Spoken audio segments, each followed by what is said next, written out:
All his past life, 35-year-old clerk Matsumiro Jiro spent in endless routine and exhausting overtime, returning only to spend the night in a tiny closet. That fateful night, barely standing on his feet from fatigue, he did not even have time to realize how a truck flew out of the darkness at him at a crazy speed. When his consciousness was already dissolving into the bottomless darkness, through the gloom suddenly sounded a velvety female voice that calmed and inspired hope. The mysterious stranger explained, "People mistakenly believe in complete disappearance after death, although in reality only his perishable shell is destroyed and the soul remains intact." The owner of the voice turned out to be a radiant goddess whose divine light instantly dispelled the emptiness around. To his timid question about her nature, she smiled gently and confirmed her status, adding that she had taken pity on him because of his sincere heart and relentless work in a past life. She suggested he start with a clean slate, a kind of new game mode in another world where he could finally control his fate as he wished. Not believing in the sudden chance, the man pondered the future and felt that above all he longed for a quiet, measured life away from the endless city hustle. In memory, one after another, the ghostly images of former horrors surfaced. A cramped room solely for sleeping, suffocating overcrowded subway cars, and total control by a corporation that squeezed every dropout. Also recalled were bland, hurried lunch as a sad symbol of a life devoid of any taste or joy. In contrast to that gray, everyday life, he imagined a cozy world where one could simply sit by a crackling fire and listen to the living whisper of the forest. He was desperately eager to taste real, soulfully prepared food, a simple pleasure he had been deprived of for years. Filled with determination, the hero firmly declared that he aspired to settle in a modest but hospitable land with delicious cuisine and sincere people. He chose the path of a simple craftsman who creates things with his own hands and finds true happiness in this work. The face of the goddess blossomed with approval, and her eyes shone warmly at the thought that their meeting was destined by fate itself. She fervently supported his choice, calling the desire to become a creator the most beautiful decision for a new beginning. She extended to him a shining blade, as if woven from light, a divine gift called Kraftgur. This amazing artifact, according to her, contained two unique and incredibly powerful forces. Gently touching him, the goddess praised the hero for his gratitude and assured that everything necessary for the long journey was already prepared. She asked him to cast aside all worries as he began the transfer to the unknown world. A dazzling radiance enveloped everything around, and at that moment she revealed her true name, Goddess Mother Anna. Filling his very essence with a blessing and handing over a magical instrument, she prayed that these powers would grant him strength and long-awaited happiness in his new life. At last she smiled gently one final time, rejoicing that she had given the last of her energy for his salvation. Before he could grasp what he had heard, the transformation was complete, and he found himself in the midst of a bright, wondrous universe. Finding himself in the middle of a dense virgin forest, the man felt an incredible lightness in his body, with surprise no trace of chronic fatigue from the past remained. Remembering the gift of the mistress, he hesitantly whispered the name of the artifact, Kraftgur. At that very second, a concentrated burst of magical energy suddenly flared brightly on his palm. The light instantly took the clear form of a convenient and reliable tool, confirming that the divine artifact had indeed transferred along with him. He was stunned by how perfectly the handle fit in his palm and how easily the tool appeared and disappeared with just a single thought. Such simplicity of magic reminded him of fantasy heroes from childhood, evoking a sincere, almost forgotten admiration. Standing among the towering ancient trees of the majestic forest, he looked around carefully. Although the goddess had warned about the absence of civilization, the scale of the wild nature exceeded all expectations. Instead of a quiet province, an endless, pristine ocean of green stretched out before him. Lowering his eyes to his hands, the traveler pondered the possibilities of the Kraftgear and his current situation. His former passion for solo camping was of little help, as of all his equipment he had only fantasy rags on his shoulders and a single survival knife. He recalled the mystical properties of the instrument, the ability to change shape and instantly return to the hands across any distance. The first rule of survival was clear: stay calm, soberly assess threats, and check all available resources. Deeply inhaling the fresh air, he decided without delay to test the divine gift in action.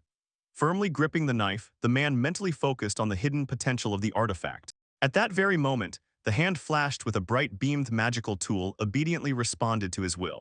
While the light gained strength, the parting words of the goddess Anna surfaced in memory. The first ability of the artifact was to materialize any tool it could clearly imagine. When the flash faded, the ordinary blade turned into a heavy, perfectly balanced axe. He admired the weapon with delight, amazed at how easily his thought was embodied in tangible metal. Turning to the nearest massive trunk, the hero felt a wild surge of excitement. In this wilderness, he could finally do with his own hands what he had only dreamed of. At the office desk fell a real tree by himself. Swinging with all his might, he hurled the magical axe, which sliced through the air with a whistle and deeply embedded itself in the bark of the forest giant. The wood crackled plaintively, and the gigantic trunk began to fall right on him. Gripped by horror, the man froze, deciding that his adventure would end here and now. But the incredible happened. The falling tree suddenly hung suspended in the air, defying gravity and as if frozen in time itself. Thus manifested the second facet of the artifact, the ability to ironclad fix objects in space. This opened unheard-of possibilities, processing suspended logs without a lathe or perfectly joining any parts together without nails. The goddess explained that this power literally sews the object to the space-time fabric, instantly immobilizing it. She noted that the effect is not eternal and can be easily cancelled at will, but requires vigilance and prudence from the owner. While he tried to grasp the boundless practicality of the gift, she gently apologized for unleashing such supernatural power upon him. The hero hastened to assure her that he was fully ready for any trials. With a sharp click, the axe disappeared from the trunk, and at that very moment obediently materialized next to its owner. Looking at the weapon in his palm, the young man realized the full responsibility of wielding such magic, remembering that the tool would return to him from any corner of the world. Left alone with the thickets, he decided first to carve himself a sturdy staff. Quickly finding a suitable branch, he reasoned that a stick was extremely necessary for moving along slopes and checking tall grass for hidden snakes. With one precise movement, he pressed the blade to a thick knot, and the wood yielded so easily as if it were soft butter. The cut was so mirror-smooth that it gleamed, confirming the supernatural sharpness of the new tool. As soon as he began shaping it, the blade cut much deeper with the slightest pressure than intended. The man grimaced, realizing that such incredible power must be handled very delicately, as this was far from an ordinary wood-carving tool. In a matter of seconds, the small trunk was completely stripped of bark to a perfectly polished state. Impressed that the craft gear surpassed the speed and precision of the most experienced masters, he decided to test its limits even further. Soon a full-fledged T-shaped cane adorned his hand. Thanks to spatial fixation, the parts fused so monolithically that they turned into a single unbreakable whole, literally forged into the fabric of being. To test the strength of such a connection, he mentally gave the command to dispel the spell and the tip of the stick fell off to the ground at that very second. He concluded, although the fixation creates an unbreakable physical monolith, it is completely subject to his conscious control. Gazing at his artifact, he was thrilled by its grandeur. The blade cut through absolutely everything, and the magic effortlessly broke the laws of physics. With such a weapon, the previously daunting prospect of survival in the wilderness finally seemed entirely feasible. Now equipped with reliable gear, the traveler ventured deep into the thickets with a clear plan in mind. Time was relentlessly passing, as without drinking water a person would not last even 3 days, making the search for a source task number 1. Pushing through the thickets, he pondered the complete absence of the blessings of civilization. Although wild nature held threats, he was filled with a wonderful sense of freedom unknown in office slavery. The man believed the goddess would not abandon him, so with optimism and forward movement he would surely cope. Suddenly, a loud and fierce growl in his stomach sharply pulled him out of his thoughts. It was the same real, animal hunger he hadn't felt for years, reminding him that the search for food had become as urgent as the search for a stream. Further searches soon led him to a picturesque river with crystal-clear water. He was even surprised at how quickly he came across this untouched pearl of nature, and since his thirst was not yet critical, he decided to first satisfy other vital needs. The most important task before dusk was to build a shelter. Understanding how quickly the nighttime temperature would drop, he had to construct a reliable platform so the icy ground would not draw out the remaining heat. So he set out to find a dry, flat clearing near the river. Having chosen a suitable place, he gathered 3 long poles and flexible vines. He knew very well how difficult it was to tie a tripod by hand in primitive construction. This was always the most tedious and hardest part of the work. But with the craft gyro, any difficulties disappeared by themselves. With a single thought, he fixed the main beams right in the air, after which he quickly leaned the rest of the branches against them, constructing a reliable frame for the single-pitched canopy. To separate himself from the damp earth, the boy lined the bottom with thick, dry branches. On top, he laid a thick carpet of dry leaves and grass, creating a soft and warm bed capable of protecting against freezing from below. Having finished the construction, he climbed inside to test the hideout. Leaning back on the floor, the traveler sincerely rejoiced at the result and the extraordinary help of the artifact, which turned harsh survival into a clear and manageable task. He spread his arms wide, enjoying the sweet taste of victory as he looked at the finished shelter. The work, which usually takes several hours of exhausting chopping and fitting, flashed by in minutes, and his own body, surprisingly, did not ache from fatigue but radiated vigor and strength. Suddenly, a suspicious rustle in the bushes made him sharply turn his head toward the sound. Among the green leaves appeared a strange creature at first glance, an ordinary rabbit, but with a long spiral horn right in the middle of its forehead. Stunned with amazement, the boy hesitated whether this animal could be called an ordinary hare at all. Before he can even blink, the creature makes a lightning-fast lunge. Its size far exceeds that of any ordinary hare. The hero recoiled with wide-open eyes as the ball of fur and muscle rapidly closed the distance, realizing too late that before him was not an innocent denizen of the thickets at all. Acting on pure reflexes, he throws the stick forward and turns to the magic of craft gear.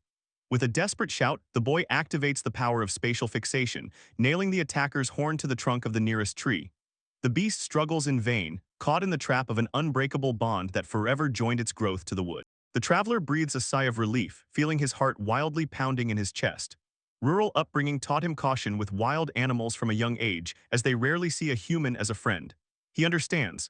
The only thing that saved his life was the lightning-fast response of the divine instrument to his mental command. When the wave of panic subsides, he looks at the bound animal, which plaintively and faintly squeaks in captivity. His stomach begins to growl, and the boy supposes that the goddess might have sent him this prey as food. He mentally offers a grateful prayer, although his heart is pricked by a feeling of guilt at the intention to eat such a defenseless-looking creature. The little animal looks up from below with big wet eyes, lightly moving its paws to its own plaintive trills. Its incredible cuteness completely disarms, turning the thought of a hearty dinner into a true betrayal of the surrounding natural beauty. In the end, he still does not find the strength to harm the fluffy beast, no matter how loudly his hungry stomach rebels.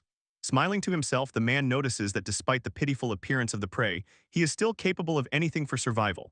However, as he walks on under the moonlight, leaving the beast unharmed, his soul is enveloped by a wonderful peace from the thought that this new life may bring true happiness. He carefully dissects the hunted carcass, noticing the strange shape of the heart, but quickly dismisses this detail from his mind. The work is in full swing without delay.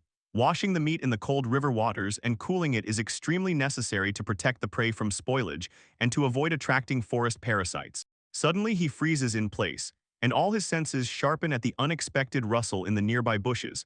A troubling thought creeps into his mind. Could the sweetish scent of fresh blood have attracted an unwanted nocturnal guest from the darkness of the thickets? From the darkness into the light comes a small four-legged creature resembling a wolf cub, whose forehead is adorned with a wondrous shining symbol. The little one does not run away but stands bravely in place, examining the stranger with large, curious eyes. The appearance of the tiny creature instantly melts caution, impressing with its touching charm. The man aloud wonders where his parents might be and whether this little one has gotten lost in the vast expanses of the wild forest. Wishing to test the guest's mood, he throws a good piece of processed meat to the wolf cub. After a moment of surprise, the little beast pounces on the treat, tearing the prey with a greed that fully confirms its wild hunger. While the baby greedily devours the portion, a bright, colorful detail glistens among his dark fur.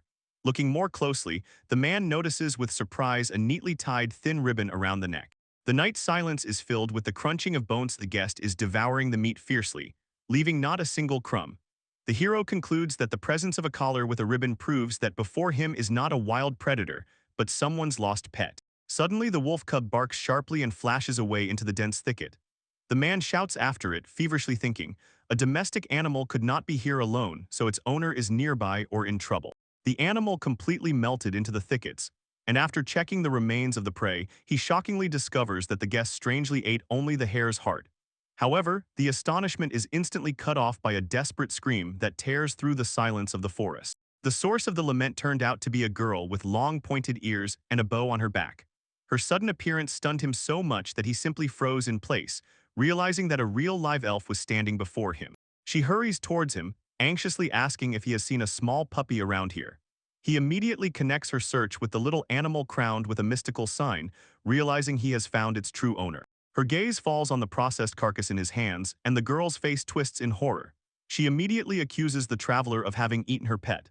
The man steps back hastily, waving his hands feverishly and explaining that it is an ordinary forest hare, not her pet. A wave of relief washes over the elf woman as soon as he explains everything and points out the direction where the little wolf cub ran off. The tension instantly evaporates, and her face blooms with sincere gratitude and joy. She fervently apologizes for her unfounded suspicions, hastily adding that she must run on before the fugitive's trail grows cold. He nods understandingly, sincerely wishing the girl success in her search before her dash into the darkness. Leaving a cheerful thank you and farewell, the stranger swiftly disappears among the trees, once again leaving him alone with the night silence of the glade. The boy slowly exhales, still not believing that he had just spoken with a real elf with his own eyes. With the onset of the stupid night, he returns again to the harsh realities of survival. Clothing, shelter, water, and food require constant attention. However, looking at the dancing sparks, he understands that the warmth and light of the fire remain his main protection from the darkness. The man carefully gathers everything needed for the camp: dry conifer branches, firewood, and tarred wood. Thanks to the unique power of his craft, he swiftly transforms raw materials into a perfect fire-starting kit. Having everything at hand, he uses the bow drill method, quickly rotating the wooden rod against the base to create friction. To his surprise, the trick works on the first try. A tiny ember is born, which he carefully blows into a steady flame under the tripod. The next step is water disinfection, as drinking it without boiling is dangerous. Peeling off a piece of tree bark, he thins it, folds it into an improvised pot, and fastens it with wooden pins, knowing that as long as the material holds boiling temperature, even bark can be used as a container for heating. When the boiling water cools down a bit, he takes a careful sip from the hand-carved cup. With great relief, the boy notes the absolutely pure taste, taking another important step for safe living in the wild. Having settled the water issue, he fully focuses on the food. A thick, juicy piece of meat lies on a flat stone heated by hot coals, and the air around instantly fills with appetizing sizzling and tempting aroma of frying. While the meat cooks to readiness, he selects the perfect surface for cooking, finding a flat slab and cutting it with a magical tool as easily as a piece of tofu cheese. Then he quickly replaces it with a simple wooden plate to serve the finished dish according to all the rules of comfort. The culmination of his efforts is a perfectly grilled steak made from select hare fillet. The juicy meat glistens on the stone slab, a long-awaited and well-earned reward for ingenuity and hard work. He prayerfully folds his palms in a sign of sincere gratitude for the meal, closing his eyes for a moment in anticipation of pleasure.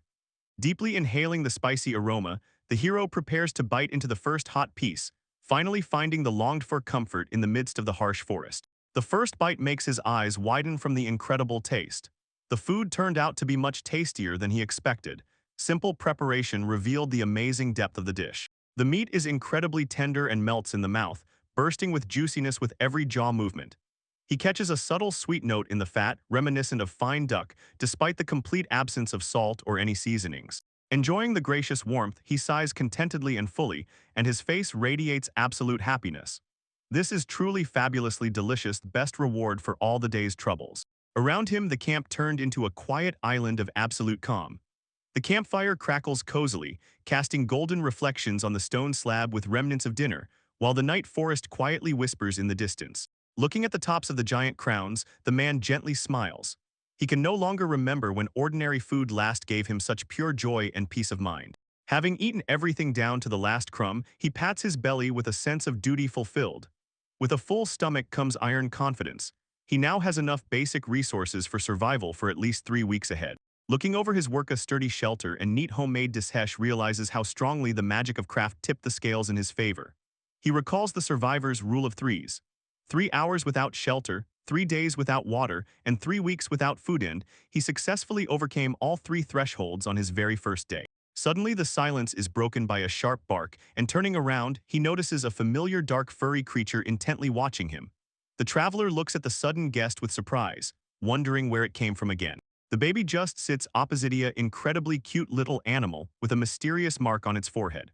Although the image of the forest elf girl still stands before his eyes, the man's entire attention shifts to the fluffy visitor who unexpectedly returned to his campfire. Seeing the guest's hungry eyes, the boy gently extends his hand, amazed at how quickly this little one has come to trust him, offering a piece of fried meat and asking if he would like to eat, to which the little animal joyfully squeaks and greedily swallows the treat. Watching the fluffy creature eat with a warm smile, he promises to find its owner first thing in the morning when the sun rises. The night deepens, and they find comfort in each other's company. The traveler quietly falls asleep, feeling the warm little body of his new small companion beside him. Jiro reflects on his second day in this strange world, setting out to find the owner of the wolf cub, wondering whether the elf he met lives alone or if other members of her amazing people live nearby. His thoughts are suddenly interrupted by a sharp movement. The little animal's ears twitch alertly. The baby begins to worry and impatiently scratches his trouser leg with its paw, as if sensing danger approaching from afar. Without any warning, the tiny predator leaps from its place and rushes into the thicket.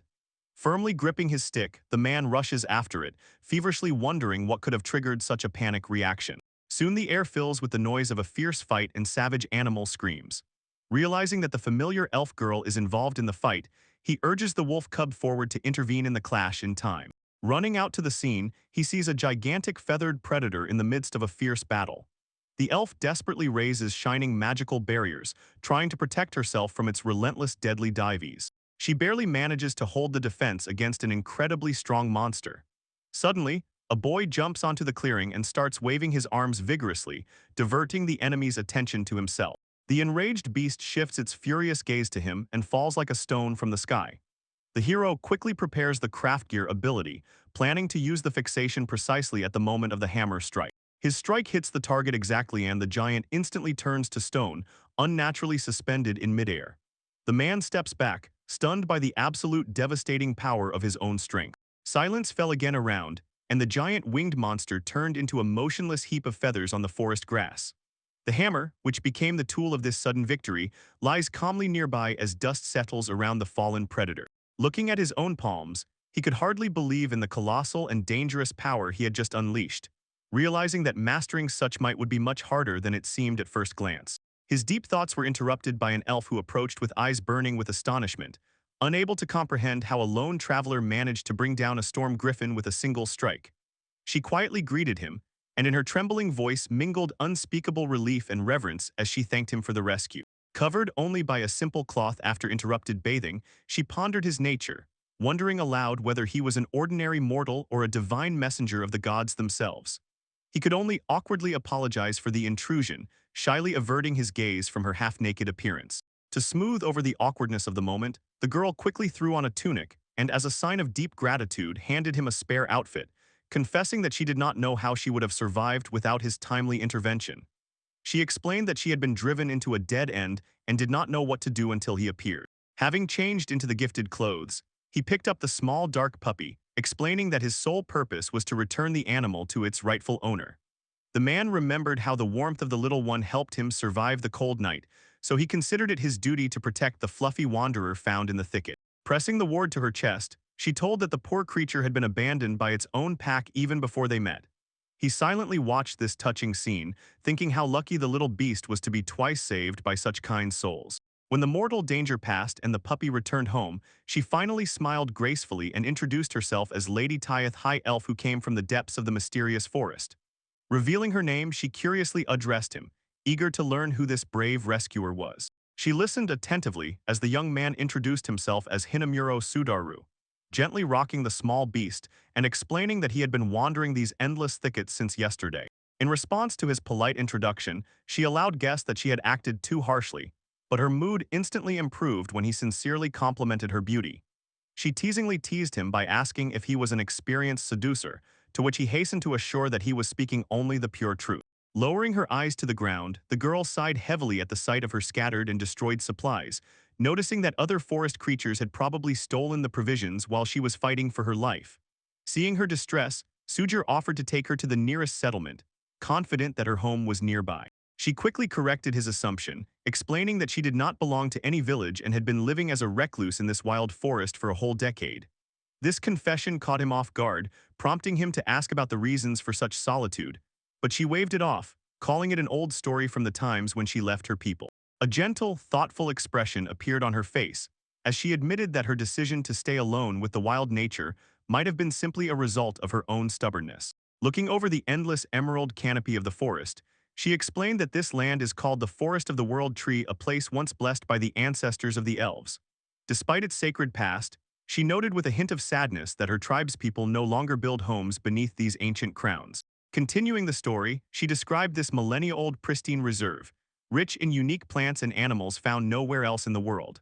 Her personal goal was to uncover the secret potential of these rare treasures, a pursuit that sincerely impressed Sudara, although the elf herself was surprised by his deep interest in such a long-term endeavor. Suddenly, the calm conversation was interrupted by the whistle of a sharp blade cutting through the air, signaling the start of a new trial or sudden danger. He listened carefully to her story about the history of the thickets, the land where the gods themselves once breathed life into every tree.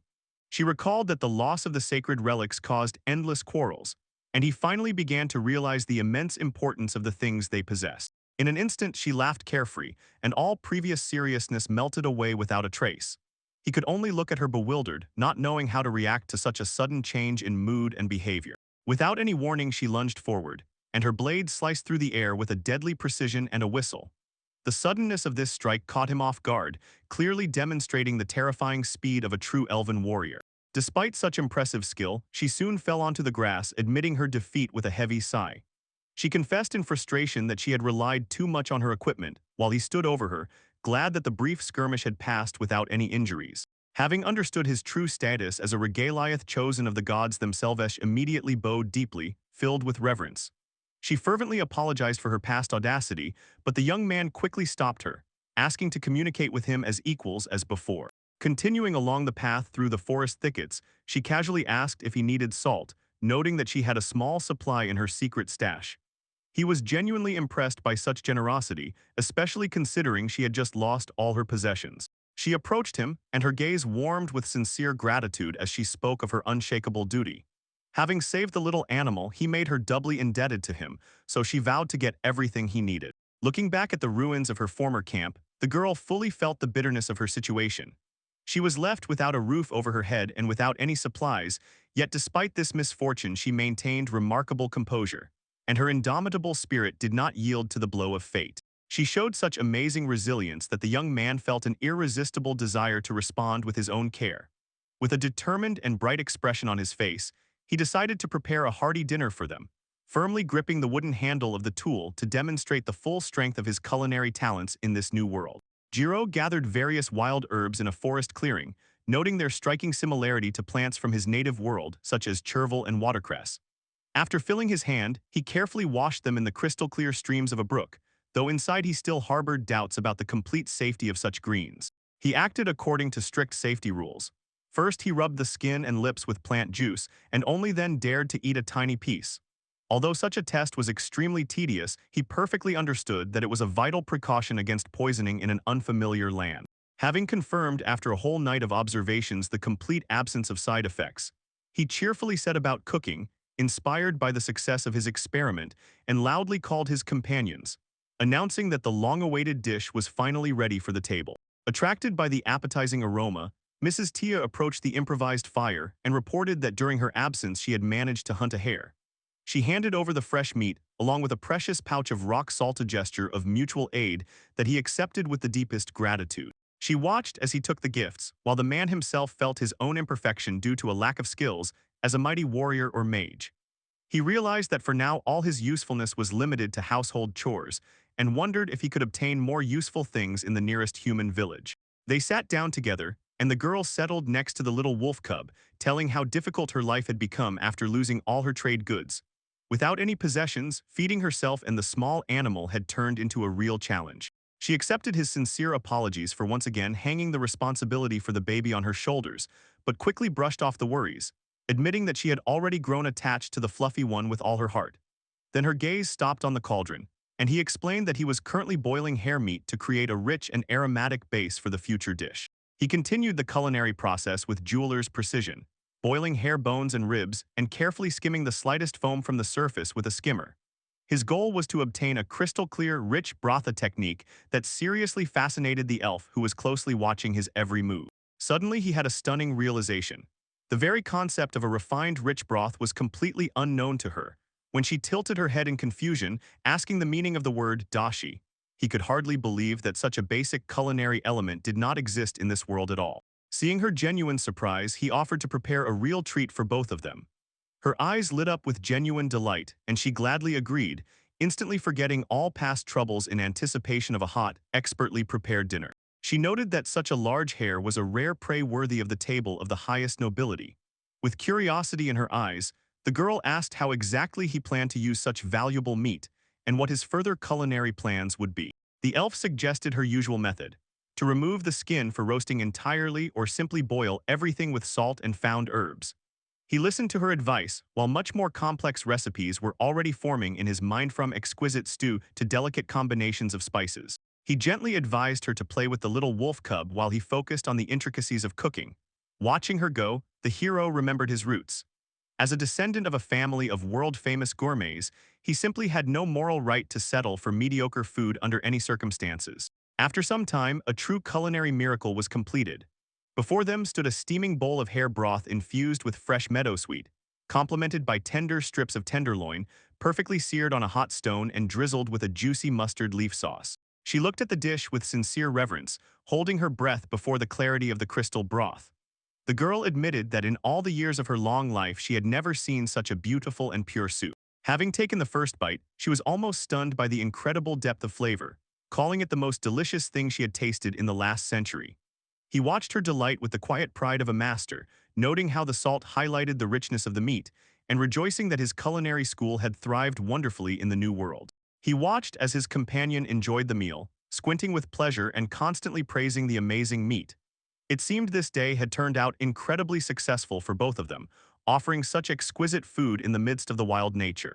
They shared a moment of quiet bliss, mentally thanking fate that brought them together, and gave such a lavish banquet after all the recent trials. Having finished the dish, she shifted her gaze to the small animal near their feet and suggested he personally name the puppy, considering their special strong bond. After a brief reflection, he chose the name Matsukaze in honor of the legendary horse from his native world. The dog barked joyfully, as if confirming its approval of the new name, and happily jumped for joy. The girl found the name extremely cute, while the man meanwhile shifted the conversation to the dead storm griffin, wondering if the giant's meat could somehow be used. She warned that although it is considered edible, the unbearable stench is absolutely not worth the effort. Then the conversation turned to the trophies of their victory, namely the claws and the magic stone. He asked again with interest about the magic crystal, as he had never before heard of the existence of such amazing things inside living creatures. She explained that such stones crystallize in the bodies of mighty monsters, usually hidden in a special pouch near the very heart. They are of great value, although the elf warned him not to count on such loot after every encounter with creatures. Looking at the shattered remains of the griffin's core, he realized that the precious stone was destroyed during their fierce battle. He made it a rule for the future: always aim exclusively at the head to preserve such valuables intact. He watched as the elf girl handed a piece of griffin meat to the puppy, noting that some monsters are surprisingly resilient and reluctant to die. She explained that even such young creatures as Matsukaze need to absorb magical energy from an early age to grow strong and healthy.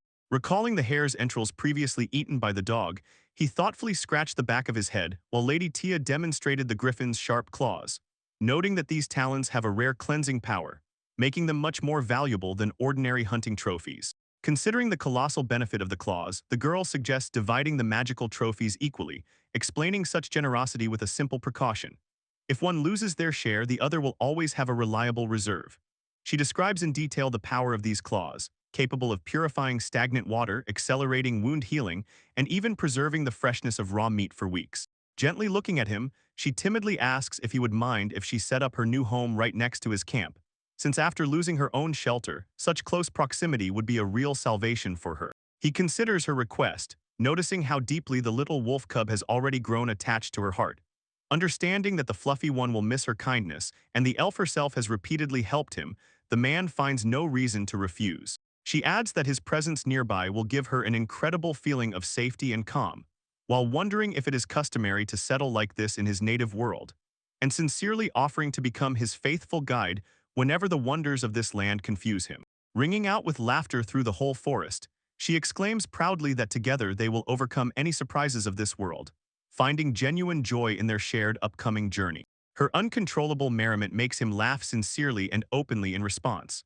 While the girl proudly straightens up in a funny pose, the invisible bond between the two wanderers and their little pet grows stronger, finally sealing this new alliance. He admitted that their very first meeting was a real shock for him, as he had never seen living elves before, to which she laughed and replied that she was no less frightened when she suddenly came across a real human in the dense wilderness. Her thoughts briefly returned to that second of boundless amazement when she froze with a scream before him, not believing her own eyes at the appearance of a human in the thickets, while even a small wolf cub looked at her stormy reaction in surprise. Returning to reality, the traveler sat on the grass, rocking the fluffy animal next to the elf woman, while they finally agreed to become neighbors, and any previous awkwardness melted without a trace, giving way to sincere mutual trust. She leaned closer with a radiant, hopeful smile, searching his eyes for confirmation of the correctness of their union, and her gaze burned with genuine delight at the thought of a reliable companion in the neighboring thickets. Watching her, he plunged into deep thoughts. Life was changing so rapidly that his heart barely kept up with this sudden stream of luck. The thought of stumbling before a bright future frightened him, but the sight of the new friend and the funny puppy gave him a long-forgotten feeling of inner support. Raising his eyes, the man insisted that he was the one to thank for everything, perceiving this neighborhood as the most important first step in a new life. She smiled radiantly, solemnly welcoming Sujira into her world and assuring how much she looked forward to their shared days. Getting used to the new circumstances, she added with a smile on behalf of the little one that the wolf cub also desperately wants to befriend him more closely. And the hero warmly welcomed the little fluffy friend in his arms before the start of the great joint work. Standing next to Lady Tia and the puppy on a sunny glade, Gyro announced his intention to build a camp right on this spot, to which the elf woman nodded approvingly and promised to set protective charms against monsters, warning only not to touch the trees with ancient sacred marks. He smiled warmly in response and offered a mutual favor. In exchange for magical protection, he would personally build a good, cozy house for her as a sign of his sincere gratitude. The girl asked in amazement if he was really capable of such an arduous task, as building a dwelling is considered the hardest stage of survival. However, he confidently encouraged her with a smile, explaining that with a divine artifact, building a house for two is a trifle, which moreover will help better master magical powers. The elf woman smiled gently and urged him to ask for any help without hesitation, after which the determined craftsman rolled up his sleeves, preparing for serious physical work. Construction started with the foundation, a painstaking job of clearing and leveling the site. First, he confidently dug the soil with a shovel, carefully leveled the surface, and tightly tamped the earth until the base became monolithic and ready for wall erection. Next comes the turn for timber harvesting, which requires exquisite logging technique. He mentally repeats each step, first making an undercut on the side where the trunk is supposed to fall, and then carefully cutting the tree with a horizontal back cut from the opposite edge for safe felling. Despite a few dangerous moments at the start, when the giant trunks almost fell the wrong way, he quickly catches the right rhythm. With each new swing and cut, the movements become more precise, and the pile of select logs steadily grows thanks to the skill of the newly minted woodcutter. He works so lightning fast that Lady Tia can hardly believe her own eyes and exclaims in amazement at his pace, suspecting the use of magic. However, he smiles and explains that although it looks like magic, his methods are strikingly different from the spells familiar to her. Burning with the desire to contribute, the girl asks how she can be of help, and he asks her to carry heavy logs to the construction site, a task she undertakes with a cheerful and determined nod. Construction unfolds at full speed. He skillfully splits logs in half and joins the halves into sturdy walls, carefully building a reliable wooden frame and leaving a wide opening for future doors. Watching the walls grow before her eyes, she laughs sincerely at his amazing lightness, seeing him flutter across the beams defying all laws of gravity. To the hero himself, the instant fitting of materials seems not like carpentry but a true systemic bug of the digital world. Then he moves on to the roof, laying it with layers of bark and reinforcing the structure with a magical tool, while the careful overlapping of materials guarantees that inside will always stay dry even during fierce tropical downpours. As soon as the walls and roof appear, the house is plunged into complete darkness, so the elfess summons a dazzling magical light that floods the entire room. Admiring his divine tools, she simultaneously notes the almost complete absence of his own mana, typical for natives of his world who are used to relying on tools rather than inner power. Entering inside, he cuts an opening in the wooden wall for a hearth, and skillfully arranging stones and clay, builds a full-fledged fireplace that will allow them to cook food and keep warm without needing to go outside in bad weather. Finally, he digs a shallow drainage ditch around the perimeter of the hut to divert rainwater away from the foundation base, and surveying the finished structure, feels pride in realizing that now they finally have a real home. He wearily wipes sweat from his brow, admiring the sturdy hut, while a black puppy vigorously shakes dust from its fur. Deciding to finally rest on the grass, the man startles at the elfess's joyful shout. The girl approaches with a radiant smile, announcing that she has already found deposits of first-class clay, and he sincerely admires her agility, noting, if they plan to build a second house, they will have to keep the same high pace. When she sits down nearby, his gaze accidentally catches a glimpse of the tender whiteness of her skin for a moment, causing the man to awkwardly look away and feverishly control his wild heartbeat in the forest silence. Sitting together under the rays of the sun filtering through the leaves, she confesses that she usually cannot stand hard work, but working together with him brought her unexpected pleasure. He listens to these sincere words with humble gratitude, understanding that he only processes the wood, while her charm and support breathed life into the whole endeavor. Suddenly, the mood of the conversation subtly changes. She moves closer and quietly, almost whispering, addresses him by name. The boy freezes from the unexpected closeness, feverishly losing himself in guesses about the hidden meaning of her words. Relieving the exciting tension, the girl suddenly opens her eyes wide and pokes his tool with her finger, exclaiming in amazement that she has never seen such a strange wooden scoop. He gently corrects her, explaining that it is actually a shovel, although for her this difference remains unclear. A funny argument about names flares up between them where she stubbornly insists on scoop, and he defends shovel. Looking at her sincere laughter, the hero concludes that names do not matter at all compared to the warmth of the shared moment, and linguistic differences are quite natural for a new world. Returning to work, he takes the brought clay, mixing it in a small pit with water, sand, and dry grass, and simultaneously explains to his companion that such a mixture will create a strong plaster that will reliably seal all the cracks in the walls and preserve warmth and dryness inside. Hanging the last layer of bark instead of the entrance door, he announces the end of a hard day. The small, cozy house stands ready as living proof of their labor, and Lady Tia joyfully celebrates the victory. Looking around the building, the girl does not hide her amazement that such a miracle was created in just one day. And when she timidly asks if she really has the right to settle here, he sincerely reassures her, assuring that with her help she has earned a rightful place here. Then he shows her a temporary bed made of dry grass tied with bark, promising to craft a much more comfortable bed tomorrow. However, Lady Tia teasingly pokes fun at him with a double entendre about such meticulous attention to the sleeping place, momentarily cornering the craftsman. When night falls over the forest canopy, she approaches the entrance of the new dwelling and quietly calls through the darkness to find out if he is still awake, to which his hospitable invitation to come in echoes from the room's darkness. Stepping over the threshold, she notices that she forgot to dispel her own light spell, but the boy explains that he still planned to sit a little longer. Full of curiosity, she watches his hands, wondering what urgent task keeps him awake. The man is fully focused on a small block of wood, confidently carving details under the watchful eye of a puppy. He modestly brushes it off, calling it a trifle, although inside he feels an irresistible need to complete this sacred dedication. Her eyes flash with delight as the delicate outlines of the goddess begin to emerge on the piece of wood. Admiring the amazing beauty of the figurine, the elf timidly asks if this was exactly how the celestial maiden he met before rebirth looked. He honestly admits that he never clearly saw the face of the mistress, but his fingers moved on their own, guided by the memory of her gracious light. Lady Tia smiles gently, calling it a manifestation of true art and assuring that the goddess would be infinitely touched by such a gift. Sitting next to each other in the new shelter, they smoothly shift the conversation to the topic of higher powers. And when the girl asks the name of the honored celestial being, he names the mother goddess onto a name that, however, seems completely foreign even to the long-lived elf. Having lived in the world for several centuries, she hoped to know this deity, but admits confusedly that she has never heard of her. The man silently strokes the wolf cub sleeping on his lap, digesting the unexpected ignorance of his companion.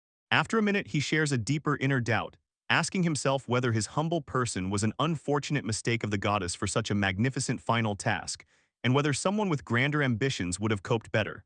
However, the girl firmly denies this, assuring that the choice fell on him precisely because of his unique inner strength. Looking him straight in the eyes, she explains, the goddess chose him not for a vain pursuit of glory or power, but precisely for his sincere, primordial kindness. Responding to his soulful hesitations, she emphasizes that the ability to preserve human dignity and honor even on the very edge of the blade is the highest manifestation of true resilience. While her wise words echo in his heart, the image of the goddess's gentle, radiant smile emerges before his eyes again. Recalling her sincere wish to find happiness, he understands that tormenting himself with doubts would be only an ungrateful insult to her great mercy. Having finished the carving, he heard from her a remark that the goddess had impeccable taste in choosing him, to which the man only quietly and thoughtfully agreed, feeling how a heavy stone finally falls from his soul. Placing the finished wooden shrine in the most honorable place, he sincerely thanked his companion for the pleasant company throughout this long evening, after which they turned off the light and went to rest, drawing a peaceful conclusion to the first day in the new life. Wishing Lady Tia good night, he heard in response warm words of gratitude for the built shelter. She smiled tenderly, pressing the small dog to her chest while they exchanged last courtesies before parting to their corners for the first shared night. Left alone among the reliable wooden walls, the hero recalled the humble desire that brought him here simply to eat delicious food in silence and peace, and felt boundless gratitude to the goddess for fulfilling this dream and creating a reliable refuge far from the former hell. His gaze lingered on the carved wooden figurine, the silent companion that had shown him the way, and filled with new determination, he vowed to dedicate the coming days to building up the camp, to turn this wilderness into a true cozy home. The next morning, the man was stunned by the bold proposal of the elf woman, who casually invited him to bathe together in a nearby stream, a request that threw him off balance and made him feverishly choose his words before such unexpected straightforwardness. Gyro woke up to the first rays of the morning sun piercing through the cracks, gradually regaining consciousness and feeling the pleasant, gentle warmth pressed against his side. Suddenly, a small, unstoppable bundle of energy flew at him with full force, and the peaceful silence of the room was instantly shattered by a whirlwind of fuss and joyful shrieks. Recovering from such a turbulent awakening, he finally sat on the bed with a somewhat stunned look, while Lady Tia smiled and explained that the cause of his morning commotion was a sudden attack by the playful Matsukaze. Soon he found himself on the riverbank, marveling at the absolute crystal clarity of the water, and realized that the griffin's claw immersed in the spring provided powerful purification, making the stream incredibly fresh and clean. The man barely had time to notice that he wanted to use this water for washing when his accidental remark elicited an unexpected response. Lady Tia enthusiastically suggested bathing together right now. He froze in place, his face flushed with a deep blush as he stammered over every word, unable to understand whether she was joking or speaking completely seriously. His shock did not embarrass the girl in the slightest, who calmly noted that while others bathed once a week, she preferred daily water procedures and, waving her hand cheerfully, insisted on taking advantage of the perfect moment right now. She revealed the practical side of bathing in the wild thickets, explaining that someone definitely had to stand guard and watch for monsters, a common safety rule she simply forgot to mention earlier, considering it well known. Stepping into the clear waves, she carefully hummed a melody, washing away all worries with the water, assuring him that this invitation was a sign of complete trust, while he stood tense and awkward, struggling with all his might to maintain composure. After finishing the bath, she happily announced the incredible freshness, while the boy looked into the distance, mentally lamenting that his heightened magical sight made this situation many times more complicated than he could have imagined. Approaching closer, she cheerfully slapped him on the shoulder, signaling that it was his turn to enter the water. He was momentarily stunned by such straightforwardness and the light touch, but she only smiled encouragingly, ready to stand guard.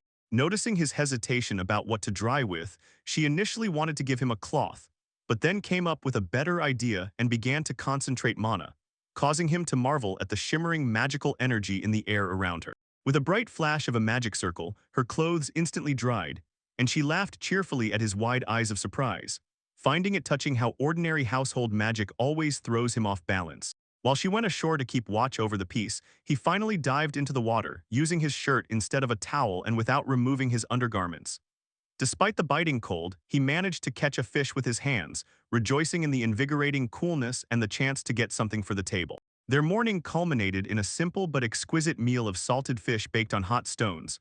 Full and washed, they sat in the silence of the wild forest, ready for any trials of the new day. Sitting opposite Tia after a hearty breakfast, he steered the conversation towards future plans, and in response to her question, explained his desire to make the dwelling much cozier, suggesting to start with felling the forest to make window frames and the first furniture. In response, the elf enthusiastically agreed to take on hunting and raising the small beast, leaving all the carpentry work to him.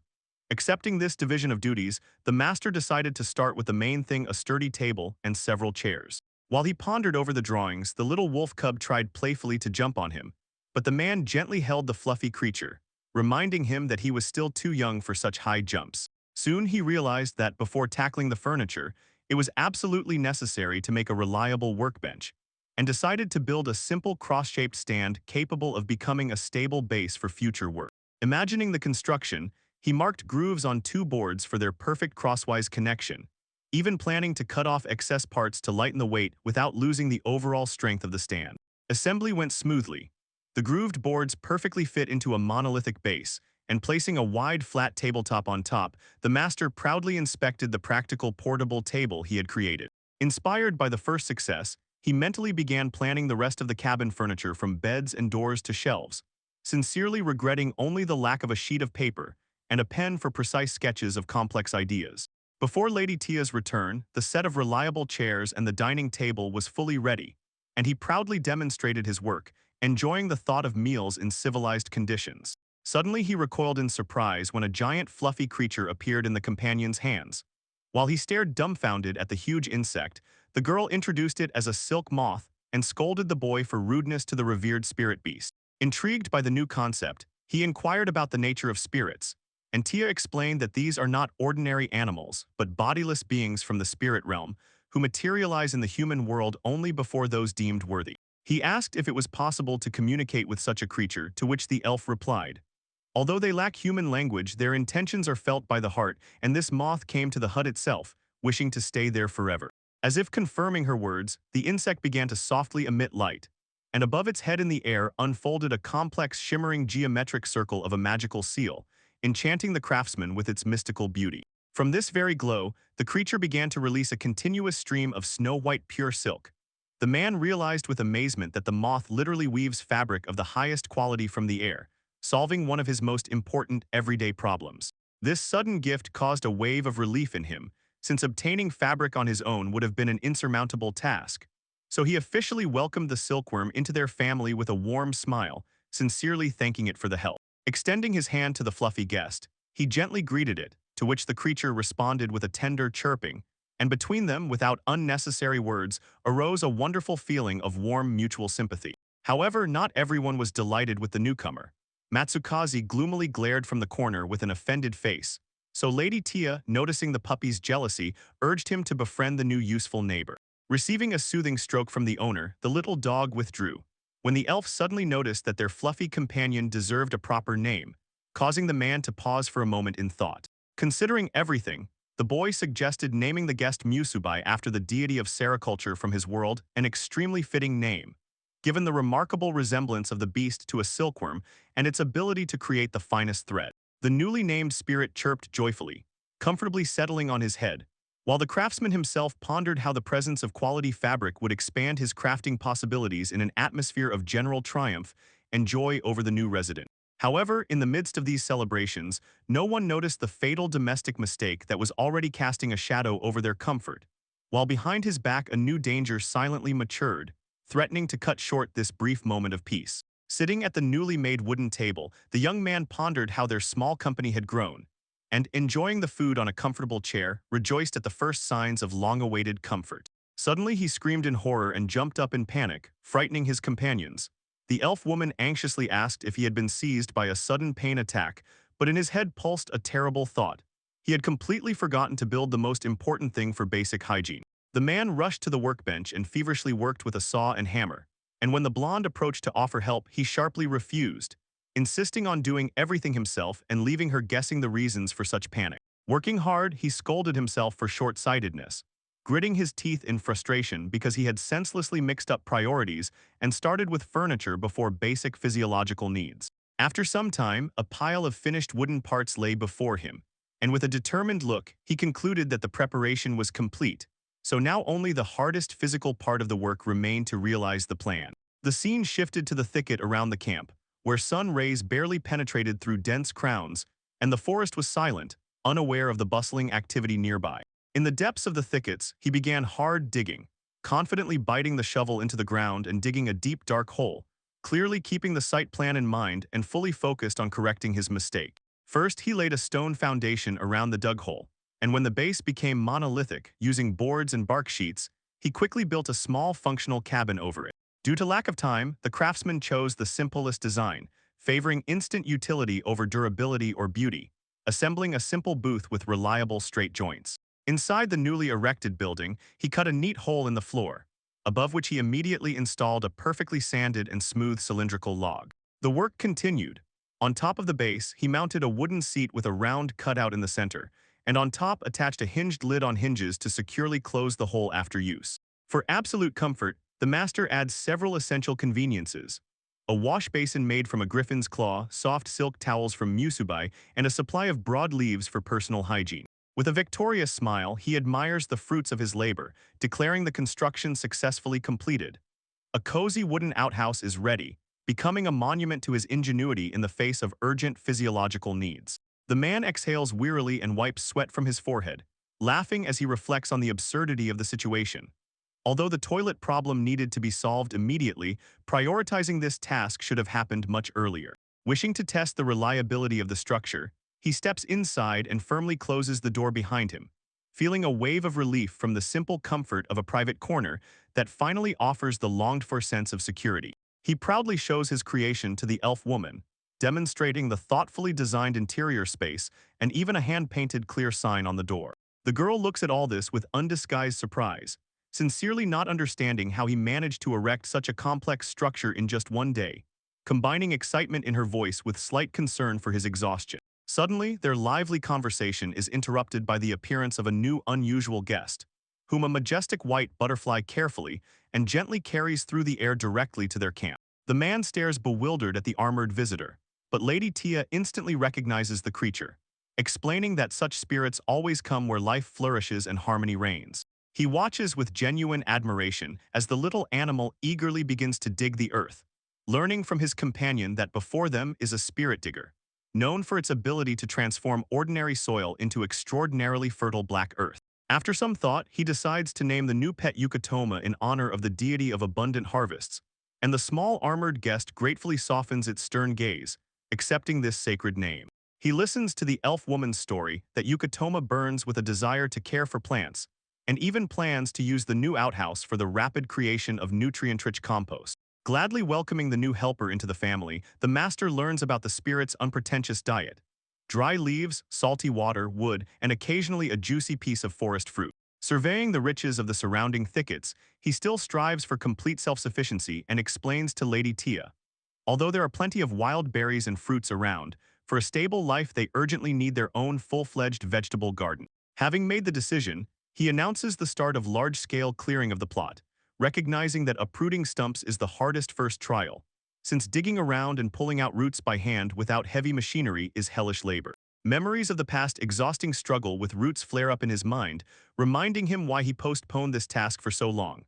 Every meter previously required endless digging and chopping, draining all his strength. However, this time he relies not only on his own muscles.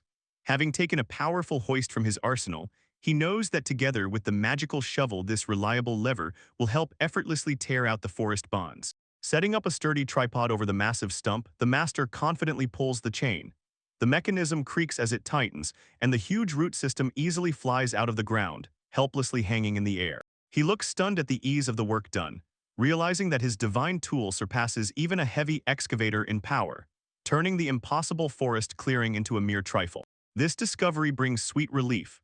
The artifact once again transformed the hellish toil into a light afternoon pastime, and with renewed strength the young man sets about clearing the rest of the glade, burning with the desire to sow the beds as soon as possible. Soon the hard work is finished, and he informs Lady Tia that this spacious plot will become their main vegetable garden, while little Yukatoma tirelessly digs fresh soil, doing his share of the work. Stretching widely and yawning sweetly, he decides to take a well-deserved break, catching his breath after hard labor and thoughtfully wondering how the little armored spirit's progress is going. Stepping out into the fresh air, he is literally speechless at what he sees. The entire field turned out to be perfectly plowed and loosened, sparkling under the bright sun at a speed that exceeded any wildest expectations. Searching with his eyes for the author of this miracle, he notices the armored little one proudly hanging on a stump. Approaching closer, the master smiles and asks if anything else is needed to complete the plot's preparation. He falls silent for a moment, feeling deep inner peace from contemplating the absolute harmony in his new home. Observing the coordinated work, he notices a clear division of duties. The underground worker processes organic matter into fertilizer, while the majestic butterfly carefully treats skins and fur, so every gift of nature is used to maximum benefit. Discussing this with the elf woman, he enthusiastically notes that there is no trash left in their camp, which seems incredible for ordinary life, to which she only meaningfully smiles, admiring the natural harmony of the helpers. Watching three such different creatures playing together in the clearing, a wolf cub, a butterfly, and an earth spirit, the man realizes the exceptional rarity of this scene, as most people will never encounter such a wonderful company in their entire lives. To his surprise about the reason for the appearance of such creatures here, the elf woman explains. They are irresistibly attracted by the divine light he emits, similar to how spirits flock to the sacred altars of the goddess. He listens attentively to Lady Tia, who recalls their acquaintance and reflects on the hand of fate that brought them together, her face glowing warmly from memories of that fateful first meeting. In response, he smiles sincerely and warmly, confessing that if this is fate, he is infinitely grateful to it, as her presence nearby makes him truly happy, a frank admission that catches the girl off guard. She freezes for a moment as if rooted to the spot. Her eyes widen, and her cheeks flush deeply when the meaning of his sincere words reaches her heart, leaving her speechless. Quickly brushing away her embarrassment from her face, she returns to her usual carefree demeanor and walks on, joyfully hopping from his promise to throw a grand banquet in honor of so many hardworking helpers. A little later, the elf woman confirms her reputation as a skilled huntress by single-handedly bringing down a giant tusked magical boar. And although she modestly attributes it all to luck, the colossal size of the carcass eloquently testifies to her outstanding skill. Meanwhile, the events shift to the nearest town, where above the noisy entrance proudly waves the sign of the Adventurers Guild, into which a mysterious figure in a deep dark hood enters amid the crowd and heads to the registration desk. A perceptive blonde guild employee takes the adventurer's ID from the newcomer, maintaining her usual stern and even slightly bored professional expression while checking the document. However, as soon as her gaze falls on the inscriptions on the card, all restraint instantly bursts at the seams. The girl's eyes widen in shock, and a quiet gasp escapes her lips, as the guest's rank and name go far beyond ordinary understanding. She freezes in place as the name on the card rolls through the hall like a shockwave. Among the mercenaries, feverish whispers flare up, wondering if this unassuming traveler is truly the legendary Yano from the Black Sea, the royal mage of the highest rank, and what unheard-of matter has brought such a majestic person to this godforsaken wilderness. The man silently stands opposite while the guild worker takes a deep drag of her cigarette and surveys him with a look full of distrust and burning curiosity, asking what business could have lured a mage of such stature to their province, without taking her eyes off the card on the counter. She squints suspiciously in anticipation of an answer, and the guest finally lifts his heavy, tired gaze, firmly and calmly announcing that his path leads straight to the sacred forest of the divine tree. Meanwhile, Gyro anxiously examines a tiny crystal of salt, frowning as he realizes that with their current appetite, the precious supply will be exhausted in just a few days. Looking for a way out, he asks Lady Tia about the source of the mineral extraction, and she explains that she usually collects salt downstream of the river, suggesting at the same time to set out on a journey to replenish the remaining necessary supplies. The prospect of a distant journey takes clear shape with the news that a little further along the river lies a human settlement, so they unanimously decide to make it the final destination of their trip. Preparing for the road, Lady Tia talks about local trade, noting that she often visits the town to sell forest dyes and ink, while Gyro already mentally savors all the incredible possibilities of visiting a human fair. The thought of new culinary ingredients, especially fragrant pepper and other spices, ignites a wild spark in his eyes, and intoxicated by the prospect of expanding his menu, he enthusiastically orders departure, completely forgetting previous doubts. When he worries about the lack of goods to sell, his companion confidently winks, assuring him that all worries are in vain and the forest has given them more than enough valuables for successful trade. The beginning is set. Leaving the smaller companions to reliably guard the camp, the three travelers set out on a long several-day journey through harsh, snowy forest passes. Suddenly, the elf woman sharply gestures to stop. Her keen hearing catches suspicious movement to the right, inaudible to the human ear, and she quietly explains that thanks to her nature, she can sense hidden threats of the forest much better than anyone else. From among the thorny thickets, a horned hare flies out at furious speed, showing fierce aggression with its entire appearance and vividly reminding how deadly dangers can hide in the wild even in the tiniest creatures. The fluffy spirit reacted instantly, neutralizing the threat with a powerful burst of energy, which made a strong impression on the traveler. He had not even expected such strength from such an innocent-looking creature, clearly realizing how deceptive appearances can be in this world. They continued their journey with doubled vigilance, relying entirely on the elf's reconnaissance to avoid new clashes, although the constant tension and exhausting maneuvering between monsters drained all their morale. Suddenly she froze sharply as if rooted to the spot, and with a worried expression quietly warned him of danger. Her senses detected something far more terrifying than the usual forest scavenger, an enemy that demanded maximum caution. Ahead in the shadows grew a giant snake, whose forked tongues and cold, unblinking gaze revealed it as the true supreme predator of these thickets. The path was firmly blocked by a formidable opponent before whom all previous monsters paled. The two-headed serpent loomed threateningly above the ground, tasting the air with its tongues in search of prey. While hidden behind a thick trunk, Gyro realized the true colossal size of the beast. Gathering his willpower, he decided to draw the strike onto himself so that Lady Tia could find a gap for an attack. The monster fiercely lunged forward, but the travelers were ready for the assault.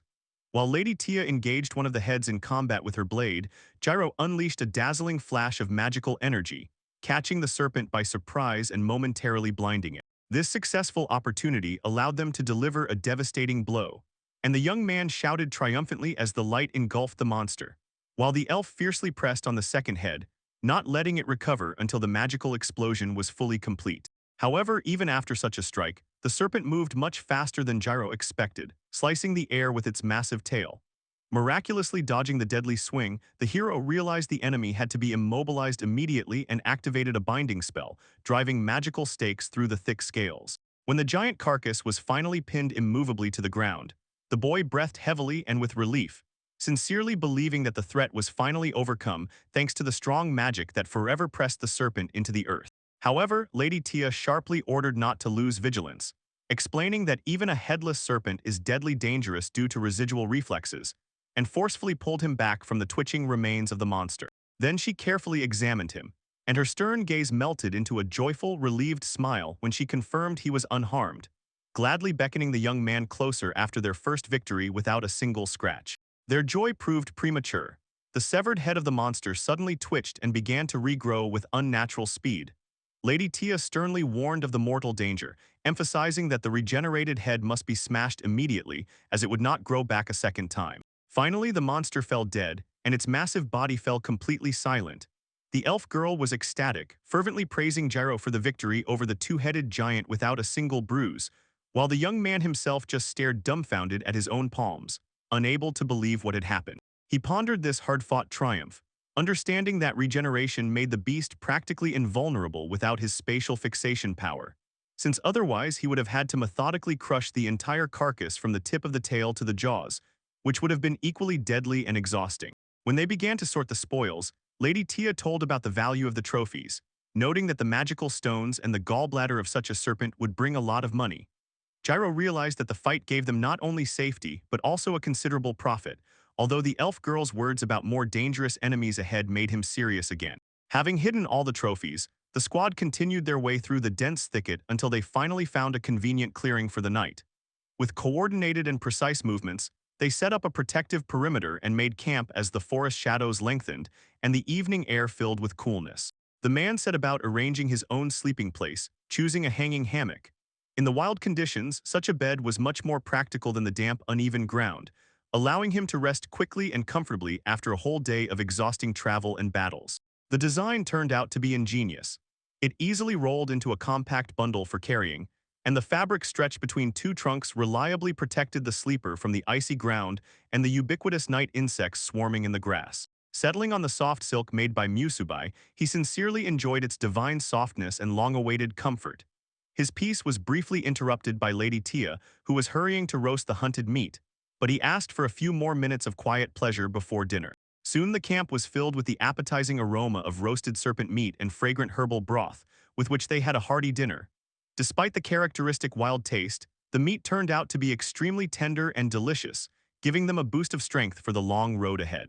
Sitting in silence by the dying fire, he listened to praise from his companion, who noted his light step through the deadly forest as if on a Sunday walk, attributing this skill of the legendary adventurer to the blessing of the gods. Despite such loud compliments, he felt some embarrassment, mentally admitting with a shy smile that the fate of a desperate adventurer hardly matched his quiet and modest nature. By the morning of the third day, the dense thickets finally began to thin, and the elf girl pointed ahead, promising a quick exit to a beaten path, from which the nearest human town was only an hour's walk away. Walking further, she noticed the change in the environment, remarking that the heavy suffocating air of the ancient primeval forest had finally given way to the fresh and familiar atmosphere of an ordinary forest.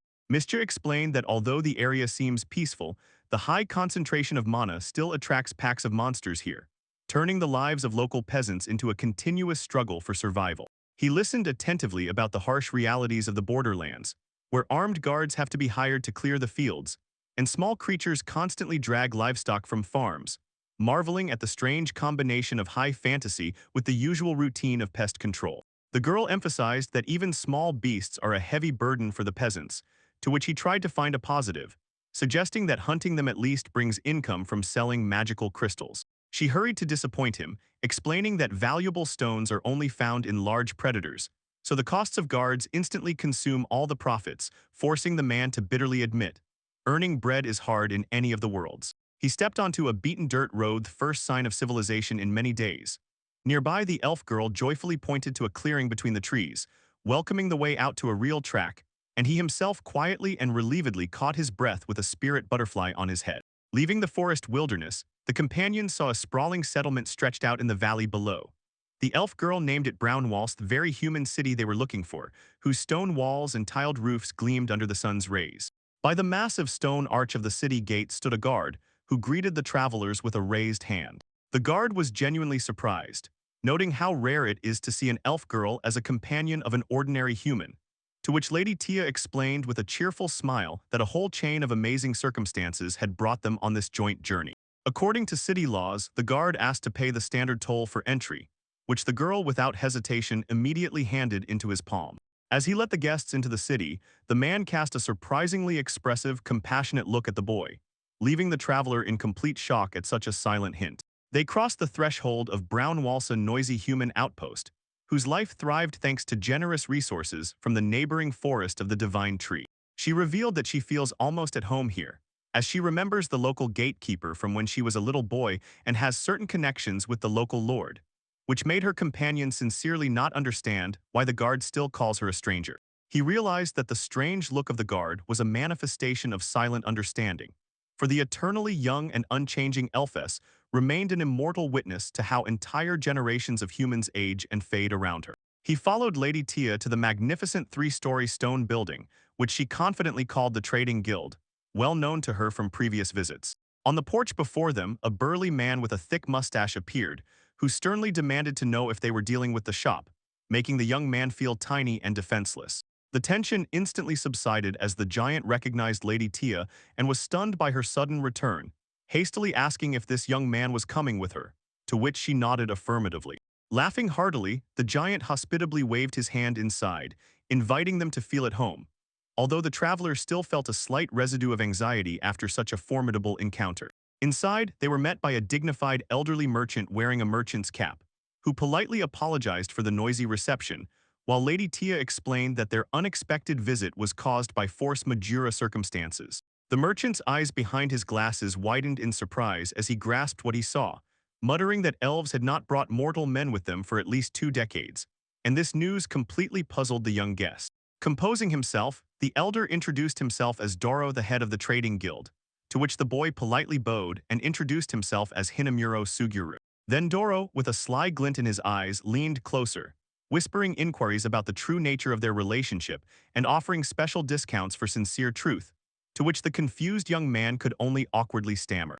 He followed the old merchant, who with a mixture of annoyance and resignation clicked his tongue and invited the guests to proceed further, while Lady Tia silently and cautiously stepped into the inner chambers of the guild amid the merchants grumbling about the inevitability of these negotiations. He watched as the merchant in the luxurious reception immediately got down to business, showing impatience to personally assess the rare treasures brought, and the initial tension mixed with anxiety quickly changed to the usual business atmosphere of a trade deal. The boy was overwhelmed by a sweet wave of relief that the exchange passed without any incidents. He mentally went over the pile of purchased spices: chili, garlic, saffron, sugar, and vinegar, until a loud voice of a bearded man pulled him out of his thoughts, inquiring about the completion of the purchases. The same giant approached him, introducing himself as Seneca, and with a friendly smile asked about the results of the trades, and upon learning of the complete success, with burning curiosity asked again whether the young man really lived in the legendary forest of the sacred tree, where few dare even to set foot. The giant explained that this forest is considered a mythical reserve, untouchable for ordinary mortals and unreachable even for the most powerful lords due to lack of military force, remaining a forbidden zone shrouded in mysteries where human laws have no weight. He continued to warn the traveler, vividly describing the hellish difficulties of harvesting the local timber, claiming that each tree would require hours of exhausting axe chopping just for a tiny notch. Moreover, these thickets teemed with predatory creatures, turning any attempt to obtain resources into true suicide for an unprepared daredevil. He carefully watched the boy's reaction, who only shrugged indifferently, confessing that he chops the local trunks like ordinary firewood, which caused the bearded man to burst into a hearty, sincere laugh, as Seneca duly appreciated such casual composure in the face of the impossible. Then he suddenly grew serious and sternly ordered the youth to be cautious, reminding him of the priceless quality of the gifts of the sacred forest. After making sure that Gyro really brought coal from this relict wood for sale, the giant lowered his voice and shared a troubling rumor about the arrival in the kingdom of a dangerously powerful mage whose attention would inevitably be drawn to such unique materials. He came close and with an extremely serious look asked the traveler the main question. What exactly does he intend to do in the mysterious depths of the primeval forest? In response, the young man only smiled innocently and unarmed, explaining that his intentions were far from feats. He only sought to discover new culinary recipes and eat deliciously. Such an answer puzzled the giant, making him ponder the sincerity of such a modest dream. When their conversation ended, an elf woman returned to them, keenly watching both men and sensing the sudden change in atmosphere, but the traveler hurried to calm her, assuring that he was simply listening to valuable advice from a good stranger. Meanwhile, in the silence of his office, the head of the Merchants Guild sat in deep thought, turning over in his mind the sudden visit of the elf woman and the strange mortal under her wing, feeling that the appearance of this pair could shake the entire usual order of things. The silence was broken by a sudden crash of the door. A bearded man burst in without ceremony, causing the old trader to startle, and with a loud laugh revealed his true form, turning out to be Viscount Sidek Brownvalls, convinced that for a poor nobleman, a decisive act is far more valuable than an empty title. Sitting down in a chair, he spoke in a dry business tone, confirming the infallibility of his own intervention, and explained that the reason for the urgent meeting was the incredible trophies just purchased from the elven guests. Before their eyes lay the amazing treasures of the recent deal, a huge shimmering skin of a forest serpent and magical stones of the highest grade, emitting a soft inner glow. The merchant stared at them in shock, realizing that the true value of these gifts was so colossal that even the richest lords would barely be able to pay for them in full. Not even suspecting the scale of the caused commotion, the young man showered thanks and spoke about his intention to stay in the city, while beside him the poor merchant was drenched in cold sweat from the logistical nightmare related to packaging rare saffron and refined sugar. The boy managed to drive the experienced guildmaster into a state of complete shock-a-trick that sincerely impressed even the Viscount. The young guest's business acumen proved flawless, as he bargained for terms that the craftiest traders would envy, making the nobleman marvel at such unexpected insight. This operation brought the old merchant to genuine despair. He bitterly lamented that he was forced to give up all the goods and was driven into a debt pit, feeling utterly outplayed by some young man whose move trampled his professional pride. In response to the trader's groans, the Viscount reminded him of the seriousness of the moment, recalling the century-old pact with the forest people, through the intricacies of which this boy passed with amazing ease, while an elf with a sly smile stood nearby, serving as living proof of his magical influence. Reflecting on the events, the nobleman could not stop marveling at how a mortal managed to communicate on equal terms with the proud elf and let the merchant go with his bags in just a couple of hours, while noticing how the usually cold companion noticeably softened under the boy's charms. Assessing the scale of the operation, the nobleman concluded that a person who so easily throws around high-class magical cores stands far above an ordinary trader, and mentally assumed that this mysterious youth might surpass an entire royal army in strength. Yet despite this colossal power, the young man himself looked quite innocent. His friendly smile reliably concealed the true depth of talent, making him someone much greater than a simple traveler and disarming those around him with warm charisma behind which lay a devastating force. His casual confession about daily tree cutting in the sacred thicket as a mere routine finally broke the old merchant, causing the sweat-shaking negotiator to doubt whether their guest was human at all. In the end, both nobles felt slight relief that the mysterious guest had gone back to the forest without causing even greater trouble, and recalling rumors about a formidable mage capable of incinerating an entire ship with a single wave, they rejoiced that this storm temporarily bypassed their city. When the young man disappeared from sight, Viscount Sidek again grew gloomy over the mysterious sorceress known as Iano from the Black Sea, whose sudden appearance in the capital troubled him, gnawing at his mind with anxious suspicion about what affairs the adept of dark arts might have in the heart of the wild forest. Meanwhile, the atmosphere in the room lightened. The merchant leader boldly exclaimed that he was not going to die prematurely, even if he had to work like a living corpse, and with loud laughter he kicked his subordinates out the door, although the uneasy residue from the revealed secrets did not disappear. Meanwhile, the beautiful elf hurriedly prepared for the return journey, her radiant face confirming her plans to head home, adding that before trekking through the thickets she must find deposits of rock salt. She listened to his sincere apology for being unable to see her off on her journey, but merely waved him off with a confident smile, assuring that her sharp eyesight would flawlessly handle the search and extraction of the mineral, after which they exchanged warm wishes to take care of themselves in dangerous travels. Feeling the full weight of the overflowing sack on his shoulders, he turned to the fluffy spirit beside him, admitting that the load was much heavier than he had hoped, and asked to be led to a memorable place before finally returning to their camp.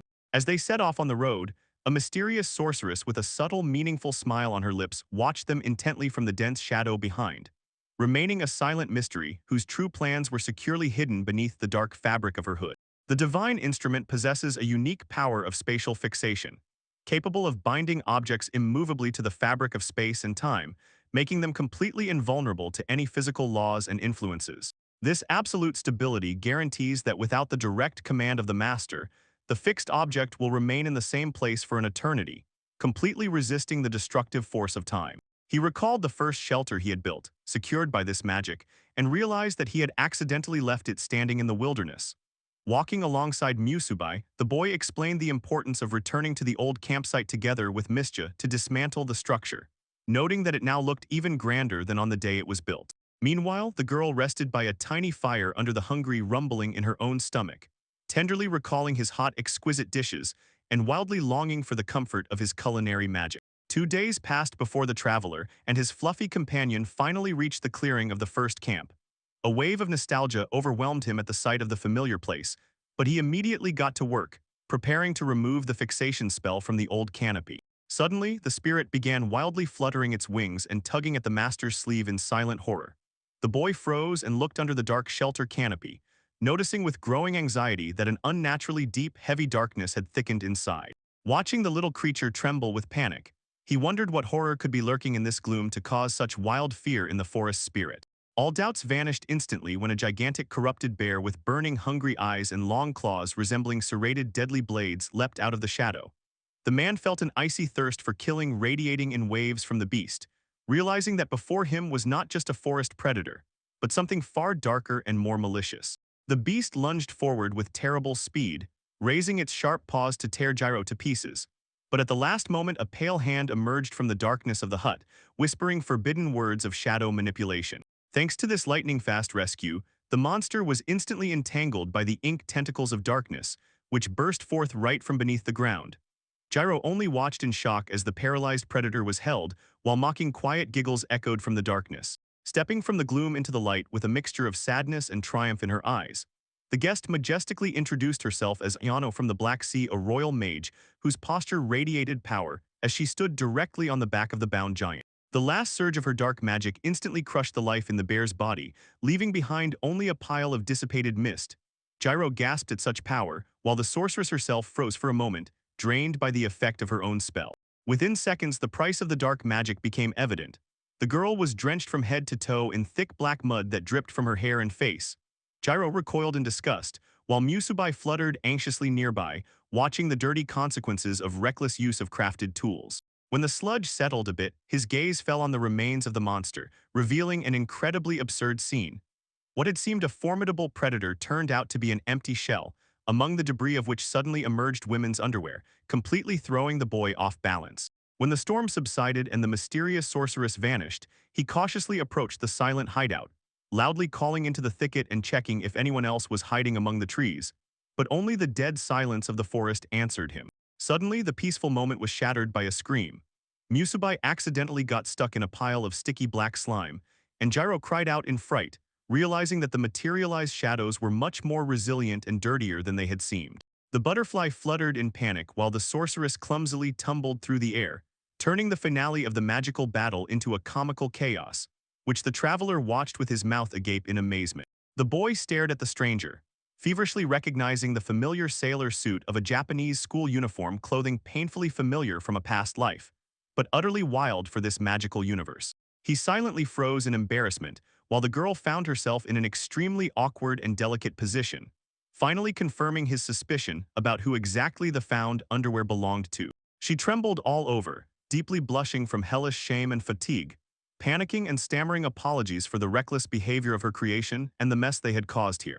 Wanting to somehow ease the tension and calm the poor girl, the boy smiled gently, introduced himself as Sujuru Hinamuro, and politely asked her name, steering the conversation back to a calm course. The witch hesitated, hiding behind the rubble of the destroyed structure, and struggling to find words under the heavy burden of the awkwardness of the moment. Finally, the girl raised her tear-filled eyes and whispered her name as Chagusagyona. She incessantly apologized, while a real whirlwind of shame raged in her head, throwing up increasingly crazy and radical thoughts about how to hide from this hellish disgrace.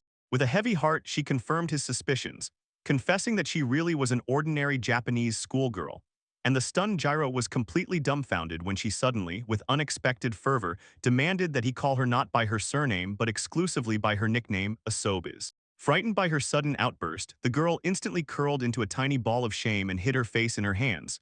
Trying to calm the poor girl, he promised not to harm her, asked her to catch her breath, and to finally dispel her fear, revealed his own secret. He was just as much a Japanese who had been swept into this bizarre world. Hearing this, she immediately perked up, her eyes wide with a mixture of shock and boundless relief. Realizing their shared origin, the witch changed her tone to inquisitive and friendly and noted that the boy had obviously arrived here quite recently compared to her. Leaning closer, she told with an unusually serious expression that she had been surviving in this land for a long 4 years, and sternly warned that natives from their homeland were incredibly rare here, so their meeting bordered on a true miracle. Such a term seriously puzzled the boy, and he asked with surprise why she still wore a school uniform, suggesting it was just a masquerade since she should have graduated long ago after 4 years. However, she only shrugged indifferently, admitting that she did not remember any graduation at all. Making a dramatic gesture, she proudly straightened up and declared that the laws of this world were completely different. Aging here was much slower, and bodily transformations were an everyday thing, so both in soul and body she would forever remain a high school senior. Continuing to boast, the girl proclaimed herself a cheating witch of unprecedented power and a famous adventurer of rank A, while he looked at her with outright skepticism, unable to reconcile the legendary status with the fact that this heroine had just been trembling in his hut. Her pride quickly faded as soon as she looked away and recalled the legendary forest of the World Tree and the monster she had just encountered. She confessed embarrassedly that she had not expected such a monster, as her dark magic was designed for sudden ambush strikes, which proved useless against a beast with such hypersensitivity and reaction. She trembled all over, and tears rolled down her cheeks as all the sufferings of the last 3 years surfaced in her memory. The burden of endured hardships fell on her shoulders with such force that it completely shattered the carefully crafted mask of impassivity. Unable to withstand the flood of emotions, the girl feverishly cried out about her difficult fate, lamenting her own introversion, palace intrigues, and intrusive marriage proposals from the nobility, while the stunned boy could only apologetically apologize under the hail of her bitter complaints. Continuing to pour out her soul, she revealed the shameful circumstances of their acquaintance. It turned out the monster attacked during laundry, forcing her to flee to the tent without underwear, and this burning memory only added to the girl's despair and shame. Looking at the tool in his hands, the sorceress expressed genuine shock at its power, noting that even her strong magical tentacles cracked before it, but he hastened to clarify that this thing was not a weapon at all, but an ordinary work tool. Despite loud tales about the elite rank of the adventuress, she tearfully admitted that her so-called cheating talent for dark magic was absolutely uncontrollable, and without the protection of the hut he built, she would hardly have survived that night in the deadly forest. Suddenly filled with new determination, the girl firmly announced her intention to stay here forever, calling the shelter her new home and confessing that she had come here specifically to deal with the slain monster. Her panicked desire to find a safe haven was visible to the naked eye. However, this courage sank back into tears in a second. Clutching the beams with a death grip, she cried out that she had finally found a corner where she did not have to tremble before monsters every moment, and her frantic gesture revealed all the horror experienced in the wilderness. When he inquired about her own equipment, she sighed sadly and admitted that her personal tent had been eaten by a local monster on the second day after arrival, and added in confusion that since then she had helplessly wandered the forest, completely revealing her total defenselessness. The emotional storm continued. She bitterly laughed through tears, crying over her miserable situation with empty pockets and an aching stomach from eating raw root vegetables, feeling that her end was near. Gyro looked at her with sincere pity and care, while Musubai anxiously circled nearby, observing the complete mental breakdown of the sorceress. Realizing the full horror of her situation, she fell silent and looked at the wooden shelter with a much softer gaze. The thought of simply leaving it after gaining such a life-saving refuge now seemed unthinkable, as she simply could not leave the only comfort in these wild thickets. Seeing her hesitation, he offered a wonderful solution and invited her to his main camp. This proposal caught the girl by surprise, her eyes widened in amazement, and her voice trembled with a mixture of relief and fatigue as she hurriedly agreed to follow him. Within minutes, the squad set off, leaving the site of the first camp behind. Quickly dismantling the structure, he confidently walked ahead, and she obediently followed, rejoicing in the safety of the real camp and even cheerfully shouting greetings to their future home.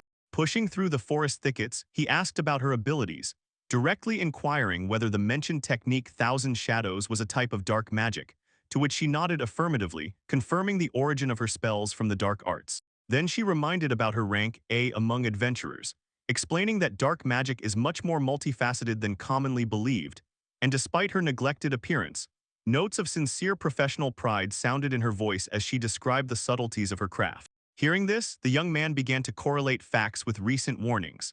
He recalled Sidek's words about a dangerous and powerful sorceress from the capital wandering these parts, and involuntarily wondered if his new companion was the very formidable person everyone was ordered to avoid. However, his suspicions immediately dissipated as soon as he looked back. The girl bent over in three, coughing fiercely and barely moving her feet. Resembro paced the ground under the weight of his backpack and smiled, thinking that the black and yellow vest would suit her perfectly. From Sidek's tales was a completely different person. However, his suspicions immediately dissipated as soon as he looked back. The girl bent over in three, coughing fiercely and barely moving her feet. Resembro paced the ground under the weight of his backpack and smiled, thinking that the black and yellow vest would suit her perfectly. From Sidek's tales was a completely different person. As soon as Gyro stepped over the camp threshold, an uncontrollable wolf cub instantly rushed at him, knocking him down, and he laughed heartily, noting how much the little one had grown under the barrage of his joyful and passionate licks. The man barely kept his balance under the weight of the fluffy creature, shouting in surprise, then turned to the small armored spirit and sincerely thanked him for the faithful guard during his absence, receiving in response a silent and respectful nod. Nearby, a young sorceress watched this touching scene with a radiant smile, her heart melting at the sight of the fluffy friends. She was warmly accepted into the group and announced that from now on she would live with them, to which the girl burst out in pure delight at the prospect of being surrounded by such cute creatures. Her joy was interrupted by a sudden incident. An overexcited puppy rushed straight at her at full speed, knocking the girl onto the grass with the same turbulent hugs as the owner, causing Gyro to rush to pull the little one away, apologizing for the excessive affection and explaining that he had simply lost his head from happiness. Having gone deeper into the clearing, she suddenly froze like rooted to the spot with her jaw dropped at the sight of real residential houses in the very heart of the forbidden wilderness, not believing her own eyes and shouting in shock about the presence of buildings in the World Tree Forest, which she had considered a dead wasteland. She listened with her mouth open to the explanation about the complete impossibility of such a thing, since clearing the local thickets and exterminating magical beasts was considered a feat only gods could accomplish. Realizing that her companion had single-handedly achieved the impossible even for deities brought an ironic and understanding smile to her face. Her amazement only grew when inside the hut she saw skillfully carved wooden furniture. A simple table and chairs seemed to her an incredible island of civilization amid impenetrable thickets, and from the offered cup of hot tea she completely lost the power of speech. The girl could hardly believe her ears when he explained that this fragrant tea was a special blend of the elf tea. But her surprise turned into a stormy interrogation as soon as her gaze fell on modern conveniences, namely a Western toilet, to which the host calmly pointed with his hand to a separate outhouse outside, confirming her expectations. Stunned by the presence of such unprecedented comfort in the center of a deadly trap, she cried with happiness, declaring it an absolute victory over fate. The boy with a kind smile watched her storm of emotions, finding her antics amusing, although he had to warn that instead of toilet paper they had to use broad leaves. When the little spirit Yukatoma silently emerged from the dense shadow, the sorceress suddenly shuddered, remembering something extremely important, and with a radiant expression on her face announced that she had real paper with her. She plunged her hands straight into her own shadow and pulled out a whole stack of clean paper, as if pulling it out of thin air, which made a huge impression on the master, causing him to praise such a convenient pocket for traveling. Despite his admiration, she sighed sadly, explaining that this skill did not always bring happiness, and recalled a bitter case when she was accused of smuggling because of accidentally noticed jewels in the shadow, a senseless misunderstanding that deprived her of a roof over her head and made an enemy of the local lord. He listened sympathetically to her complaints about the soulless cogs of the local bureaucracy, where every little detail is meticulously controlled by guilds, and this unbearable burden of social conventions seemed to physically press the girl to the ground, plunging her into despair. Reflecting on her plight, the man realized, even if famous mercenaries avoid such obstacles, they still remain defenseless loners without official protection, and she smiled sadly, confirming the harsh truth of their free life. A clear realization came to him. Without influential connections and official status, even the most powerful geniuses are doomed to eternal wanderings, and he understood that for a peaceful life and safe use of his magic, he would eventually have to gain lawful power and weight in society. Wishing to change the subject, he remembered the elf who lives nearby and is supposed to return in about 3 days, suggesting that it would be easier for two girls to find common ground if Tia accompanied her to the human settlement. However, the guest only remained sullenly silent, and her gaze was clouded by a troubling haze. He watched as she broke down into sobs again, crying out that she would never return to her past life. Recalling through tears the escape from the royal palace, the disdain of the guild that saw her only as a dangerous splinter, and the hopeless poverty without a penny to her name, begging for rescue from this nightmare. Her crying painfully reminded him of his own past, mentally returning him to cold monitors and the endless office drudgery of his former life, when he naively believed that everyone around suffered the same way, blindly succumbing to the societal lie that this is what growing up is all about. He worked himself to the bone, receiving in return only unfair reproaches and ever deeper loneliness, and even a desperate job change did not help to escape the trap of pleasing others, finally destroying any faith in leadership and colleagues. Returning to reality, he looked at the crying girl and realized that she had endured much harsher blows of fate than he had, and at such a young age. She continued to sob bitterly, wiping tears with trembling hands, while her tiny figure trembled from the pain experienced. Seeing how tears rolled down her cheeks, and his voice broke as he confessed that lately even food had lost all taste, turning into painful torment, he made a firm and swift decision, saying that if everything was so bad, she could simply stay here to live. She was stunned with amazement when he confidently repeated his offer and promised to build her a cozy little house in the clearing. This sudden kindness caught her off guard, her eyes widened in shock, and a barely audible sigh escaped her lips, unable to contain such selfless care. He smiles and waves goodbye to the student, wishing her all the best and showing that their joint training session is coming to an end. But she remains frozen in confusion, barely gathering her words until finally the whole group disperses. She immediately began eagerly offering her services, even volunteering to serve as his footrest or chair to prove her usefulness. But overwhelmed by such wild self-abasement, Gyro hastily stopped her, urging her to come up with something more sensible.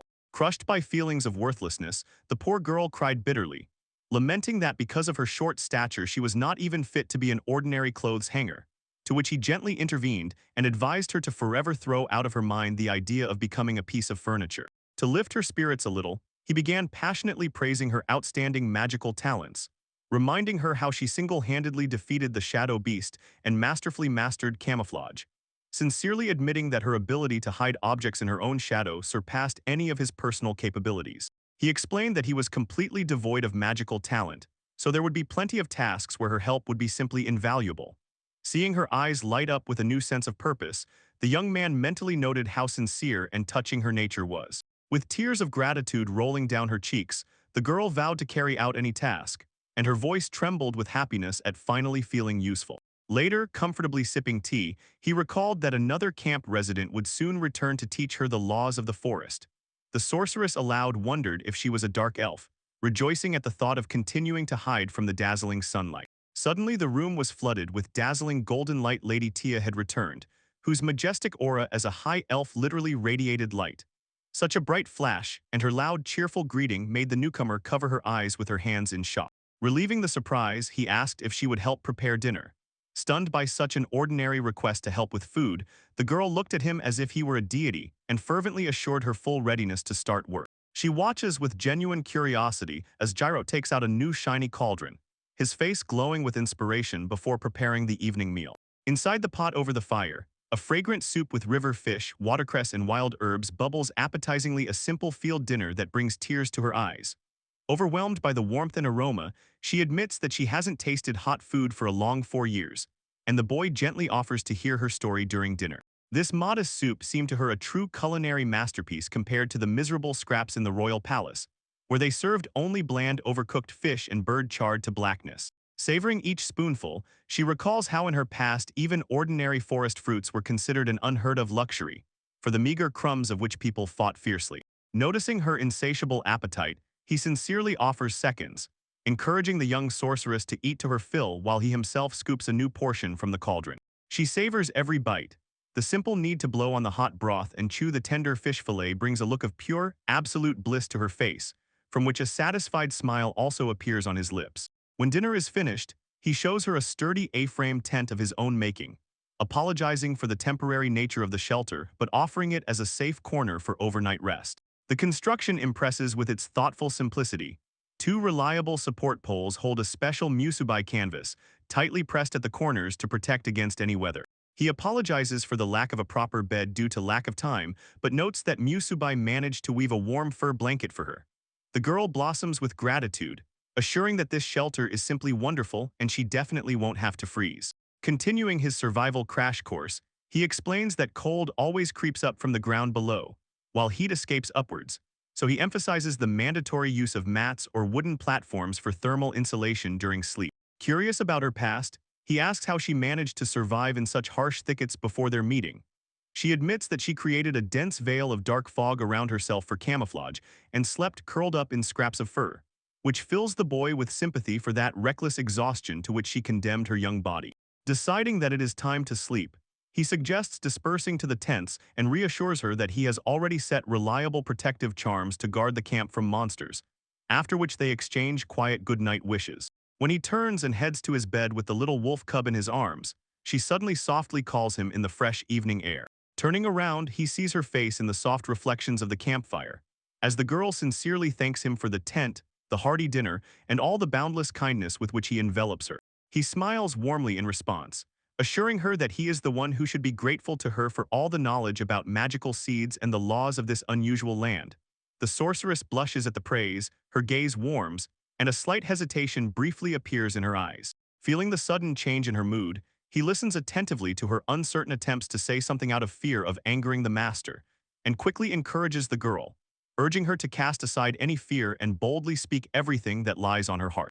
Carefully holding the wolf cub in his arms, he patiently waits while the girl opposite nervously tugs at the edge of her cloak and, blushing from embarrassment, finally stammers and asks what his real name is. Seeing her fright, the boy smiles gently, but this only intensifies her panic.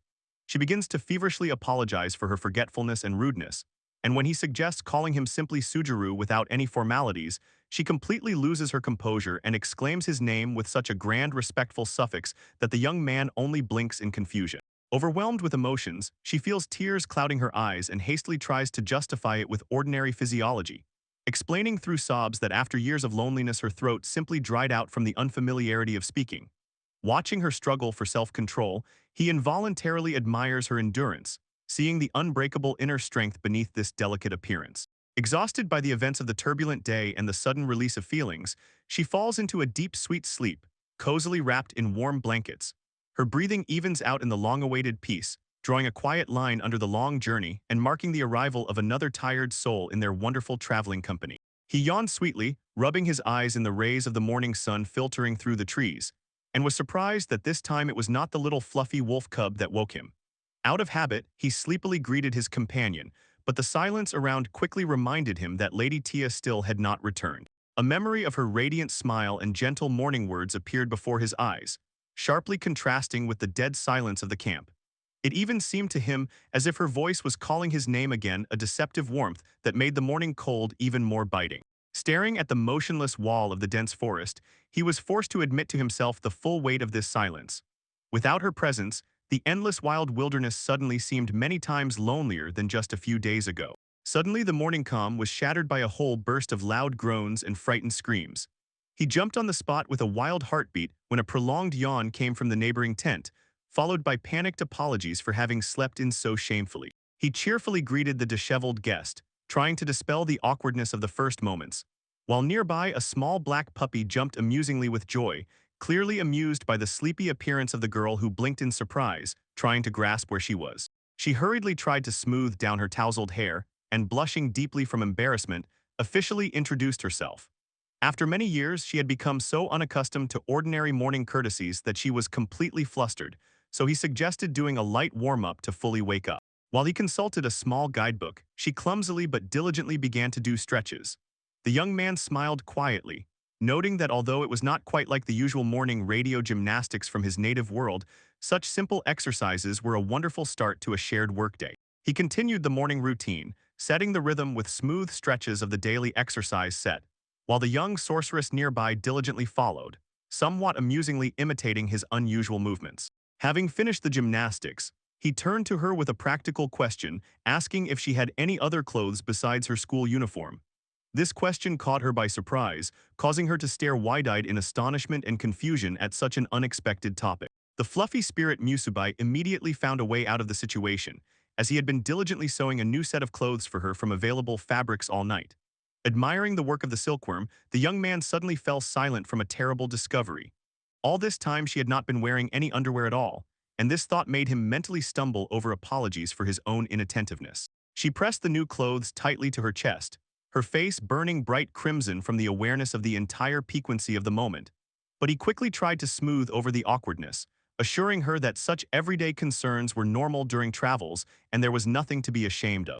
To help her with personal hygiene, he handed her a smooth round object wrapped in cloth, a treated claw of a storm griffin, explaining that it worked better in water than any soap, and the girl shyly accepted the gift with quiet words of gratitude. Having led her to a cozy spot by the river with a gentle current, he pointed to the clear surface and suggested she wash calmly, adding that he had specially arranged a dam from stones to slow the water, creating a safe and private place for bathing.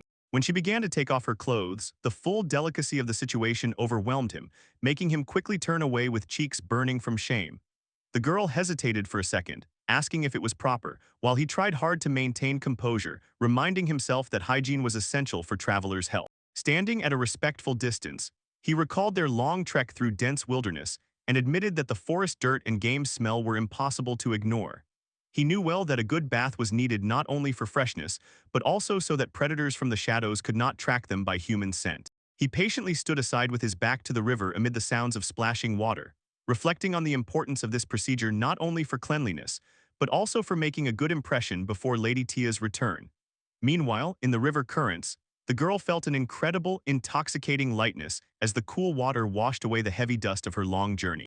Suddenly she dived deeper into the water, overwhelmed by a sudden attack of acute shyness. Now that the dirt was finally washed away, the realization of how neglected she had looked until now made her want to simply dissolve at the bottom of the river. When she comes ashore, he carefully sets about tidying her up, confidently combing her wet hair with a comb and explaining that he wanted to do it earlier but was first concerned with her recovery. Carefully checking the strands for forest parasites, he admits with a gentle smile that he himself was once forcibly sent to wash by an elf, so they both found themselves in the same situation. He calmly and practically continues the conversation, noting that he simply did not want her to suffer humiliation because of an unpleasant smell, and looking ahead, suggests creating truly civilized living conditions towards through an idea that leaves her momentarily speechless. She remains silent, thoughtfully gazing at the dark wall of distant crowns and assessing their dangerous surroundings. The World Tree Forest remains a place where every wrong step threatens death, and this harsh truth does not leave her thoughts even in moments of such rare tranquility. Beyond their cozy glade, the ancient thickets stand as a silent and formidable wall, shrouded in thick mystical fog that reliably hides numerous deadly threats in the dark wilderness. He turns back to the urgent needs of the camp, reasoning that today should be fully devoted to felling the forest and clearing the territory. Now that he has a new life companion in the wilderness, building a full-fledged separate house has become the main goal. She approaches him, already dressed in sturdy new clothes, and sincerely offers her help with the hard work. Although he doubts whether she can withstand such physical exertion, the girl calmly and confidently assures him that she can make a significant contribution to their joint effort. She explains that her mastery of dark magic is based on manipulating invisible forces, making her an unparalleled master of telekinesis. And to prove her words, she gracefully lifts a wooden table and chair into the air with a light movement of her hand. Thanks to her ability to make objects completely weightless, she enthusiastically takes on the heavy construction work, and Gyro, impressed by this demonstration, gratefully accepts her services. rejoicing at how much easier the construction will become thanks to such magic. Within minutes, the work was in full swing. The girl lifted a huge log with incredible ease, which usually only a few strong men could barely move, cheerfully humming under her breath and paying no attention to the colossal weight hanging in the air. While she took on all the heavy lifting, Gyro focused on the fine processing, sawing the wood into even boards and removing the rough bark. And each finished plank instantly disappeared into the dark vortex of her spatial shadow pocket. This flawless combination of magic and physical labor quickly solved their main problem. Although the artifact easily cut the forest, transporting and storing materials remained a terrible headache, which her unique gift finally erased from the agenda. Inspired by the wild progress, he cheerfully shouted words of encouragement and urged keeping up this furious pace, while she began to show the first signs of fatigue, changing her initial enthusiasm to sincere amazement at his tireless zeal. Having assessed the solid pile of prepared materials, the master decided to move from gathering resources to the actual construction, suggesting to head to the site of the future dwelling. However, the physical toll of using magic quickly caught up with the girl, forcing her to bend over double and greedily gasp for air. It became clear that although magic removes noticeable weight, moving the mass itself still burns internal energy, which forced them to urgently take a break. She listened attentively to Gyro's explanation about the mechanics of their work. Using a simple example, he showed that lifting an object is one thing, but pushing or throwing it requires significant effort, after which he asked to fetch the next batch of logs for building the walls. Exerting maximum effort, she breathed heavily and unevenly, trying to direct the massive beams in the right direction. Gyro noted that even with reduced weight, moving a large mass in space inevitably exhausts the body, and this natural law cannot be bypassed by any magic. The young sorceress blushed when he suddenly sincerely praised her for her selfless work. Her face twisted with a mixture of surprise and shame, and her usual mask of indifference instantly fell away under the weight of the unexpected warm compliment. She blinked in surprise at his practical question. Isn't it easier to manipulate wood using shadow tentacles than to carry everything by hand? This simple thought had never occurred to her before, causing a silent exclamation of sudden insight. The dark weaponized appendages quickly became their main construction tool, wrapping around the wooden frame and securely holding the beams in place. While Gyro controlled the joining of the outer walls and the building's foundation, her magic provided all the heavy force for assembling the frame. The shadow limbs worked with jeweler's precision, installing the roof and internal partitions under Gyro's clear guidance. He never ceased to be amazed at the speed of the process, noting how her ability to direct materials with the power of thought turned several days of hard labor into mere hours of work. Stepping back a few steps, they admired the fruits of their efforts together. A sturdy, strong wooden hut proudly stood on the site of the former wasteland, and the builders themselves were silently impressed, finally fully realizing the scale of what had been done. The boy met genuine shock on her face when she spoke about the true magic of this construction, and quickly reminded her that she was the one who possessed the supernatural gift. Although such a frantic pace of building the dwelling seemed a real miracle even to him. Standing in front of the finished house, she was still breathing heavily from fatigue, while Gyro warmly thanked his companion, admiring how her dark powers worked like a powerful machine for assembling beams. Even the little wolf cub looked impressed, although Gianna herself admitted that her body was quite numb after the long work. Raising her head to the wooden walls, she could hardly believe her own eyes. The cozy hut, which in the morning was just a shapeless pile of logs, now stood before her as an unshakable fortress. He continued to shower her with well-deserved praise, emphasizing that he could never have built such a reliable house on his own. Seeking sincere approval, the girl timidly asked again if she was really useful, looking intently into his eyes in anticipation of an answer. A warm, sincere smile blossomed on her face as soon as he confirmed her invaluable contribution. Noticing her mood lift, the boy inquired about her well-being, and she assured him that not a trace of her former fatigue remained. With the onset of evening, the forest air filled with the thick and spicy aroma of boiling stew. In the cauldron, juicy pieces of meat with select vegetables were simmering appetizingly, a well-earned tasty reward for an exhausting day. Settling by the campfire, they enjoyed a hot dinner, and he explained that due to lack of time for hunting, they were eating the same bear that had attacked the day before, to which she, much to his great surprise, took out from her supplies a whole bunch of hidden spices and additional ingredients. Full and happy, the girl leaned back with a full stomach, feeling the day's tension finally release from her body, while he himself pondered the return of their companion, Lady Tia, who was supposed to arrive the very next day. Watching the guest with calm optimism, he decided to dismiss unnecessary worries. The man was firmly convinced that the elf would gladly accept the new ally into their circle, and with this quiet thought, he allowed himself to fully relax. Standing next to Ayano, he darkened at the unexpected turn of events and growing anxiety. A heavy tension hung in the air as a silent testimony that none of them could imagine such a turbulent and dangerous development of the situation. He already clearly saw her reaction, which turned out to be infinitely far from the expected peaceful acquaintance.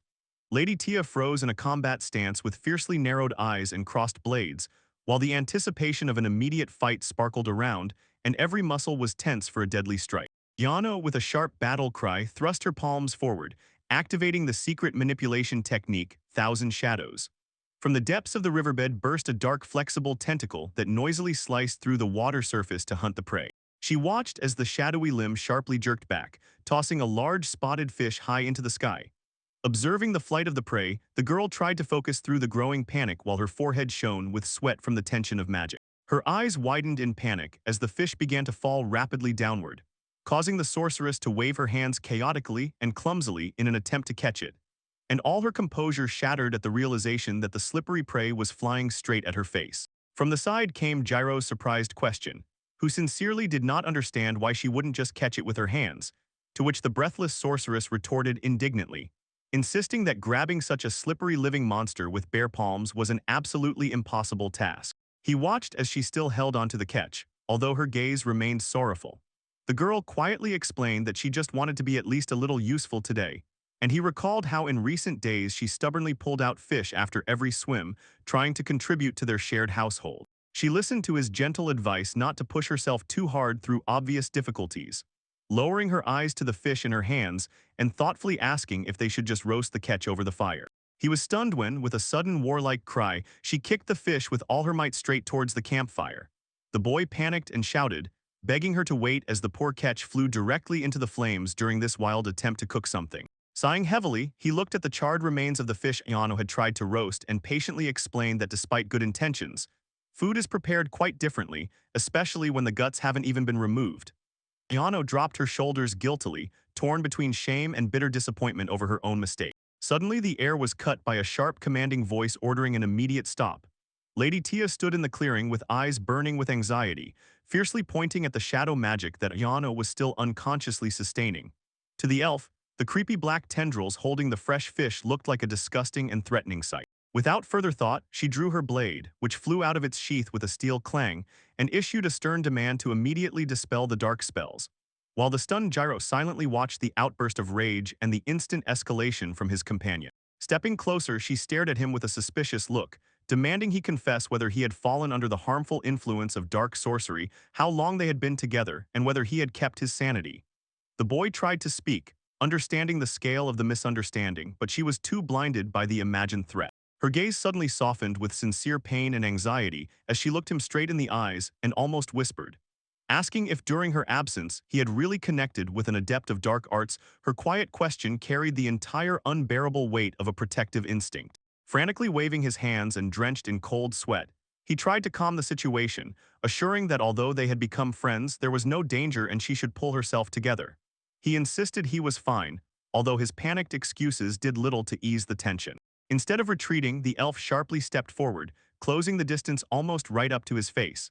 Such sudden closeness made his heart race wildly, and he froze in place while she literally scanned him with such a scrutinizing gaze that it bordered on violating all personal boundaries. She stared directly into his pupils, trying to detect the slightest traces of corruption or magical subjugation. The whole world around seemed to dissolve, leaving only this piercing silent gaze meant to reveal the true state of his soul. Emotions overwhelmed the girl completely, and tears ran down her cheeks as she squeezed the huge fish in her hands, which writhed wildly and dripped slime. Gyro stood nearby, apologizing guiltily for this senseless farce, while the disgusting slimy skin of the catch caused her obvious revulsion. Having recovered from the initial shock, she calmly began discussing the nature of his powers. Gyro admitted that he was called a magic user, which greatly surprised the elf, who noted that he was strikingly different from all the dark sorcerers she had met before. She explained that dark magic usually requires fanatical faith or is born in the souls of those who nurture fierce hatred and inner darkness amid chaos. Gyro listened attentively, reflecting on the fact that true faith is born from trust in something unseen deep within the human heart. He tried to explain his worldview with examples from his native world, mentioning a weekly manga magazine that confused Lady Tia, but despite the cultural gap, She decided to leave the incomprehensible details aside and simply take his words on faith. The ice finally broke when he warmly greeted her on her return home. The elf's face lit up with a joyful, sincere smile as soon as she uttered his name, and the invisible bond between them only strengthened after the recent trial they had endured. However, curiosity once again took over. She awkwardly leaned close to him, noticing a strange sensation nearby, and the young man could only tense and nod under the heavy weight of her scrutinizing attention. Nearby, a schoolgirl desperately tried to hold onto a giant living fish that loudly slapped its tail and splashed slime, begging for help, as the slippery monster threatened to slip from her weak hands at any moment. Noticing the guest, the elf joyfully greeted her, realizing that this girl was another visitor from Sujiru's native world, and with a warm smile welcomed the stranger into their wonderful shared reality. She blossomed with delight, showering the newcomer with compliments about her cute appearance and unusual outfit, while the girl herself literally physically suffered from such dazzling positivity, shielding her eyes from the glow and wondering if everyone in this world was so uncontrollably energetic. After leading them to the newly built hut, she proudly demonstrated the quality of the wooden floor. Gyro appreciated the thickness of the planks and their reliable thermal insulation, while the hostess herself rejoiced at the discovery of a new home, happy to finally have a cozy place for joint gatherings. Inside, all the furniture was thoughtfully designed down to the smallest detail to save space, including a bed that could be folded and securely fixed to the wall. Gyro demonstrated this mechanism in action, showing how the room transforms in seconds to suit any daytime needs. Similarly, a table attached to the wall can be folded when not in use. She admires this ingenuity, realizing how much more spacious the room seems without unnecessary items on the floor, making the space versatile. Walking further into the room, she stops and looks down puzzled. She asks why they both took off their shoes and neatly left them by the door, despite the absence of an entryway. He explains that it is an instinctive reaction to the stone step at the entrancea habit from their native world.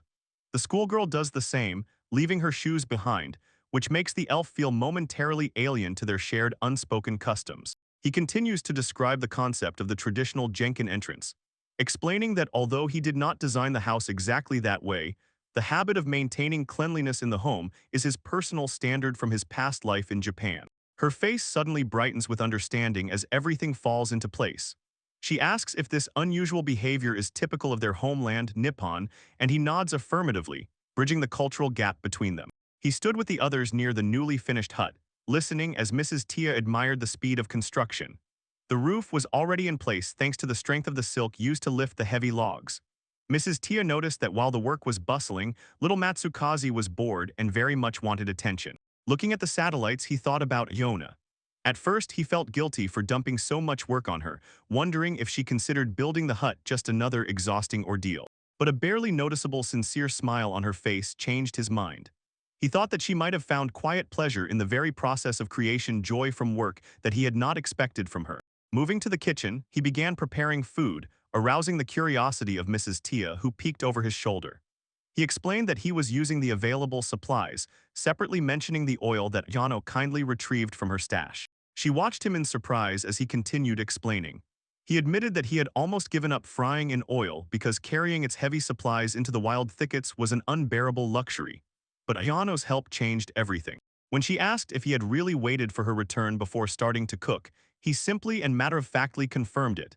His sincerity caught her off guard, leaving her momentarily speechless from such attention.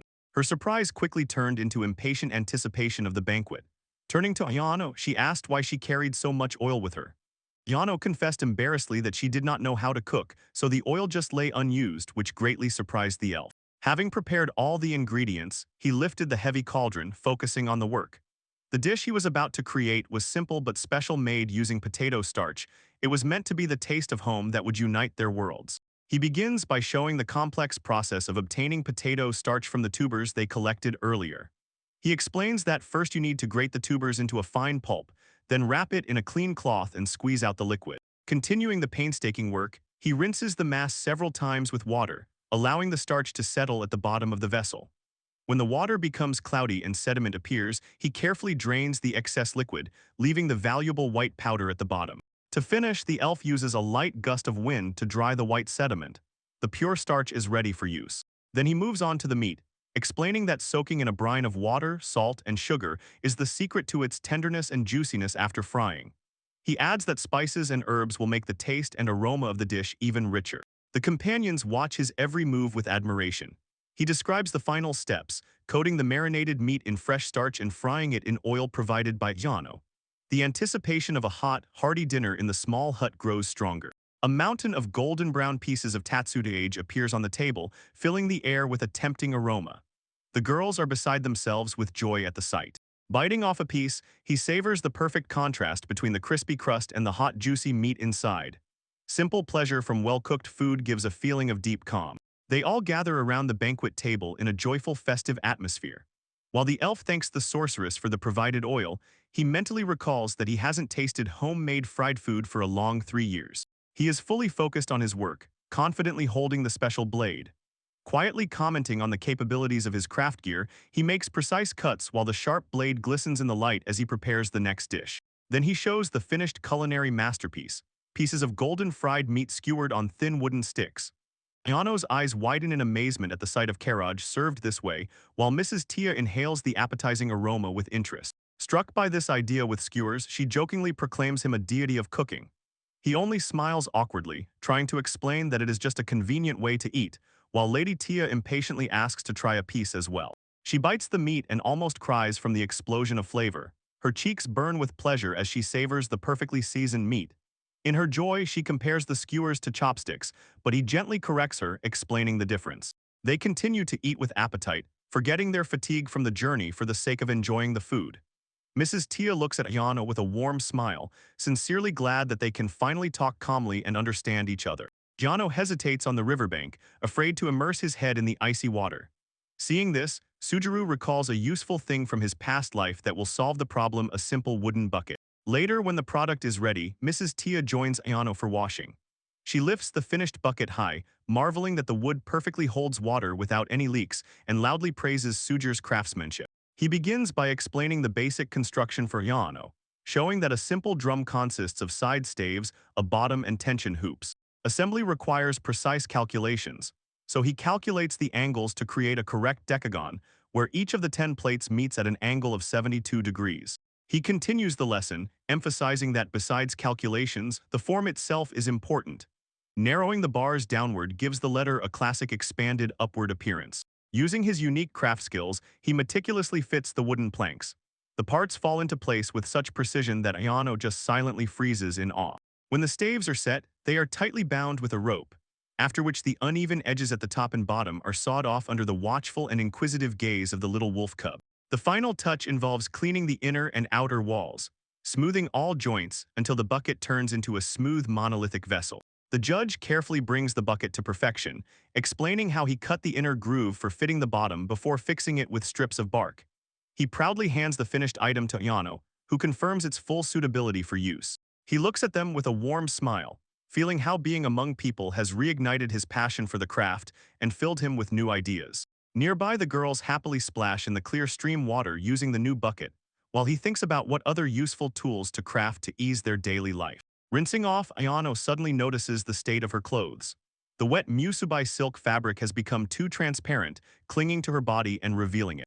Her companion nods, noting the amazing delicacy and weightlessness of the fabric, which only heightens Ayano's embarrassment as she tries to cover herself. The elfess urges her to be vigilant, warning that splashing during bathing can attract dangerous predators, although Ayano's attention is momentarily distracted by a passing fish. Suddenly, the water surface explodes with splashes as an invisible force pulls Ayano to the bottom. Her desperate cry for help echoes through the forest, and Suduru instantly activates his crafted sight. He recognizes the attacker. It is a malicious slime, an almost invisible predator that uses the water's transparency for ambush, and quickly assesses the threat while the creature drags the girl into the depths. He watches as Ayano coughs up water, trembling all over after the ordeal. Lady Tia stays nearby, reminding about the importance of vigilance, since under normal conditions such an attack should not have happened. Ayano, barely breathing, only apologizes guiltily for her own inattention.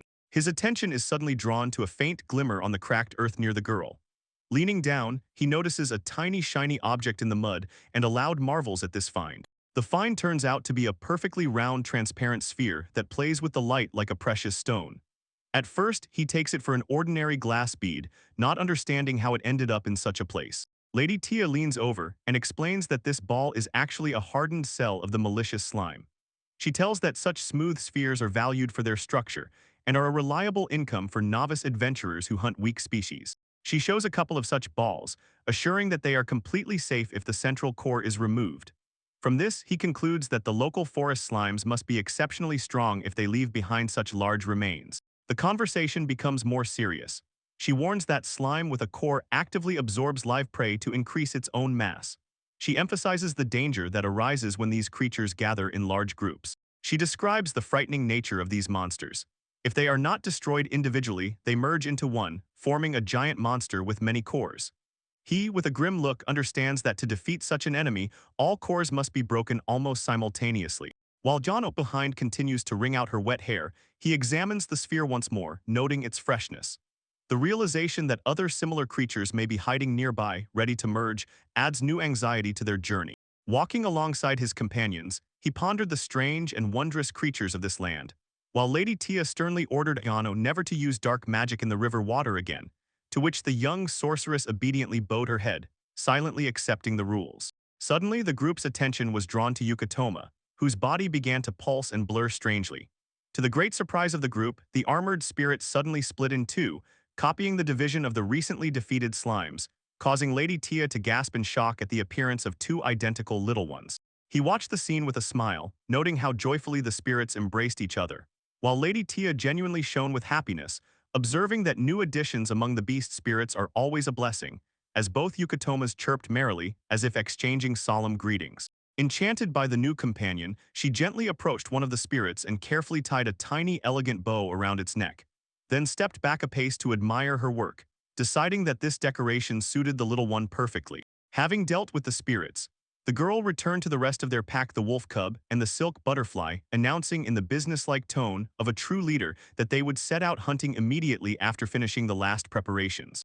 As they moved on, Ayano looked at the adorned spirit with a stone face and quietly threw a sharp remark about Mishta's girlish toys.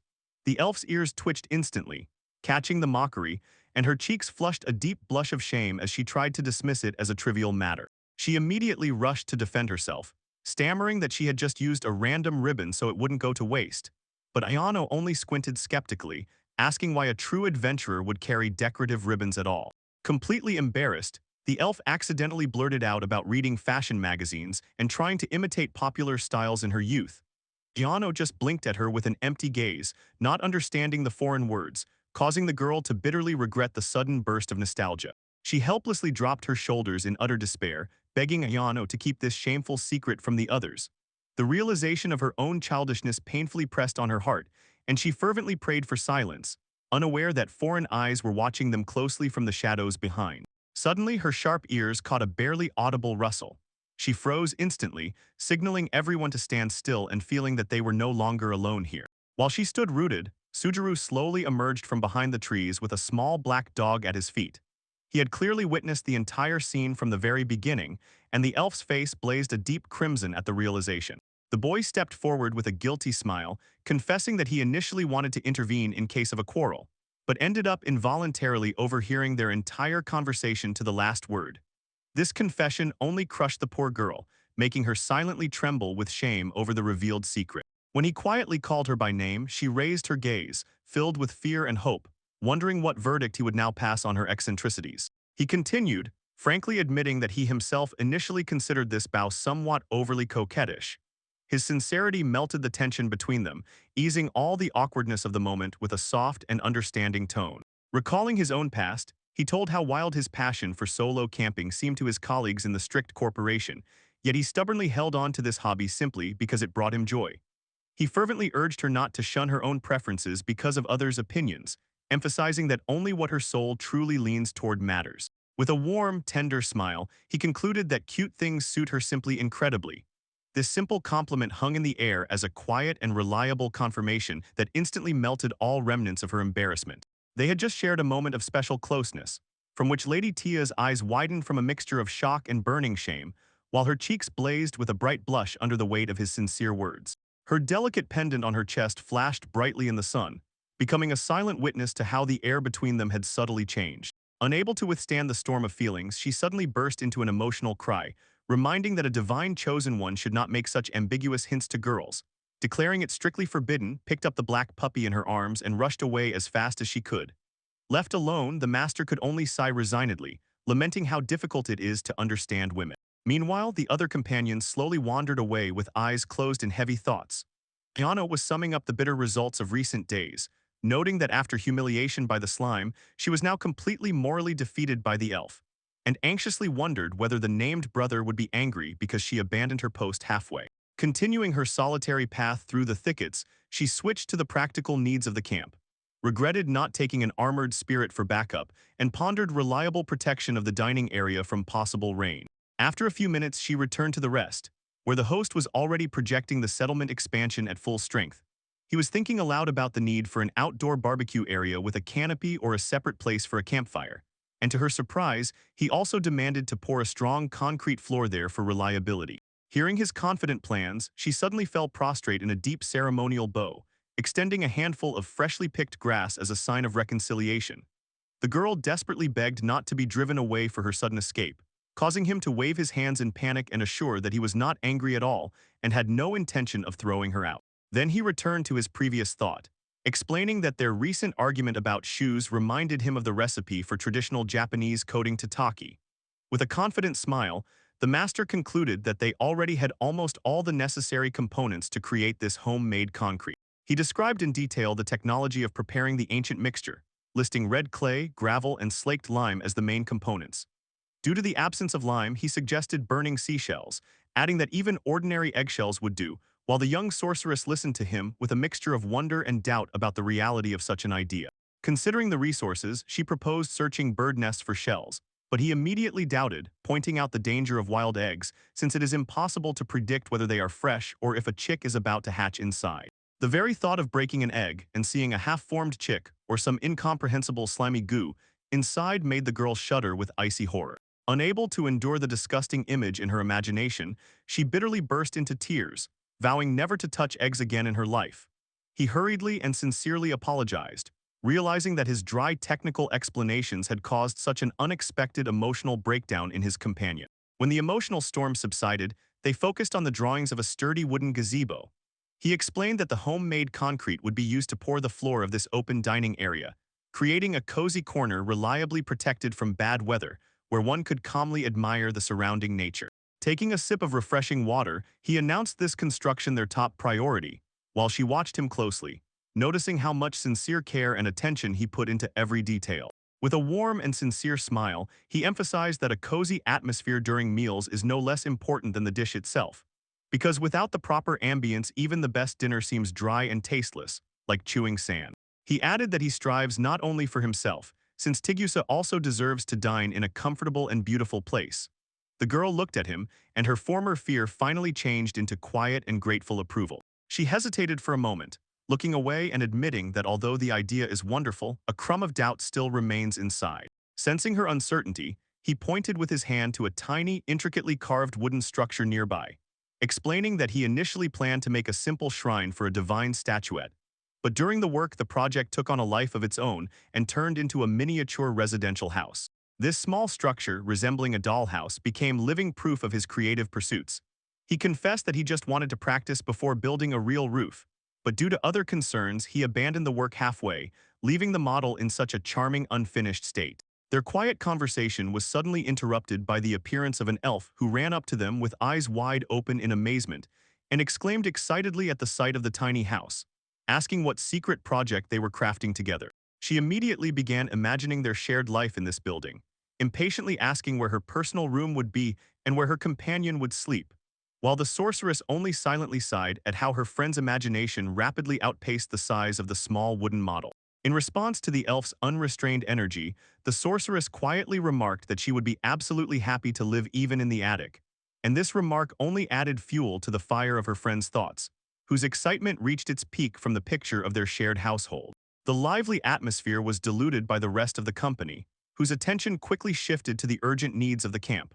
One of the men loudly announced a substantial hunting catch and asked for help to carry the prey to the river for butchering, making everyone immediately get to work. While the others went off to drag the heavy carcass, he stayed in the clearing, admiring the peaceful landscape in the rays of the evening sun rolling toward the horizon, and preparing to make a hearty dinner for his tired companions. Suddenly, a gentle, otherworldly voice reached his ears, greeting him on his return and unexpectedly calling him the Lord of the Regalia. Startled by the unexpected greeting, he sharply turned toward the sound and fixed his gaze on the newly finished miniature house, from whose tiny windows flickered a shimmering magical glow, prompting him to sternly ask who was hiding there.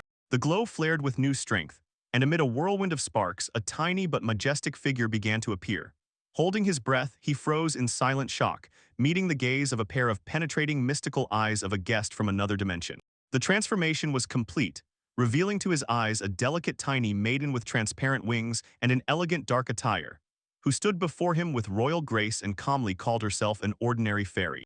Lady Tia almost screamed, clutching her cheeks in complete shock at the sight of the winged tiny creature, exclaiming in a trembling voice of reverence that this was a real fairy, and marveling at how many centuries had passed since such beings last appeared to mortals. She continued to enthusiastically study the otherworldly guest, explaining to her friends that the wings of these spirits move in absolute silence, and this beauty clearly belonged to the higher nobility of fairies. In response to Sudaru's question about acquaintance, the elf clarified that she knew their kind but was seeing one so close for the first time, simultaneously warning that fairies have an extremely capricious nature and one must be cautious with them. They continued their conversation along the way. The elf admitted that although fairies can be fussy, they are not evil, and some even help with household chores, while Sudzuru listened thoughtfully, trying to reconcile these facts with the unusual guest before them. Then he again addressed the winged spirit, sincerely thanking her for the help and for liking the little house he had made, and politely inquired about the name of their mysterious new companion. She gracefully hovered in the air with a calm expression on her face, calling herself Cineraria a magnificent high-ranking fairy, and playfully tilting her head called him Big Brother, revealing such unexpected familiarity that completely confused him. Their acquaintance was abruptly interrupted by the appearance of Tigusa, who approached with a pile of freshly processed fresh meat and asked where to put it.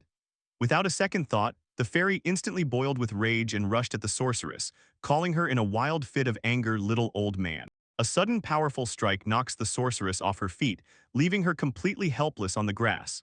Cineraria menacingly hovers over the fallen victim, proclaiming that the presence of the regalia inevitably attracts kin of darkness, so as an elite fairy she is obliged to immediately destroy the threat. Seeing the deadly danger flare up, he rushes forward, demanding the fairy stop and assuring that Tigusa is absolutely innocent.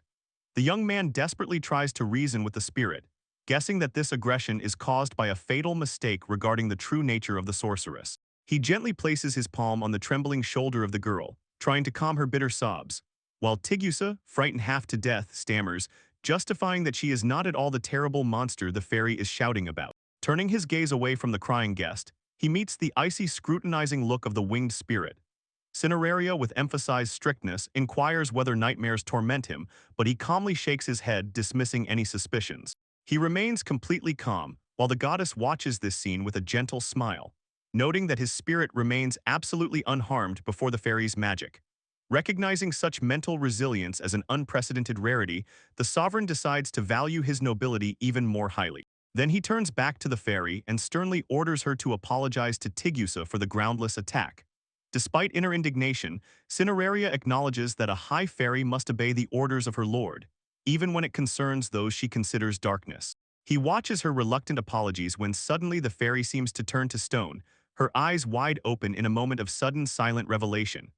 While the young sorceress trembles with horror, the young man notices the fairy's momentary confusion, wondering if she herself felt true fear. She hastily rejects any weakness, noticeably shuddering all over and asserting that a noble fairy does not know fear.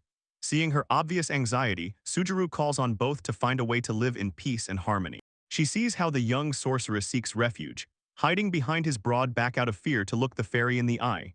The goddess observes this from the side, wholeheartedly sympathizing with the fragile and defenseless state of the girl. When the storm was temporarily calmed, the squad continued their way through impenetrable thickets, having gained a new capricious and unpredictable companion. Cineraria critically examines the crafted furniture, declaring that although the sofa is comfortable, it completely lacks artistic taste. She demands an immediate rework with the addition of neoclassical elements to satisfy her refined aristocratic requests. Continuing her meticulous assessment, she advises making the legs and frame more reliable for peace of mind and insists on installing an air mattress, explaining that ordinary fur or canvas will not provide the necessary softness. Sujuru nearby can only silently sigh at her outrageous whims. He steers the conversation into a practical direction, expressing sincere surprise that in this divine forest grow trees capable of producing rubber sap, and notes. By combining it with musubai silk, one can obtain the perfect waterproof fabric. She elaborates on the surrounding world, explaining that this primeval forest is a creation of the Age of Gods. The girl describes how they wisely draw from its rare riches while strictly preserving the inviolable natural balance of the land. Suddenly she leans closer with a sly sparkle in her eyes, inquiring whether his heart did not skip a beat at the sight of such a tiny but perfect creature. He cuts off with an instant and cold refusal, not yielding in the slightest to her frank provocation. Indifferently shrugging in response to his harshness, she switches to business and offers to gather the rubber herself, as befits a high fairy, asking for something sharp for the task. With a swift motion, she materializes a thin shining blade, respectfully calling it the Lord of Regalia. The girl admiringly examines the weapon, acknowledging it as a true masterpiece of blacksmith craftsmanship. Before flying off, she casually orders him to prepare a comfortable sleeping place for herself as well, assuring that it will soon definitely be needed. As she disappears into the sky, he remains standing bewildered, confused by the strange request and whims of his new companion. She rejects Sujiru's offer to help carry the collected sap, assuring that with her extraordinary abilities such experiences are simply laughable. While the young man remains skeptical, the fairy radiates unwavering confidence, preparing to demonstrate her full power. Without any warning, she swiftly swoops down, grabs Ayano by the collar of her cloak, and with a powerful jerk tosses the stunned sorceress into the air. Ayano only lets out a confused squeal, lifting off the ground, while Sudaru with his jaw dropped stares at this display of colossal physical strength. Rising above the treetops, Ayano is impressed and admiring the strength of the tiny fairy, realizing what devastating power hides behind her miniature appearance. The sensation of flight captivates and simultaneously frightens as the small spirit carries her through the clouds with absolute effortless grace. However, the joy of flight proves short-lived. The fairy suddenly coldly announces that she is releasing her passenger. Ayano's eyes widen in panic as the support disappears, and with a desperate scream she plummets straight down like a stone. Fortunately, Sudzuru manages to react in time and firmly catches Ayano in his arms, softening the fall. The fairy gracefully lands nearby, slyly praising his reaction and asking if this haste is related to the desire to try the bed as soon as possible, leaving the blushing Ayano hanging tightly on her savior. Gyro stands before the fruit of his labor, a tiny sanctuary carved in an elegant traditional style.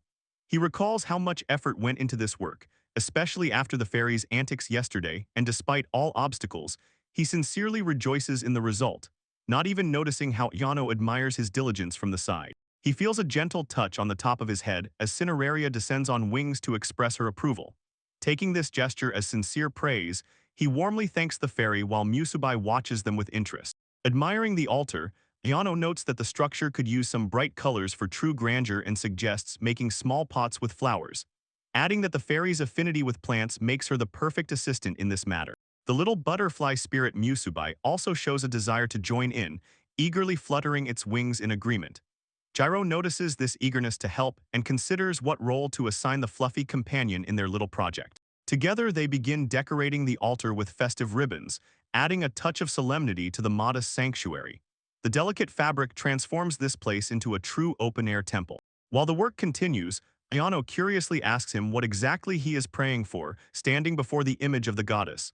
This unexpected question makes him pause for a moment in deep silence. He gently smiles and explains that most of his requests have already come true one way or another. So for him, prayer is not about begging for new blessings, but a simple and sincere gratitude for the life he now has. Deep in his soul, he admits that all the wishes expressed at the moment of rebirth are gradually coming true among faithful friends and beloved work, and his heart fills with deep peace when looking into the future. He reflects on the unexpected generosity of his new fate, holding a sharp chisel as a symbol of the gifted talent for creation surrounded by devoted comrades and good neighbors.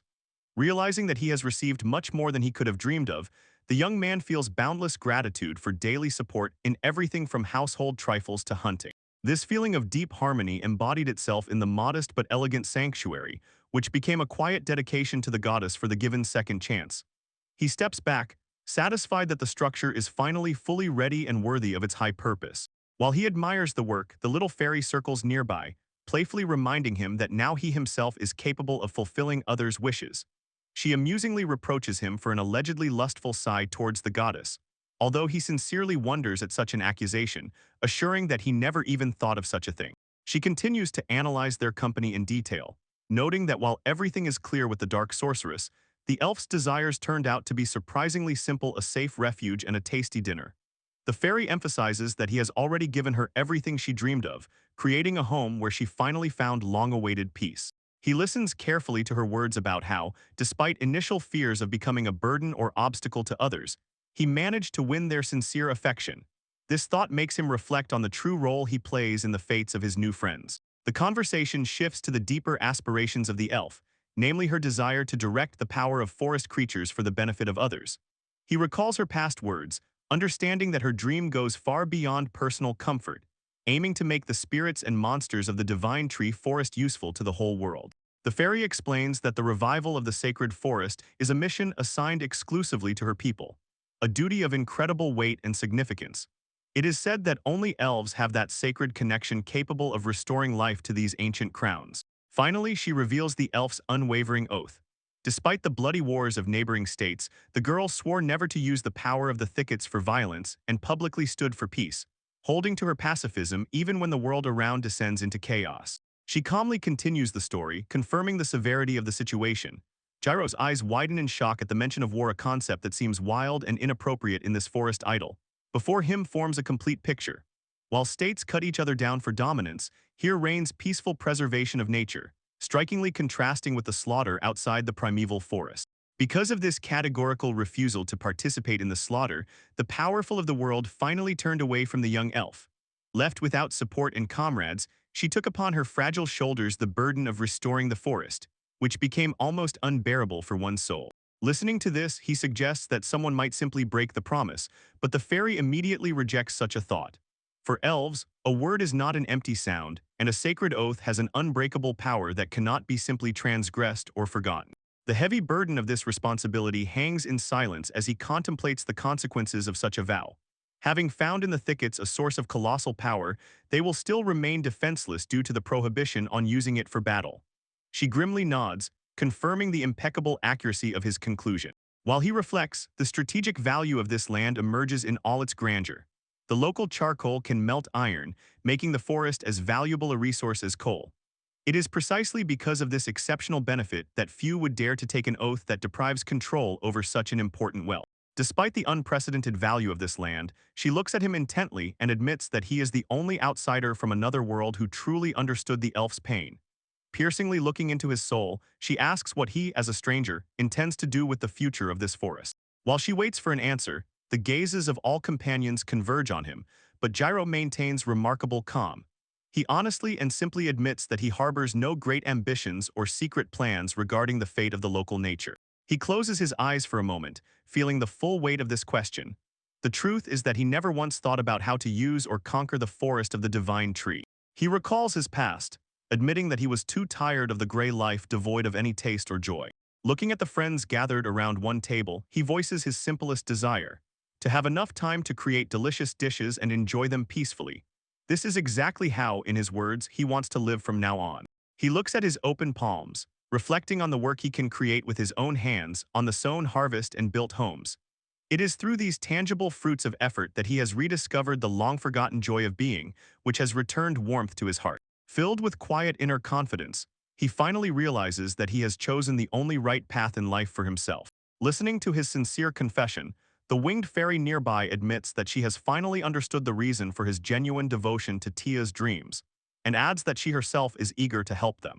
Reflecting on this connection, she notes, to an outsider, such small steps may seem pointless, but when actions bring good to others, their value instantly grows, turning into something truly magnificent. While the spirit butterfly circles above the stone pavement, the conversation continues.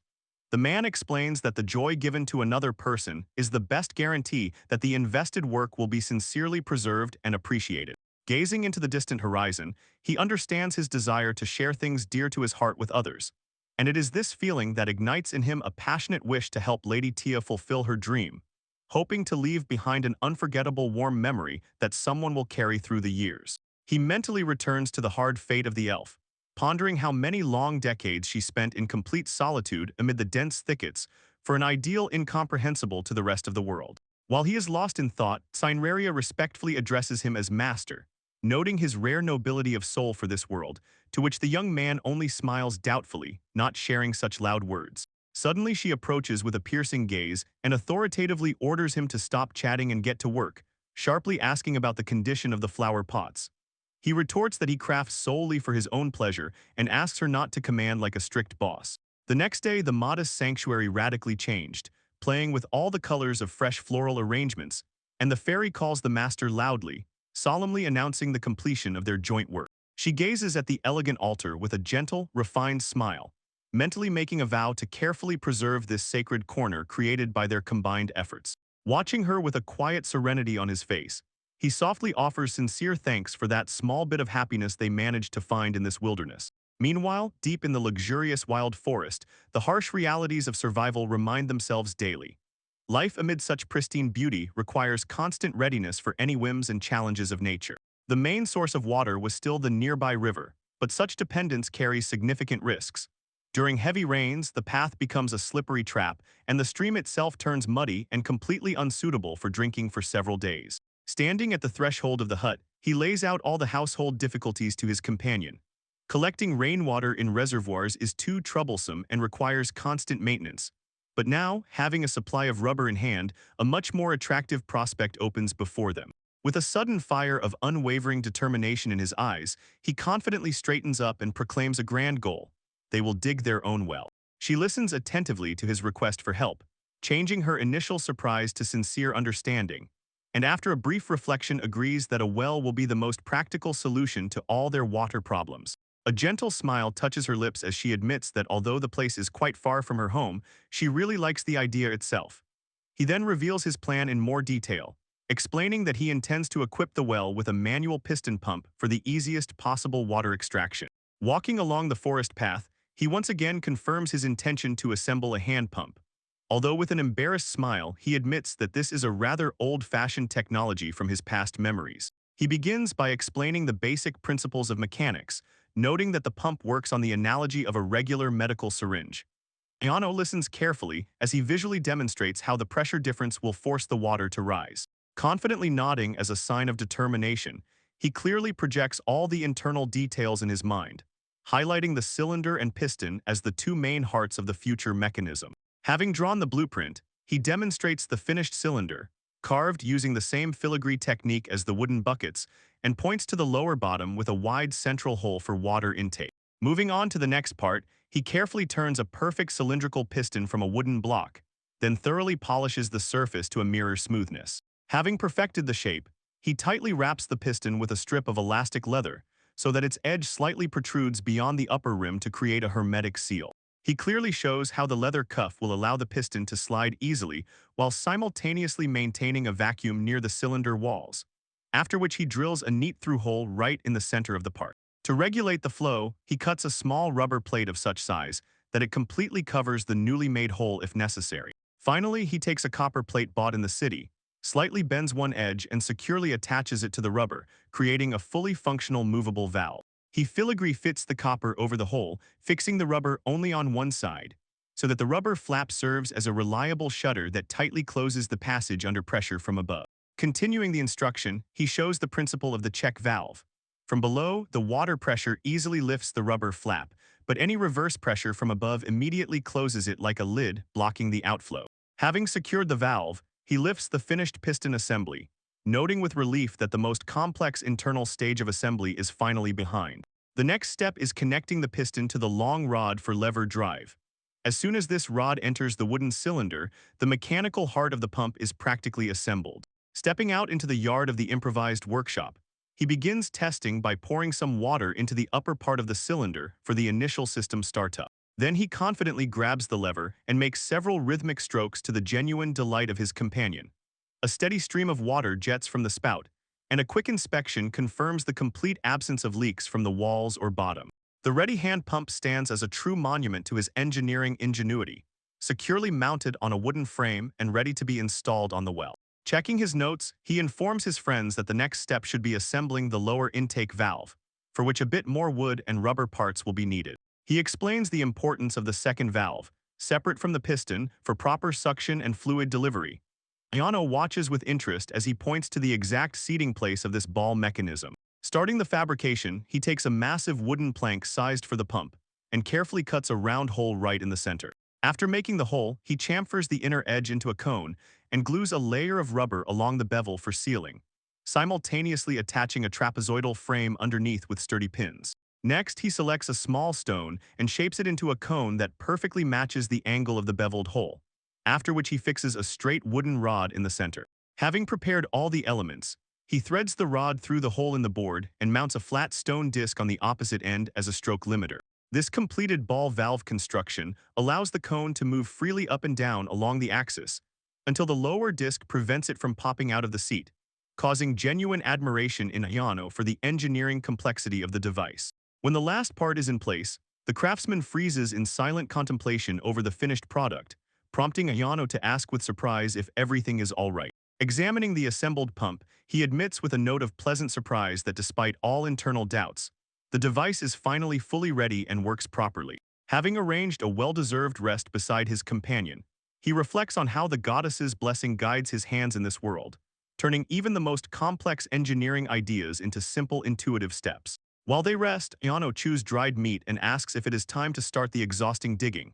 He stops her, noting that before beginning the earthworks, one more vital detail remains. He explains the need to manufacture both a lifting water pipe and a casing column to protect the shaft, addressing it for help, to which the girl responds with a calm and decisive nod.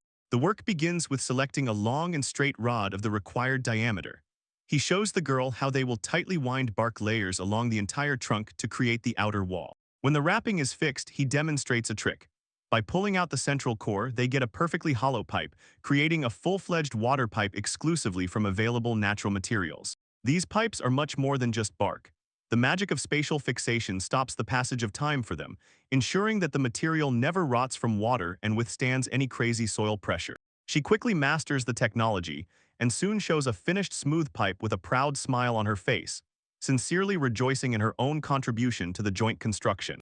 He warmly thanks the assistant and immediately starts calculations, noting that to reach the required 8-meter depth they will need to make at least 4 more such sections. He assesses the depth of the future well, noting that the geological survey by Yukitoma played a decisive role in accurately determining the aquifer.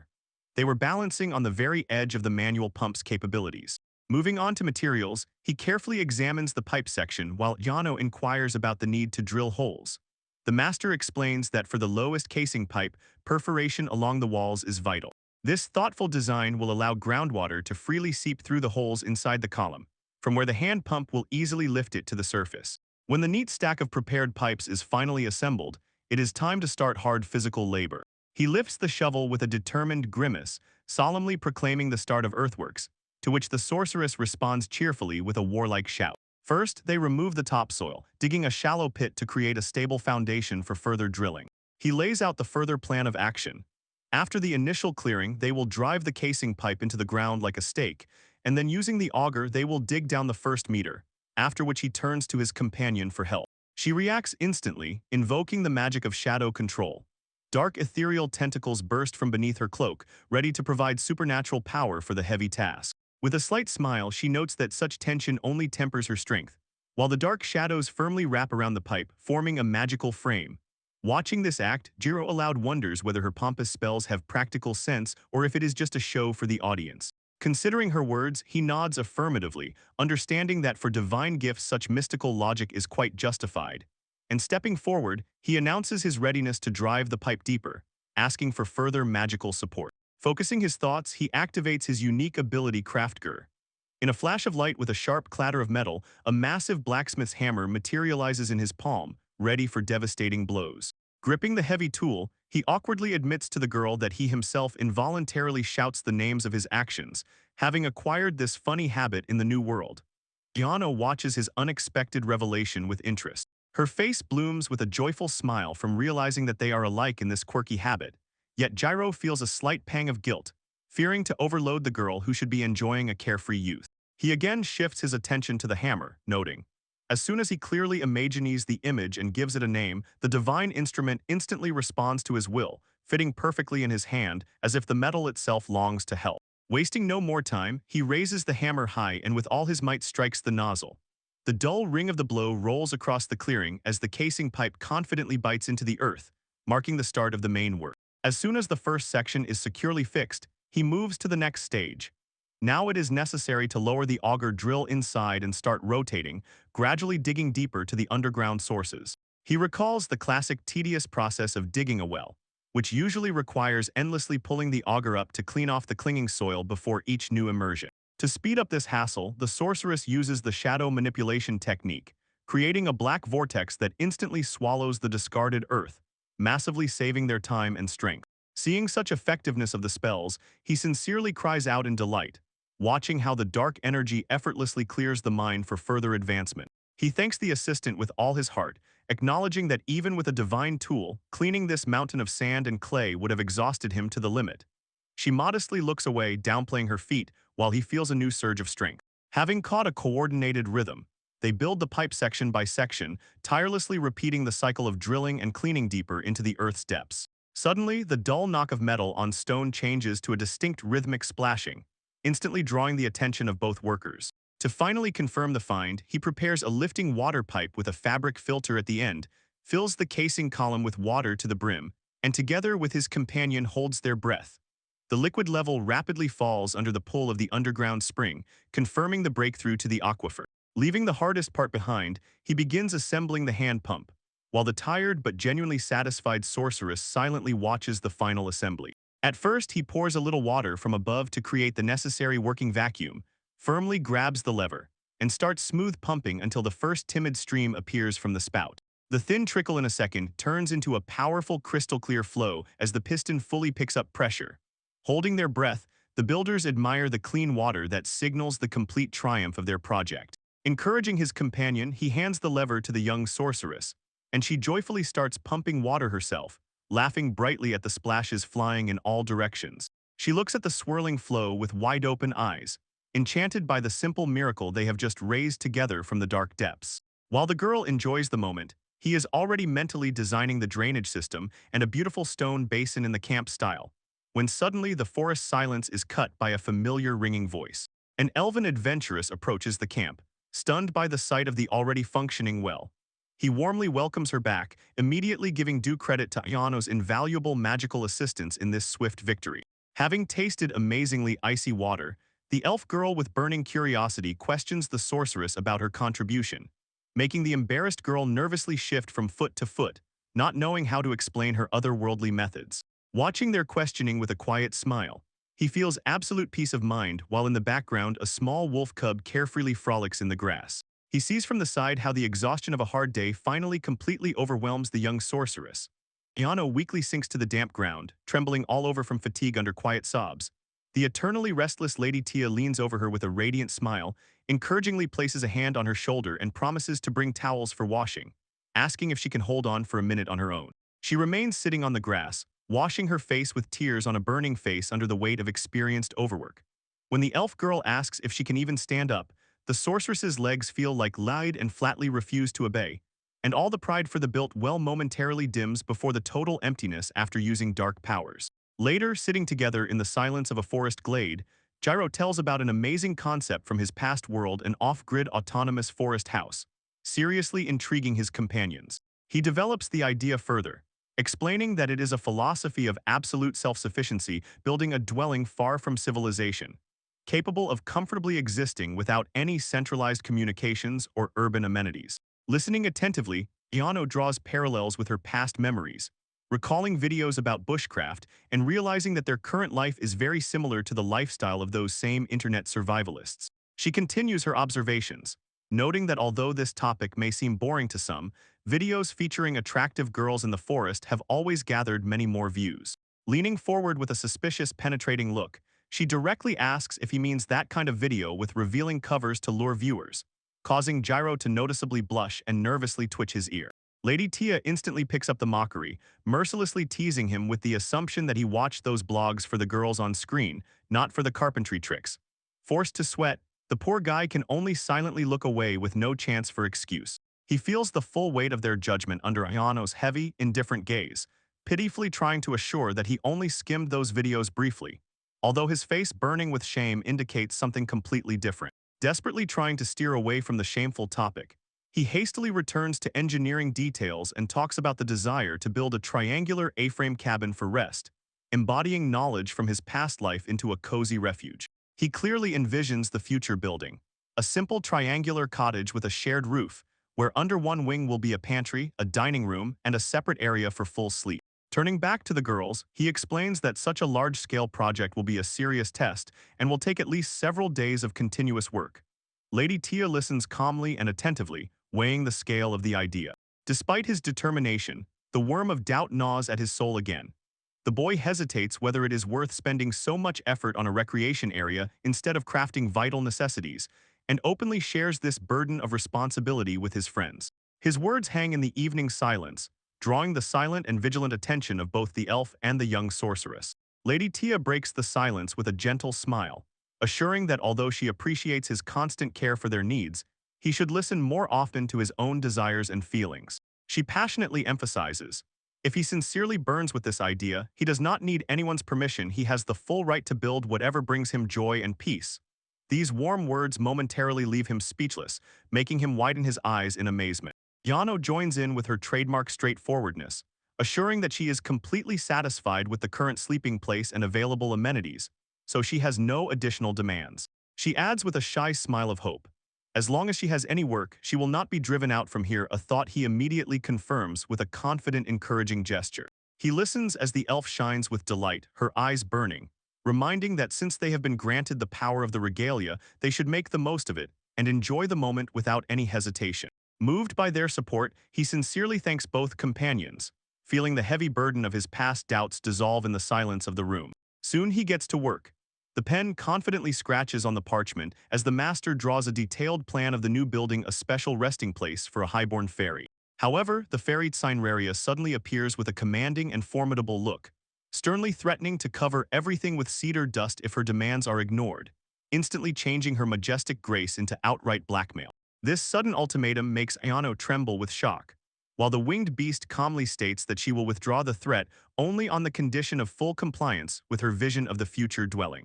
Leaning closer with a piercing gaze, she emphasizes that it should not be just a hut, but a luxurious vacation home and bedroom worthy of her high demands, forcing others to tolerate her unbearable character. Putting forward new whims, she insists on installing gigantic windows for viewing the landscapes, although he soberly notes the absence of even a speck of glass for such an undertaking. Suddenly he is struck by a lightning idea. If ordinary glass is not available, he can apply his unique skill and create transparent plates from ordinary wood and water. He watches excitedly as the fluffy butterfly musubi secretes a special soluble liquid, while Cineraria explains the properties of this mixture, and Lady Tia with eyes wide in amazement sincerely admires the spirit's abilities. Turning to the fairy, he asks if they are capable of such a trick for the current construction. She arrogantly notes that this is a worthy task for a higher fairy, but she will do the favor of helping, and the boy respectfully bows before her mastery. The process starts amid the green riot of thickets with the help of the unique magic of the higher fairy, capable of controlling matter at the microscopic level to create materials impossible in ordinary smithing. She barely suppresses her surprise, demonstrating the finished result, the thinnest film of nanofibrillar cellulose, which for him appears as an advanced scientific wonder born from the power of magic. The secret lies in the very structure of the surrounding trunks, where intertwined cellulose fibers. By grinding them to a 10,000th part of the thickness of a human hair, they obtain the legendary material NFC. When Ayano examines the shining canvas, the whole essence of the material is revealed to her. Weightless, yet stronger and denser than steel, this paper surpasses polymers, ceramics, and metal, and thanks to fibers smaller than the length of a light wave, it remains crystal clear. He closes his eyes for a moment with deep satisfaction on his face, realizing that now they have everything necessary for glazing, and she with a confident smile assures that the plan will be flawlessly implemented.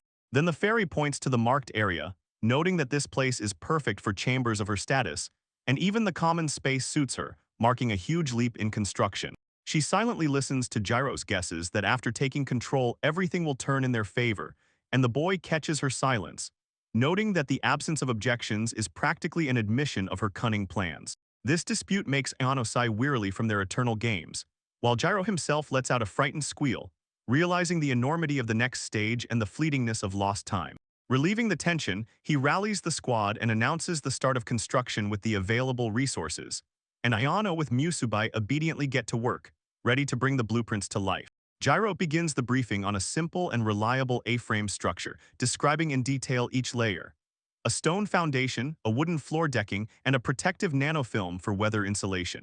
Working side by side with Ayano, he sets about erecting the frame. Together they place the connected beams directly on the decking, simultaneously forming both walls and roof in a single effort. When the main skeleton is secured, against the backdrop of the forest thicket, a triangular silhouette emerges, marking the birth of the shape of their new home. Then he suggests adding an attic for extra space and a window for sunlight, and the sorceress admiringly embraces the idea of a cozy dark corner, rejoicing in such a snug hideaway. She proposes to be clever and use the power of the regalia to firmly bind the entire cabin together with windows and doors, assuring that the film layer under the influence of magic will provide absolute airtightness. He immediately sounds the alarm, emphasizing the deadly danger of such a monolith. If the artifact makes the house impermeable to air, they will simply suffocate inside, a remark that makes the girl awkwardly embarrassed. In the end, they choose a sensible balance, carefully alternating layers of film and boards before applying the final protective layer of dark paint on the facade. Finally, the project is completed, and the black monolithic cottage majestically towers on the clearing, while the builders joyfully celebrate the birth of the new refuge. Standing before the finished house, he asks his friends to honestly evaluate the work. Lady Tia scrutinizes the facade and calls it a masterpiece of a true master, giving the team long-awaited relief after hard labor. He propped his chin with his palm and admitted, this request puts him in a very difficult position.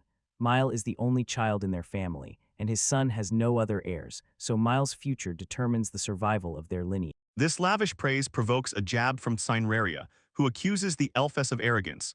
But Tia only shrugs indifferently, attributing everything to noble origin and not worrying about others' opinions of her sincerity. Then she emotionally insists that before a true masterpiece, the first feelings must be poured out immediately, because attempts to find the perfect words only dilute the moment, while the first impulse of the heart is the most truthful. Her passionate tirade only incites the fairy to new mockeries that this theatricality is a typical elven trait, causing Lady Tia to snort angrily at the ridicule of her aesthetic taste. But despite all the mockery, the house itself stands as a living monument to their work. Minimalism and selected wood texture radiate exquisite beauty, and the black facade does not get lost in the greenery, but creates an impressive geometric contrast with the wild thickets. Returning to the boy, Cineraria encourages him with the thought that the magical glow inside will create a warm, cozy light on the natural wood, and urges the owner not to worry, as the atmosphere will be flawless. He smiles, warmed by how warmly his friends accepted his idea. And while others jokingly argue, he is enveloped by a feeling of deep happiness from the shelter created together. He thanks the company for the excellent work and wonderful fruits of labor. Lady Tia shyly assures that she was only an assistant on the way, while Yano quietly stands behind. He leads them to the bedrooms, where the fairy flies in first, eyes shining at the sight of the wide bed. The master confirms the precise execution of the order, a double inflatable mattress with plenty of space for sleeping. She takes a proud pose, acknowledging the room suitable for receptions and giving a decent 70 points for conveying the master's idea, making the sorceress only wearily smile at such high standards. The girl watches as he returns to the Elfess with words about trying to convey the creator's soul during assembly, causing Lady Tia to squeak embarrassedly at the realization of the depth of his care. Next, he demonstrates the versatility of the furniture, showing that the frame consists of 2 modules. By folding the legs, the bed can instantly be transformed into 2 long benches for maximum space saving. He continues the tour near the panoramic window, pointing to the black protective curtain, and shows how with one movement the room can be completely shaded from prying eyes for privacy. The boy adds that this detail was specially designed for sun protection, causing a grateful smile on the elf's face, while Yano slightly blushes from such impressive attention to detail. Finally, he leads them out onto a luxurious wooden terrace, opening the window wide, and the whole company excitedly exclaims at the smooth transition from the cozy bedroom to the fresh forest air. She watches Lady Tia's sincere joy with pride in the work done, while Cineraria jokingly teases that the elf and the host look the happiest of all, putting Jero in slight embarrassment. Turning to his friends, he states that now they have space to live and a true corner of utopia. Giano tilts his head in confusion at the unfamiliar word, while a quiet voice from above confirms that every word of his is heard. They assess the new level of abundance. Mountains of water and plenty of sleeping places allow them to calmly go to the village for supplies or receive rich game from hunting, knowing the reliability of city merchants. He considers the possibilities of their home, suggesting to transport surplus goods for sale, and the thought of creating useful things for others brings a confident smile to his face. Hearing this, she eagerly agrees to help, her eyes shining with a dream of peaceful life. Quiet craft and selling small items for modest prosperity, a desire she had long nurtured in secret. They exchange a deep look of mutual understanding before attention returns to the friends on the sunlit terrace, where everyone decides to work conscientiously but keep a light and calm pace in the new home. Meanwhile, far from the forest idol, Merchant Doro and the muscular Psychic discuss urgent matters, feverishly searching for a wealthy buyer for the rare liver of a two-headed dragon, a priceless trophy the Viscount wants to sell as soon as possible. Their conversation turns to palace secrets, where one of the princes is slowly dying from a poisoned battle wound. The conspirators plan to discreetly plant a rumor about their medicines to the royal merchants, hoping to deliver the news to the monarch himself and gain a powerful patron. He continues a furious tirade, wildly waving his hands and shouting that his warehouses are already bursting at the seams with these paintings. The merchant demands his companion immediately take the canvases to his estate, horrified at the consequences if anything happens to the collection under his watch. In response, the giant merely displays another portrait, risking a sharp order to immediately throw out this trash. However, he steadfastly stands his ground, assuring that his own storages are the cleanest and most orderly in the entire land, and reminding that the son personally asked to keep the masterpiece there. The merchant snorts mockingly, rejecting the burden of responsibility and noting that the knocked-out supplies will calmly last them a whole year, especially with a bunch of already sold spices and potions. The companion looks at him with a mixture of anxiety and laughter, wondering what he will do after their savior returns, to which the old man just waves it off, assuring that the debt can be closed at any moment. Walking further, the young man reflects on the inevitable return of their forest friend, especially if the city expands or the pressure of monsters intensifies. He throws a hypothetical question, wondering how they should react if the traveler returns not to demand payment, but to offer an even larger batch of rare treasures. Then he makes a stunning statement that if his own paintings sold for such a price, he would simply retire and sleep for about 10 years. The artist swears to create even more masterpieces next time at any cost, which literally petrifies the old merchant, losing his speech in front of such brazen audacity. Meanwhile, in a cozy hut, the tired traveler helplessly sinks to the floor, having given all his strength to work while friends gather around. And despite exhaustion, he is already considering a new trip to the city soon, provoking a stern reproach from the little spirit who demands he immediately go to sleep. The fairy Cineraria appears with royal grandeur, flashing shining wings before her master.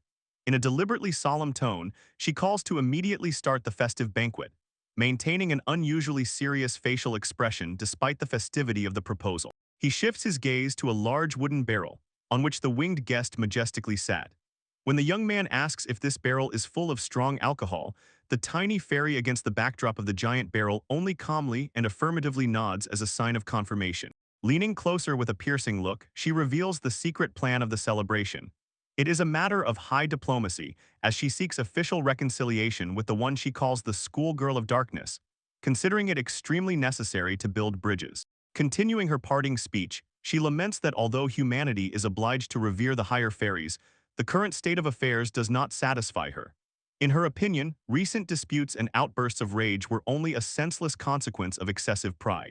Her cunning plan is to use the banquet as a tactical battlefield. By loosening the opponent with strong hops, they will be able to much faster mend the cracked relations, since drinking is the best catalyst for sincere confessions. His gaze falls on a huge pot-bellied sack nearby. Inflamed with curiosity by such scale, the young man inquires what else she brought for her grand adventure. The girl dramatically takes out dark sunglasses and confidently pushes them onto her nose with unwavering assurance. She boasts that as an elite fairy she has colossal influence and connections in the world of flora, hinting that the contents of the bag are the result of these secret acquaintances. He watches perplexedly as she eagerly rummages through the gigantic sack. This sudden movement and her quirky behavior make the boy wonder what other botanical surprises are about to burst free. He freezes in silent shock when white matte grains pour from the open neck of the sack onto the fairy's palm. Seeing the painfully familiar grain, the young man literally holds his breath with eyes wide open in recognition. The man can barely string two words together, helplessly stammering from astonishment, while the fairy looks down on him through dark lenses. With a sly smile, she notes that a master like him will undoubtedly appreciate the immense value of her loot. Stunned by this revelation, he grabs his head, while the winged beast proudly straightens up, stating her terms for the upcoming feast. Her only demand is one night of luxurious merriment, a simple exchange of exquisite food and drink for the treasure she brought. He is overwhelmed by an explosion of pure joy, his face burning with sincere gratitude upon realizing that Riceth foundation of his former life is finally back in his hands. He fervently showers thanks, while the fairy majestically accepts the praise, claiming that worshipping such an unparalleled being is perfectly natural. Overcome with euphoria, the man volunteers to carve a statue in her honor with his own hands, impatiently asking whether she would prefer noble stone or fine wood. In response, she just stares at him indifferently, bluntly asking if he has lost his mind. While he continues admiring the precious grain with an enchanted smile, she watches him closely and in a slightly softer tone suggests boldly asking for anything else his soul desires, promising further support. He falls silent for a moment, his gaze becoming serious, and the boy voices his sole request. He asks her to refrain from such overly generous gestures in the future, fearing an unmanageable debt for these gifts. She casually brushes off his concerns, assuring him that compared to the divine artifacts under his control, a handful of rice is a mere trifle. The winged guest reminds him that although the entire forest belongs to him, he should not be so fanatically attached to a single patch of land. She continues to provoke him, hinting that at the slightest desire he could simply abandon this forest and the modest, meager life he is building here. She paints grand pictures of triumph before him, telling how easily he could conquer the most powerful kingdom in the world and seize its throne.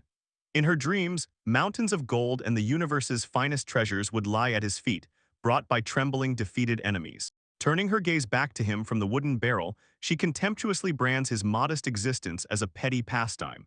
The fairy insists that a figure of his rank should not delight in meager forest gifts when the whole world is ready to fall at his feet. He listens in silent stupor as she reveals to him the colossal weight of his own existence, reminding him that he is the very chosen spirit who forged the divine relics capable of reshaping the very fabric of being. She places him before a fateful choice, leaning closer and whispering promises of absolute power, asking if he will finally accept his great destiny as a conqueror and living god who will rule over all without any limits to his desires. He takes a brief pause, feeling the heavy burden of her seductive words, yet the boy's thoughts drift to simple earthly joys.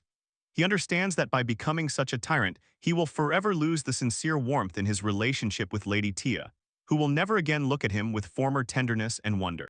He wearily rubs his temple, feeling the complete absurdity of the proposed scale, and states plainly that such imperial dimensions are not to his liking at all, since a simple bowl of rice before him is dearer than any worldly throne. The fairy looks at him with a mysterious gaze, approving such a humorous reply and once again acknowledging him as her master.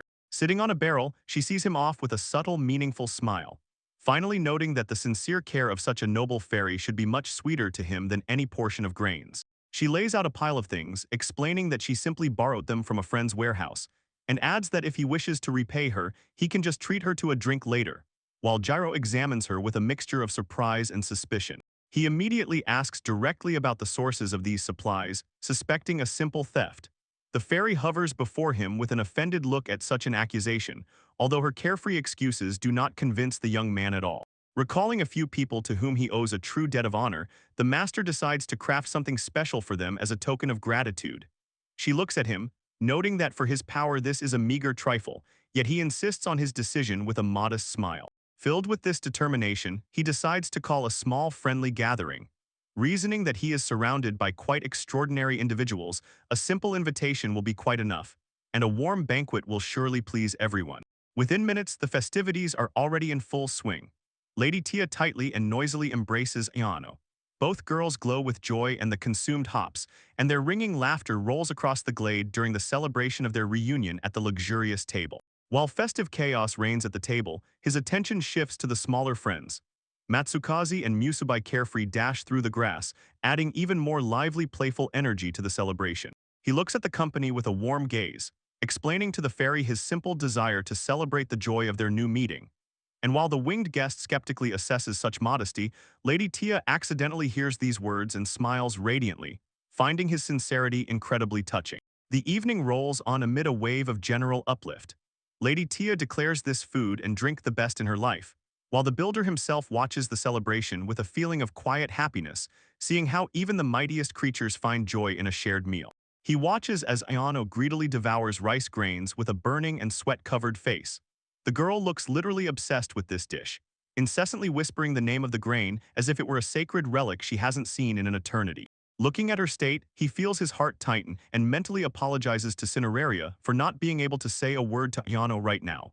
He fully understands her ecstasy, as it has been a long 4 years since she last tasted this native flavor. While the company divides into teams, Ayano and Yukitoma take on the role of a mushroom-gathering squad, meticulously studying the surrounding flora. She notes progress in their search skills, as they manage to find several first-class specimens that will definitely come in handy during the journey. Nearby, as part of the river fishing crew, Lady Tia proudly displays a giant crayfish just pulled from the water.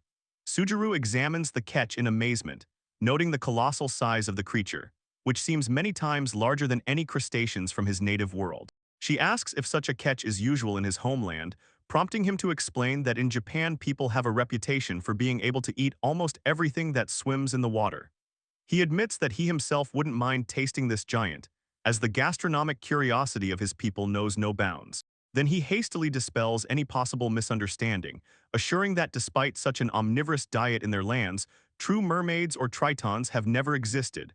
Lady Tia listens attentively, trying to imagine a world without such magical beings. She moves closer with a sly sparkle in her eyes, and teases him with a question whether the absence of mermaids in his world means that if he met one here, he wouldn't hesitate to serve her at the table, a direct jab that catches him off guard due to such a joke about the appetites of his culture. She freezes with wide eyes from fright, while a heavy silence hangs between them as she finally realizes the full horror of her own question. His unshakable stone calm only intensifies her panic from the just uttered dark joke. He quickly lightens the mood with a casual wave of his hand, assuring that it was only a joke and he would never go for such a horror. A wave of relief washes over the elf, and she laughs loudly, happy that his culinary whims do not cross the bounds of reason. He watches her playful splashes in the water, but involuntarily recalls the grim legend of Yao Baikuni, a woman who gained immortality by eating mermaid meat. The boy decides to keep this piece of folklore to himself to avoid sowing new misunderstandings. She watches as Lady Tia gets to work and laughs cheerfully, noticing how unexpectedly thick and sticky the mixture from potato starch has become. While the friend busies herself with her own affairs, Tigusa intently turns the stone millstones, hand-carved by Sudaru, to grind the wheat bought at the city fair into snow-white flour. While she grinds the grain into powder, the boy takes on the finest culinary work, skillfully wielding a sharp slicing knife for all the gathered gifts of nature. He takes a short pause to sample the boiled river crayfish, noting that even simple boiling with a pinch of salt endowed them with an amazingly deep and rich flavor. The appetizing aroma of cooking instantly attracts little Matsukaze. The wolf pup runs up with a pleading look, prompting the owner to treat the fluffy beggar to a juicy piece. Watching the little one devour the treat with wild delight, he laughs and warns that this is the last portion, as the rest of the catch must be saved for the communal festive table. As soon as the puppy happily runs away, the cook returns to the preparations laid out on the street table, sincerely rejoicing in the successful progress of the task. Observing his magic by the stove, Lady Tia playfully leans closer and asks for a taste, to which he gladly offers her a piece of tender crayfish meat. The elf literally blossoms with pure happiness. Her eyes sparkle with joy during the tasting, and she enthusiastically calls the friends from across the forest to try this culinary masterpiece. Meanwhile, the royal sorceress approaches with a rather strange question. Having heard that food can be begged by imitating a wolf pup, she seriously asks if she should also get down on all fours, to which the boy calmly assures her that there is no need for such humiliating tricks. When the festive atmosphere reaches its peak, the whole trio settles at the table, cheerfully clinking their cups filled to the brim during a loud toast in honor of the generous banquet, which became a worthy reward for their joint labors. The intoxicating drink turns out to be a true work of art. The frothy beer entices with a fruity trail, and its fresh taste with a pleasant tartness perfectly emphasizes the rich fatty notes of the roasted meat. Next to it on a rough wooden board lies a luxurious bear cub steak, fried directly over glowing logs, which gave the meat a deep smoky aftertaste and revealed its primal wild strength. Cutting off another piece, the elf woman enthusiastically smacks her tongue, emphasizing how the aroma of the wood elevated the dish to a height unattainable by an ordinary grill, turning the combination of forest smoke and juicy fillet into something supernatural. Next on the table appears a crispy fillet, coated in a mixture of wheat flour and potato starch. Golden slices, tender inside and crunchy outside, becoming a perfect snack for frothy drinks. He tastes the fried meat prepared by her and notes that the appetizing crust goes perfectly with beer. But the twisted face from an excess pinch of salt makes him comment, to which the embarrassed cook quickly and guiltily squeaks an apology. He watches as the elf woman stuffs her mouth with a juicy piece, and through chewing, advises not to spoil her people with such delicacies, while assuring that he feels great and the dinner is so magical that the host should be kept in check so he doesn't get arrogant. Nearby, the young sorceress is overwhelmed by the flood of flavors and literally bursts into tears over a plate of assorted tempura and crayfish. Through sobbing, she admits that she hasn't seen rice for 4 long years, and the familiar taste triggers a whole avalanche of memories as she greedily swallows the food. Looking at her tears, the young man recalls her complaints about the local inedible cuisine and wonders how she even survived in this land, while the goddess mentally expresses slight envy, regretting that she cannot personally taste such a dinner and see that look of genuine happiness. A little fairy circles nearby and inserts her 2 cents about the culinary talents of the local people, explaining that most inhabitants do not know how to cook at all, and with her entire appearance shows the elves, even higher beings, pale before the culinary skill of a simple mortal. While the adults are engaged in talks, the wolf cubs with armored spirits peacefully munch their bowls in a cozy corner of the camp, finding quiet happiness in rare treats from caring hosts. Soon only licked bowls and empty platters remain from the lavish feast, testifying to the beastly appetite of the company, and the former variety of dishes gives way to the aromas of herbal tea and light smoke. With the onset of the dull night, the glade is enveloped by the crackling of coals, whose orange reflections playfully dance against the darkness, changing the frenzy of celebration to the peaceful coziness of a dying fire. They sit in the cool evening air by the walls of the hut, warming themselves by the gracious fire, when suddenly the boy breaks the silence with a new thought at the end of this eventful day. Sitting with friends by the fire, he shifts the conversation to magic. Lady Tia notes that adepts of dark forces usually go mad, devouring others or getting lost in hallucinations, while Cineraria sincerely does not understand how he controls this power without any religious faith, to which the elf woman attributes everything to his cheating personal talent. Recalling his former existence, he shares an old regret. At the moment of his death, he never managed to finish reading his favorite manga, and this confession instantly hooks the quite drunk Yano, who with a funny drunken smile inquires about the plot of this mysterious story. She continues the interrogation in a drunken voice, suspecting that it concerns some forbidden grimoires or chronicles of the Shadow Lords, while Lady Tia silently and intently watches the dialogue with no less interest. The man nods affirmatively, agreeing that in a certain sense this story can be considered taboo. Cineraria immediately interjects, noting that all his pompous phrases are pure mimicry of techniques from the same book, yet despite all warnings about forbidden knowledge, he decides to retell this plot. Just as he is about to speak, her drunken relaxation changes to sharp concentration. The girl looks intently at his face, trying to understand whether he is really talking about a comic or if a much deeper truth is hidden behind his words. It all began on an ordinary gloomy Monday morning. Hurrying to school, she lost her balance and fell head over heels down the stairs of the metro station. And when consciousness faded in a warm fog, before her closed eyes appeared a mysterious gate amid absolute darkness. Opening her eyelids, she found herself among silent shadows of a gloomy, unfamiliar forest and instantly realized a terrible truth. She had been thrown into a parallel world, marking the beginning of a new life for Tigusa Yano far from her native home. The first days merged into continuous horror and chaos with memory lapses. She recalled how she sobbed helplessly surrounded by a pack of goblins until an instinctive surge of magic saved her. An unknown spell suddenly burst from her lips, incinerating the monsters and granting salvation. Eventually, she reached a noisy city where she immediately faced harsh reality. Looking at the handful of small change in her palm, the girl counted a modest 2,900 yen, which the city guard mercilessly scraped up to the last coin as an entrance tax at the gates. Left penniless, she went to the registry, where a stern clerk explained that traveling mages are obliged to register with the Adventurers Guild. The girl was revealed all the realities of the bloody trade, from the need to surrender a goblin's right ear to claim a reward to the strict prohibition of hunting near the city walls, leaving no other choice but the fate of a mercenary. The prospect of daily violence and constant fear of death terrified her to trembling, forcing her to devise a rescue plan. She decided to collect every coin with the sole purpose of buying enough sugar and opening her own confectionery, relying on her culinary skills from her past life as the only ticket to peaceful existence. Her plan bore wonderful fruit.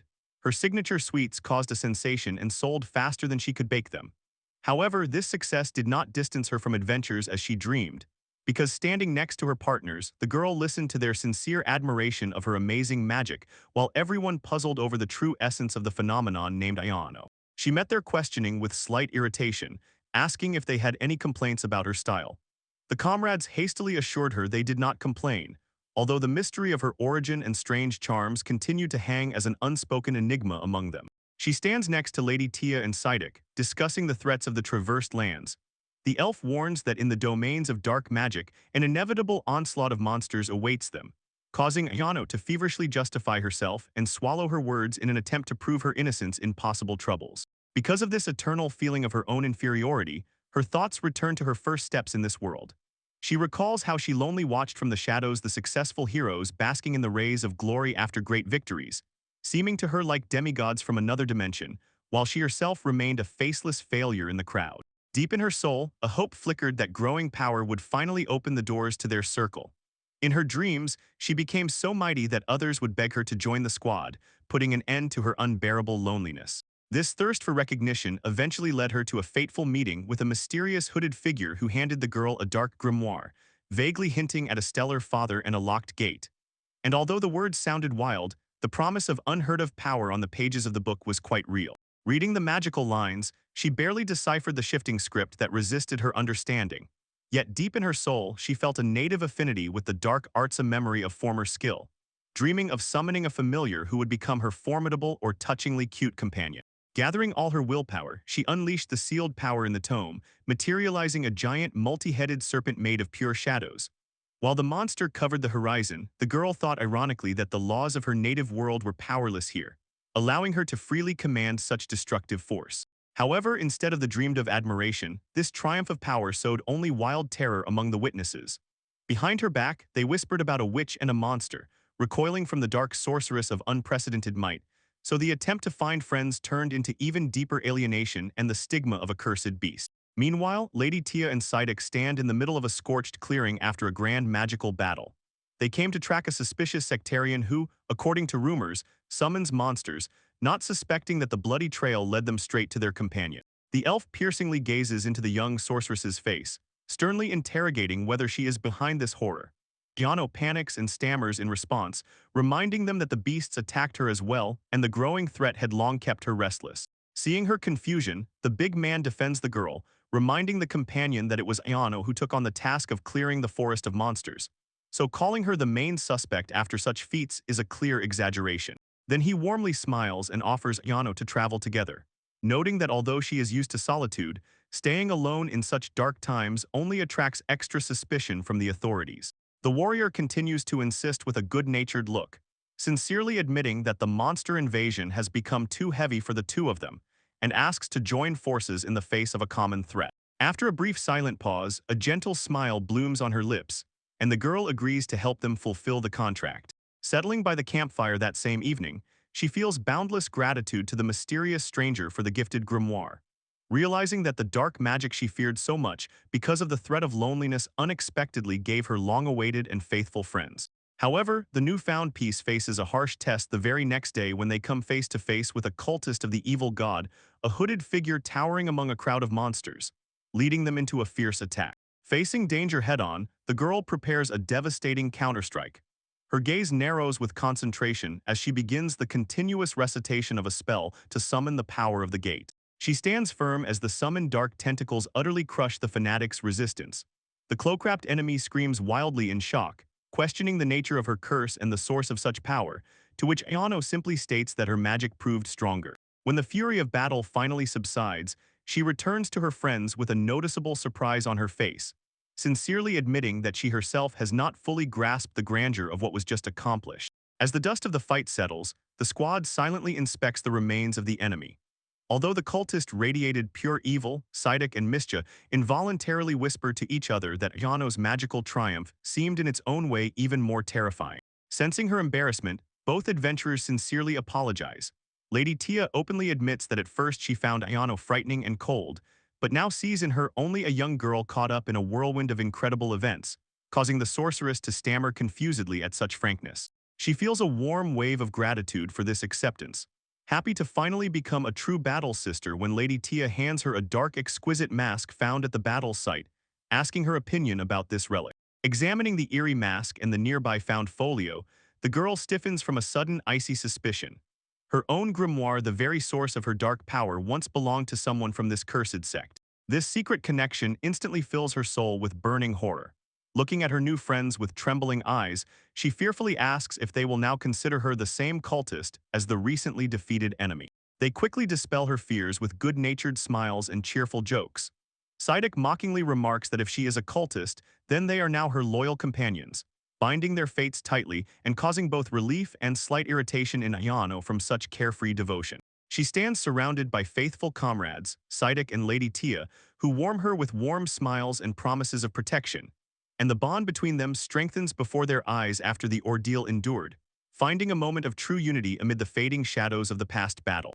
This moment of calm draws a quiet line under their fight, although the girl sadly recalls the simple joys of life they missed, such as buying sugar in the neighboring town to make sweets, ending this chapter of the journey on a thoughtful, peaceful note. However, the shadows of the experienced ordeal do not let her go, and she warns that those who scatter empty sweet promises without real actions often turn out to be the most insidious traitors, like the cultists they met, while friends silently listen to her heavy instructive words under the open sky. Seeing her spiritual pain, the strong man feels a deep pang of sympathy, realizing how many hardships have fallen to her lot compared to his own life, while the elf nearby firmly presses the girl to her chest, vowing never to abandon her and to protect her from new troubles. She accepts this kindness with trepidation, feeling a long-forgotten sense of inner peace and warmth as she is gently stroked on the head, and the sight of such sincere support and unbreakable friendship brings a sparse tear to the eyes of the burly warrior. Preparing for the further road, they shift the conversation to the future and the prospect of a visit to the royal palace, to which she looks with a mixture of curiosity and fatigue, wondering what new intrigues and troubles await them in the corridors of power. The conversation turns to the secrets of elven folklore, and she asks if it is true that elves are born from trees or flower pollen, a fairy tale idea that seems incredible to her against the harsh realities of their adventures. Her companion bursts into loud laughter, explaining that such tales are just convenient excuses for persistent suitors. She clarifies that elves are born in the forest as naturally as humans in homes and have no desire to trade the freedom of the thickets for the golden cages of human palaces. She continues the story, noting that ancient humans took the refined elven metaphors too literally, which gave rise to these strange and absurd myths that have survived to this day. Hearing this, the young man begins to ponder aloud about physiology, wondering if some special magic of reproduction is involved here, if trees turned out to be irrelevant. This question provokes a new burst of uncontrollable laughter from the elf, who finds the very idea of magical origin and the puns around her companion's name absolutely absurd and funny. She leans back, howling with laughter, and jokingly declares that he and the young sorceress would make a wonderful couple, provoking an instant, blushing, and outraged scream from the offended Iona. When the laughter gradually quiets to a light giggle, the enraged sorceress sternly warns both that she will cast a terrible curse on each if even one word from this shameful chatter leaves their circle. He easily lifts her into his arms, marveling at the almost weightless lightness of her body. Lady Tia lies motionless with her eyes closed as he carries her through the nighttime silence of the glade. Safe in his strong embrace, she realizes that she has fallen asleep completely unnoticed. Although she felt his presence earlier, the comfort was so sweet that the very thought of waking seemed an unnecessary burden. As he measures the path with his steps, the girl decides to continue this performance, reasoning that since he is carrying her to the room anyway, there is nothing wrong with enjoying this moment of care, especially since walking on her own feet now feels unbearably lazy. However, the dangerous physical closeness takes its toll. From the strong embrace, her heart begins to pound wildly in her chest, and her body is flushed with a treacherous heat, which she desperately tries to attribute to anything but his touches. The quiet creak of the door announces the arrival, and he carefully lays her down on the soft bed. She plans to naturally wake up in a minute and thank him, although secretly she fears bursting into nervous laughter if he suspects her deception. Outside near the lonely cabin, the fairy Cineraria circles, whose past ambiguous hints about the purpose of this bedroom echo again in Mishja's mind, pushing the elf's inner panic to the brink before realizing their complete solitude in the room. He sits down on the edge of the bed beside her, causing the mattress to sag under his weight. She freezes in silent stupor, realizing that she hopelessly missed the perfect moment for a successful awakening, and her lack of experience in such delicate scenes completely paralyzes her body. Reaching out, he gently brushes a rebellious strand of hair from her face, holding a loving gaze on her features, and quietly whispers sincere words of admiration for her beauty, not suspecting that every touch and every word electrifies the girl who is only pretending to be asleep. She lies without breathing while Gyro towers over her with a heavy look of a decision made, He quietly mutters that it is time to leave, prompting a worried and sharp question from the tiny fairy nearby about whether he is really ready to go now. When the sound of his footsteps fades and the door lock quietly clicks, a wave of hidden panic washes over her completely. The girl feverishly runs through dozens of rescue options until she finally dares to barely open one eye and make sure the room is empty and quiet. Rising on the bed with a relieved sigh, she allows a self-satisfied smile to bloom on her lips. It seems her cunning plan worked flawlessly. She concludes that he simply decided to let her rest, not even suspecting the storm of passions he just stirred in her soul. Then her gaze falls on another occupant of the bedroom, a fairy, who is luxuriously sprawled on a soft sofa and leisurely sipping a drink from a cup. The elf calls the spirit with a voice mixed with burning curiosity and remnants of hellish shame. She indignantly demands a confession whether she saw the whole scene with her own eyes, burning with shame over her defenselessness. But the winged impudence coldly asks if the mistress wishes to hear a detailed frame-by-frame commentary on her brilliant acting, further crushing the girl with her impassive tone. Crushed by the revelation that her shameful secret has been exposed, she helplessly falls onto the bed and begins wildly rolling on the blanket in a fit of wild embarrassment. The fairy only sighs wearily at this drama, while the image of the young man's serious face firmly imprints in the elf's memory. Seeking salvation from her own disgrace, she runs to the neighboring bed where a young sorceress sleeps and quietly asks if she is awake, receiving only sleepy, incoherent murmurs from the exhausted girl in response. She looks at the sleeping beauty with a note of gentle sadness, recalling that the little one was brought to this safe corner even earlier than herself. A quiet realization comes to her. They are both now under protection and warmth, while the man who gave them this home boldly steps into the unknown again. Under the watchful eye of the relentless fairy, she finally gives in and reveals the whole truth, her face burning with shame as she admits that from the very beginning she only pretended to be in a deep sleep. Next to her, Tigusa lies with an empty gaze at the ceiling, admitting in a heavy and quietly desperate voice that she is completely confused and has no idea how to live on. She finds no comfort in the sharp remark of Cineraria, who bluntly cuts that all the blame for the current mess lies entirely and completely on Sujiru. Lady Tia, however, is too absorbed in her own emotional storm to look for the guilty, and panically rattles that in 2 centuries of life she has never felt such wild excitement, although she stubbornly denies any hint of love.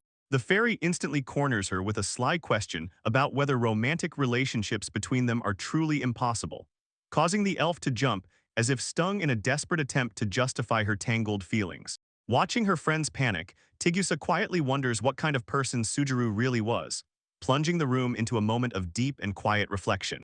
Meanwhile, behind the wooden walls of the hut, Gyro sits alone under the starry sky, looking at the constellations and thinking about how young and full of life these girls are compared to his own weary soul. He continues his silent night watch, coming to the thought that the time spent with them was not like a shared distant journey, but like a quiet admiration of a beautiful yet fleeting work of art. He listens as the winged fairy praises his recent efforts, noting the successful reconciliation with Tigusa, yet despite the compliments, he senses a trap in her words, especially when she claims to have him on a hook, knowing all his weaknesses. His thoughts return again to the morning oddities between the elf and the sorceress.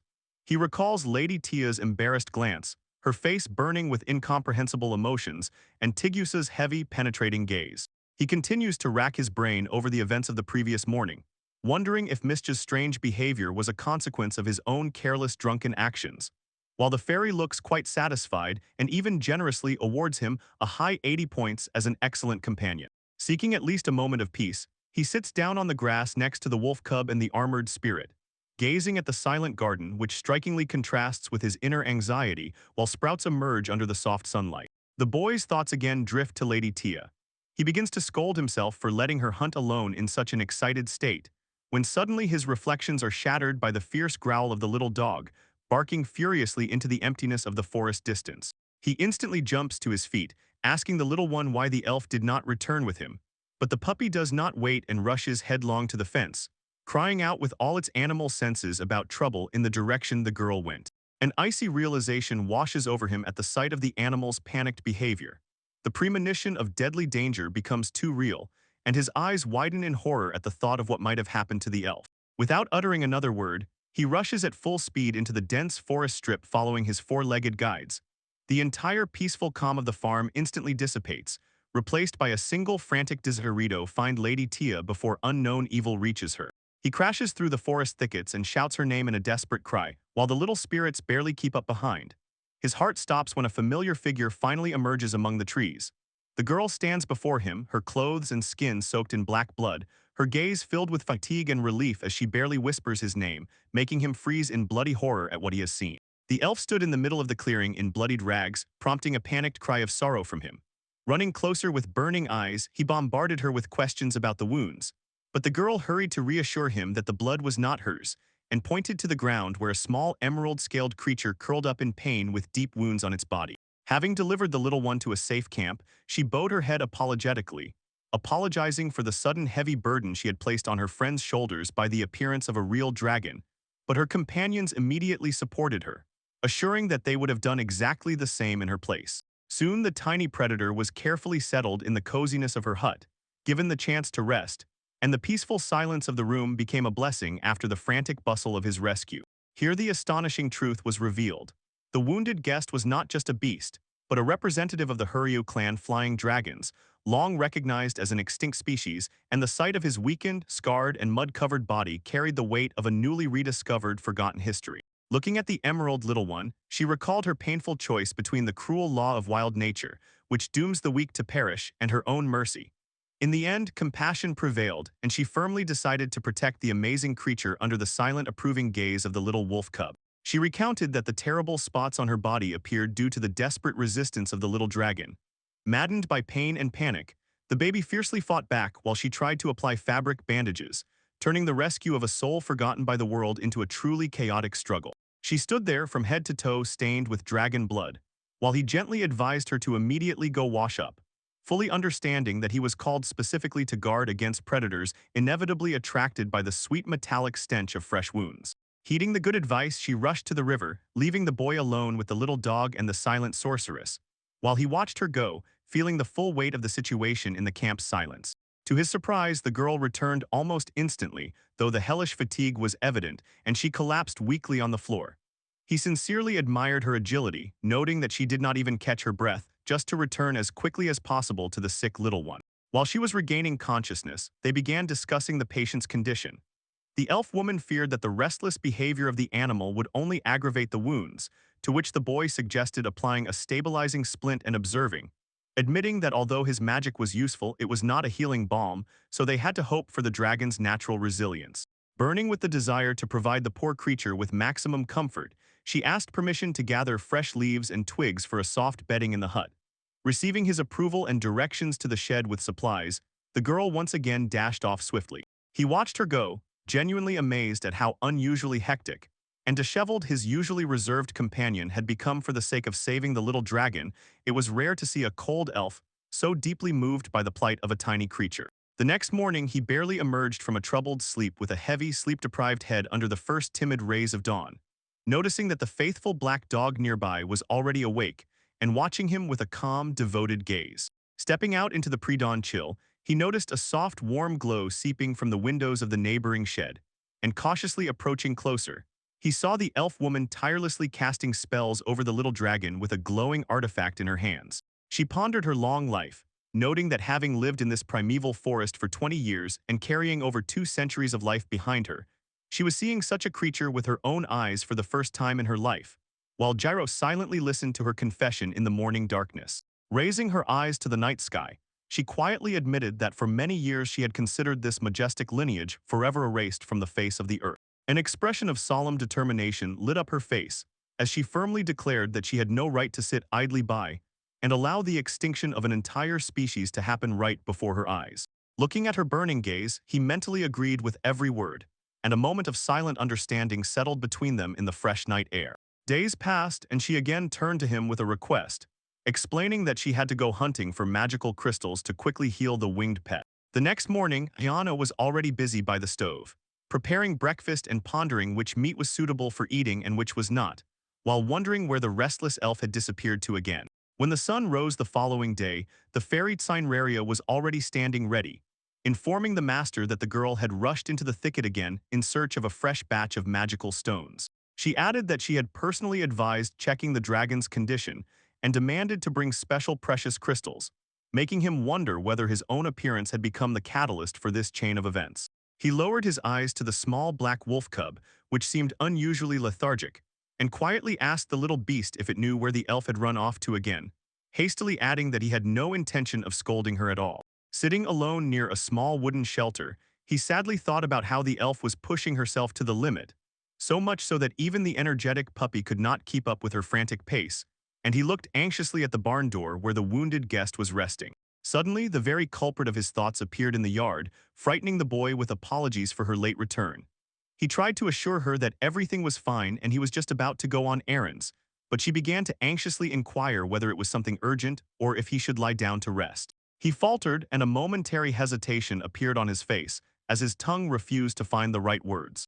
Feeling his anxiety, the girl approached with an expression of sincere sympathy on her face, asking if her behavior had caused any new troubles while he silently pressed the wooden box to his chest. She continued to insist, offering to prepare something special for him or even go hunting together, prompting the young man to hastily interrupt her, explaining that his pensiveness did not at all mean neglect of duties because of the dragon. He clarified that his silence was not caused by irritation, but by a simple shy question he had not yet dared to voice, and under her open gaze, he again glanced sideways at the building with the scaly patient. Finally, he timidly blurted out whether he was allowed to look at the little dragon with even one eye or even touch it. This request caught the elf girl by surprise, leaving her speechless at such an unexpected childlike interest. The boy barely restrained his wild excitement with burning eyes, imagining all the legendary dragon-themed treasures he knew from the past. When she asked if his enthusiasm was genuine, he confirmed with a fervent nod the old dream of petting a living dragon, illuminating everything around with a happy smile. Overwhelmed with happiness at his sincerity, the girl radiantly blossomed, firmly clasped his palms in her hands with cheeks flushed with joy, and assured him that the little dragon was very gentle and would definitely love him. After which she cheerfully called to immediately go meet Ida. Proposal he met with a victorious, joyful shout. The little dragon emitted a muffled low growl, pressing its red eyes to the floor. Sujuru fearfully asked if the baby was okay despite such formidable sounds, but Lady Tia calmly assured that there was no reason to panic. She playfully clung to his hand with a carefree, radiant smile, encouraging him to befriend the predator. And although the boy was somewhat shy from such sudden closeness, he still nodded affirmatively, deciding to fully trust her intuition. Confidently extending his hand forward, he gently ran his fingers over the little dragon's head, feeling the amazing silky smoothness of its emerald scales. Continuing to carefully stroke the creature's neck, he realized with relief their enormous progress, rejoicing at the opportunity to touch the beast without fear, and was impressed by the living warmth that radiated in waves from the tiny wounded body. He froze, catching a subtle change in the patient's mood when it emitted a quiet, measured sound resembling purring. Looking around the cramped wooden shed, the master soberly judged that there was too little space here for the growing dragon, and concluded that soon it would be necessary to completely remove the ceiling to give the winged giant room for a speedy recovery. While he was petting the beast, Lady Tia watched them with interest, asking if they understood each other without words, to which the young man only awkwardly shrugged. Then she sternly reminded him that the baby must not move, as trying to fly with a broken wing would only worsen the wound, causing the boy to gently ask the little dragon to be patient. Meanwhile, the creature seemed to sense a familiar native aura, reacting to the invisible field of the craft gear artifact in its body just as the forest spirits had reacted before, showing a deep instinctive attraction to the bearer of this divine power. The beast involuntarily leaned its snout toward his hand, sensing the hidden magic inside, just as Musubai and Yukitoma did. The baby seemed to inhale the very air, drawn by the invisible resonance of the divine gift that lived not at the fingertips but deep within the human soul. Seeing this mystical connection, the elf woman could not contain her admiration, marveling at how the wild dragon instantly bonded with the stranger from their very first meeting. And aloud she suggested that this was a direct blessing from the goddess mother herself. With a playful smile on her lips, she noted that the goddess seemed to share her own wild love for all living things, adding, "If the higher powers are really so obsessed with beasts, it explains much about their low popularity among ordinary pragmatic folk." He looked at her with a quiet, sudden insight, beginning to suspect that the very concept of elf in this world was simply a fancy name for a desperate nature enthusiast whose passion for fauna bordered on true obsession, similar to the avid collectors from his past life. Days passed and the little dragon had no thought of running away. His strength rapidly returned until he could freely roam the meadows again, and the initial panic gradually turned into a calm routine, where even her turbulent excitement finally settled. She recounted a tale she had heard somewhere about these winged predators supposedly sleeping only while standing. Although the girl had never seen such a thing with her own eyes, He took the advice into account and crafted a sturdy wooden perch to meet the unusual needs of the scaly guest. Watching the resting beast, the master was pleased with the successful perch but felt a dull anxiety. His thoughts revolved around practical troubles, namely the acute shortage of proper sleeping places for their growing company. Seeking relief from the resource shortage, he met with a sorceress who had just returned with gifts from the fairies. Together, they evaluated the found substitutes for rice and sake, a small but vital step to sustain the household of the large family. He listens as Ayano declares them partners, and instead of simple gold demands to create something truly captivating for her, leaning back with a mixture of fatigue and playful anticipation on his face. This whim ignites his imagination.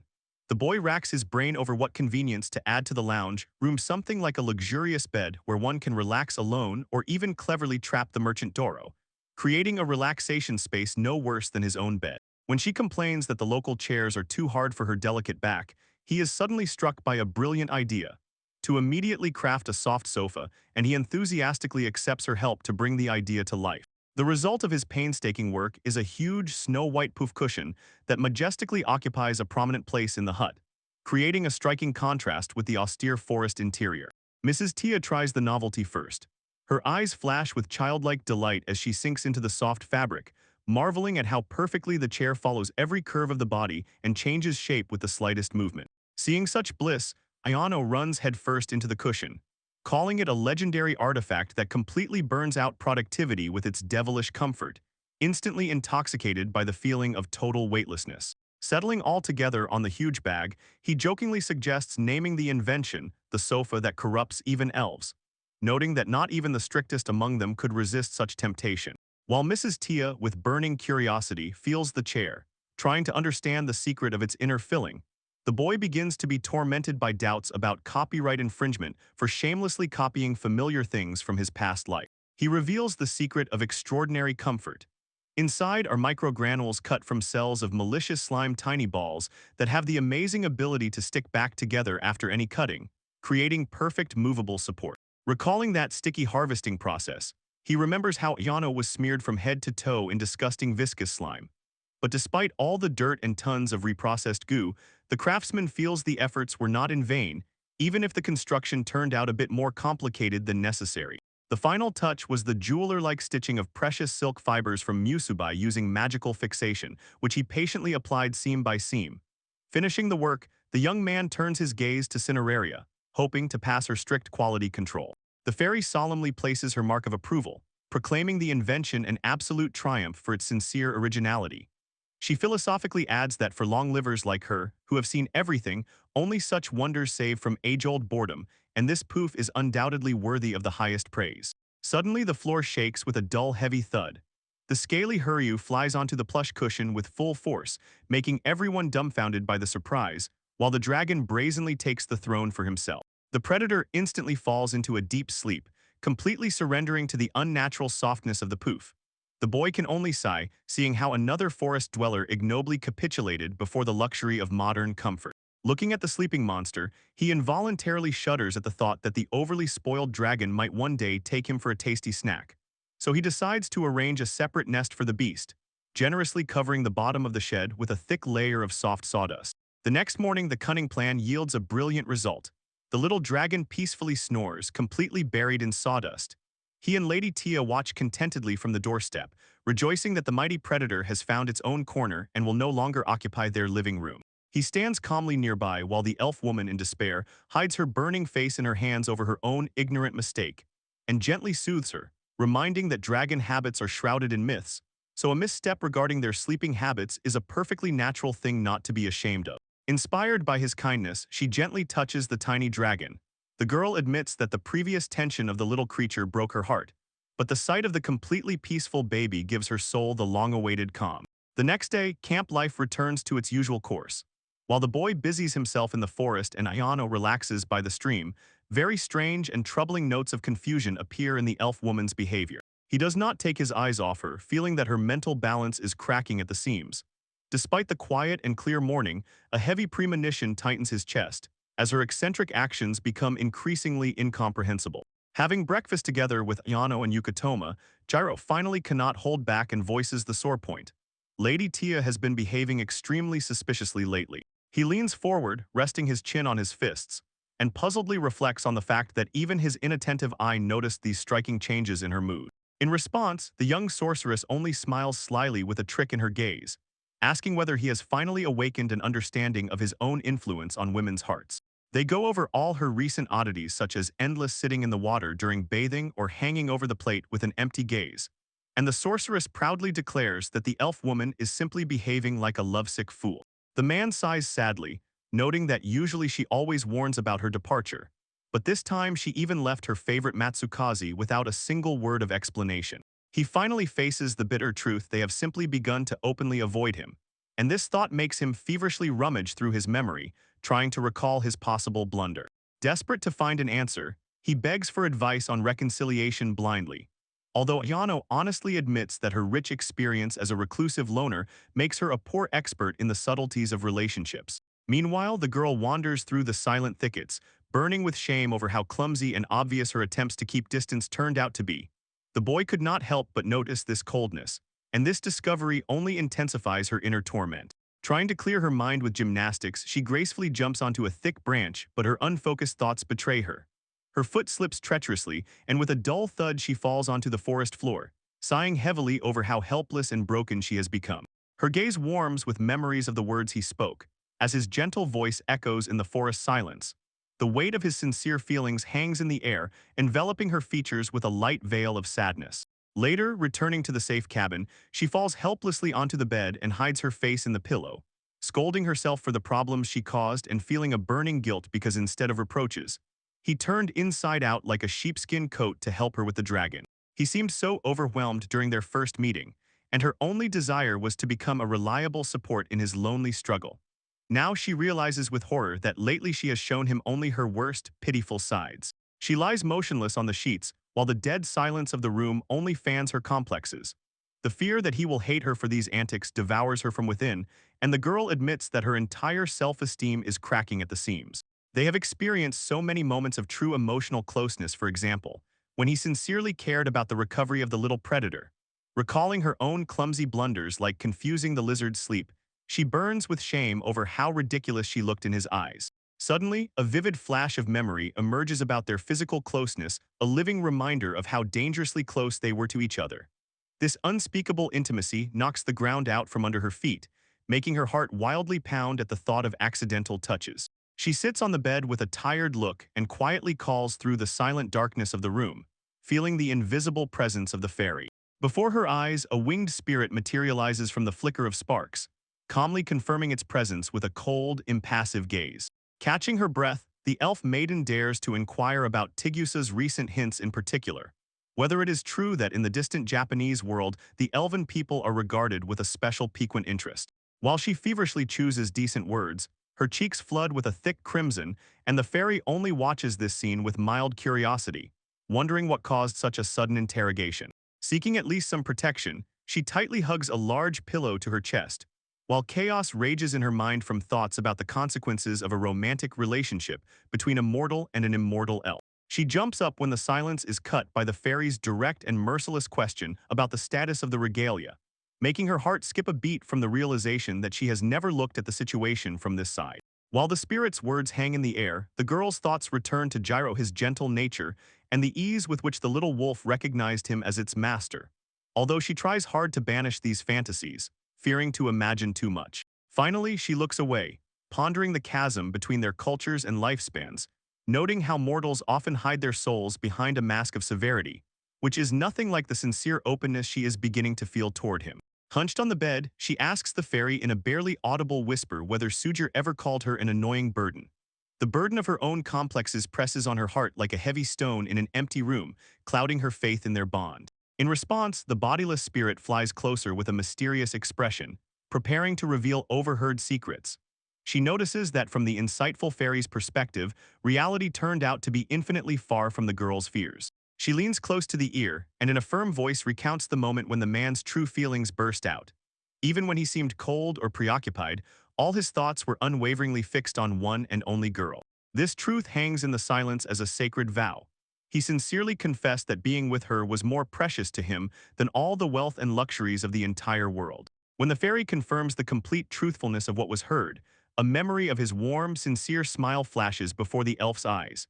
She freezes in place as the mute silence finally lets her grasp the boundless depth of his feelings. Her face instantly burns with a thick, scorching crimson, and her eyes widen from the explosion of shock and boundless happiness. The realization of how deeply she is valued takes her breath away and makes her heart wildly pound from his devotion. The girl stood alone in the forest wilderness, biting her lips with burning cheeks and completely immersed in a whirlwind of sweet, confusing thoughts. She suddenly shook her head vigorously, scolding herself for daydreaming at a moment when so much urgent work awaited around. A heavy sack sliced through the air with a whistle and fell dully onto the grass, while she hurried to finish all the chores before the daylight completely faded. Meanwhile, in another part of the forest, Sujir impatiently looked out for his companion, scanning the thickets with a worried gaze through the ominous silence around. He glanced at the sun, realizing that her usual return time had long passed, and for a brief moment feared that she might have decided to leave them. However, the boy immediately dismissed this nonsense, knowing that she would never abandon a wolf cub or a dragon. A dear image of her face emerged in his memory, making him anxiously think about what to do next if she did not appear soon and lead them forward. Just as the wave of tension reached its peak, a familiar figure emerged from behind a thick trunk, causing him to shout her name loudly in surprise. She smiled guiltily and brightly, explaining her delay and playfully teasing whether he had worried about her during her absence. The girl revealed her treasure, a pile of light, jagged fragments, for which she had set out on the journey. Sujir, surprised by the absence of hunting gear, listened with interest to her shy explanation. Examining the catch, he asked if it was ordinary broken stone, but she immediately corrected him, proudly announcing that it was bird eggshell. Seeing his surprise, she explained that nearby was the nesting site of giant birds, where after the chicks hatch, mountains of abandoned and accessible shells remain. The elf added that she had learned about his need for materials from Tigusa, and admitted that she had used acceleration magic on the way back only to deliver everything as quickly as possible. With gentle expectation in her eyes, she expressed hope that the find would be useful, seeking approval in his eyes with hope. Her selflessness touched him to the depths of his soul. He could not believe that she was rushing through the night forest for a request he had not even voiced to her personally. Taking the heavy load from her hands, he heard a passionate promise to bring even more if it was lacking, for his joy breathed new strength into her. She met the sincere words of gratitude and warm welcome back with a gentle, cozy smile, finally feeling peace of mind after the long journey. The girl's face lit up with joy as she loudly and happily announced to the entire camp that she had finally returned home. Beside her, Sujiru responded with the same warm look, and a moment of quiet, soulful unity prevailed between them, softening her face. Suddenly, the mood changed sharply. A wave of wild shame overwhelmed her cheeks blushed red, and a muffled groan escaped her lips. The confused young man could only watch as she shyly fidgeted and hid her face in his chest, unable to endure her own sincerity. In a whirlwind of embarrassment, she spun around him, chaotically trying to tame her own shyness, while the stunned Sujiru asked what had happened, and she mentally begged herself to calm down, not understanding the reasons for such strange behavior. After this emotional outburst, she noticeably quieted down, thoughtfully lowering her gaze during their walk through the forest and mentally admitting how foolish her previous boldness had looked. Then she pressed against his back, stubbornly insisting that he had said something too embarrassing despite all his denials.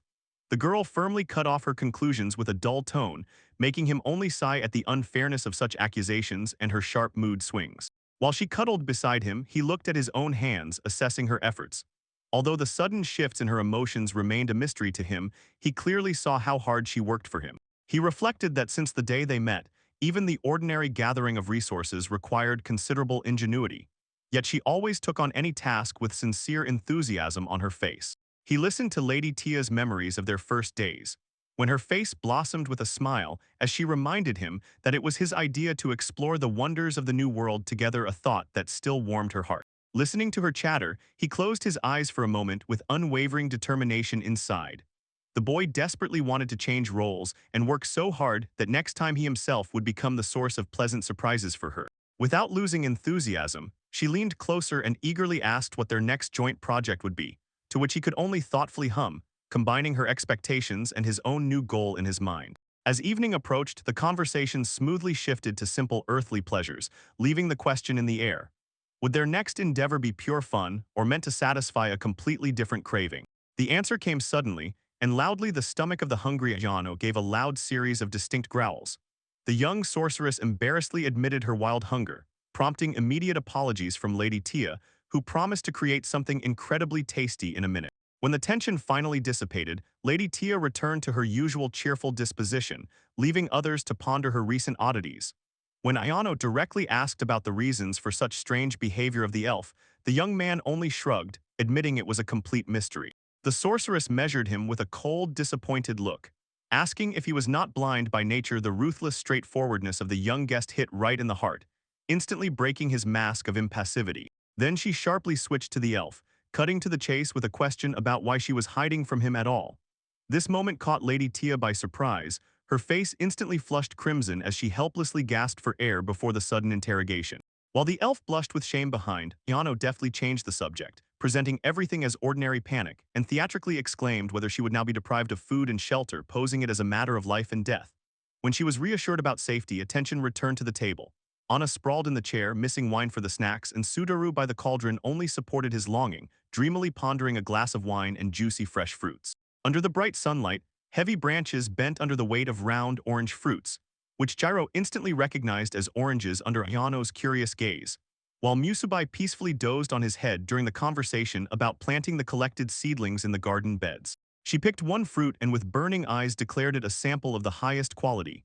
Gyro watched her reaction, slightly surprised at how highly she rated an ordinary citrus. In this strange world, fruits like grapes or apples were considered an unheard-of luxury at exorbitant prices, next to which even ordinary wild forest berries seemed quite an expense. Standing in the green garden, Gyro noted that although for a resident of his world these oranges were somewhat sour, the find was still wonderful, and he suggested grinding the fruits into jam if fresh they seemed too tart.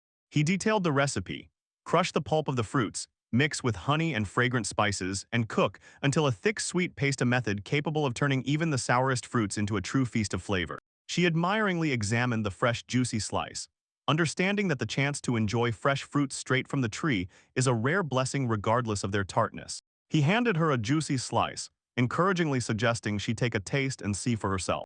After biting the first piece, she shone with pure bliss. The taste was much brighter and richer than any of her expectations. The girl marveled at the rarity of such a fruit, noting that even crowned persons could not obtain such a delicacy from the sacred forest, a treasure unheard of in the outer lands. Having tried the fruit himself, he was struck by the explosion of flavor and incredible juiciness of the pulp, while his companion nearby sneered mockingly, gloating over the palace nobles who had never treated her to such a delicacy. The fruit turned out to be perfectly balanced. A pleasant, refreshing tartness gently shifted to a prolonged sweet note, evoking the desire to immediately take another bite.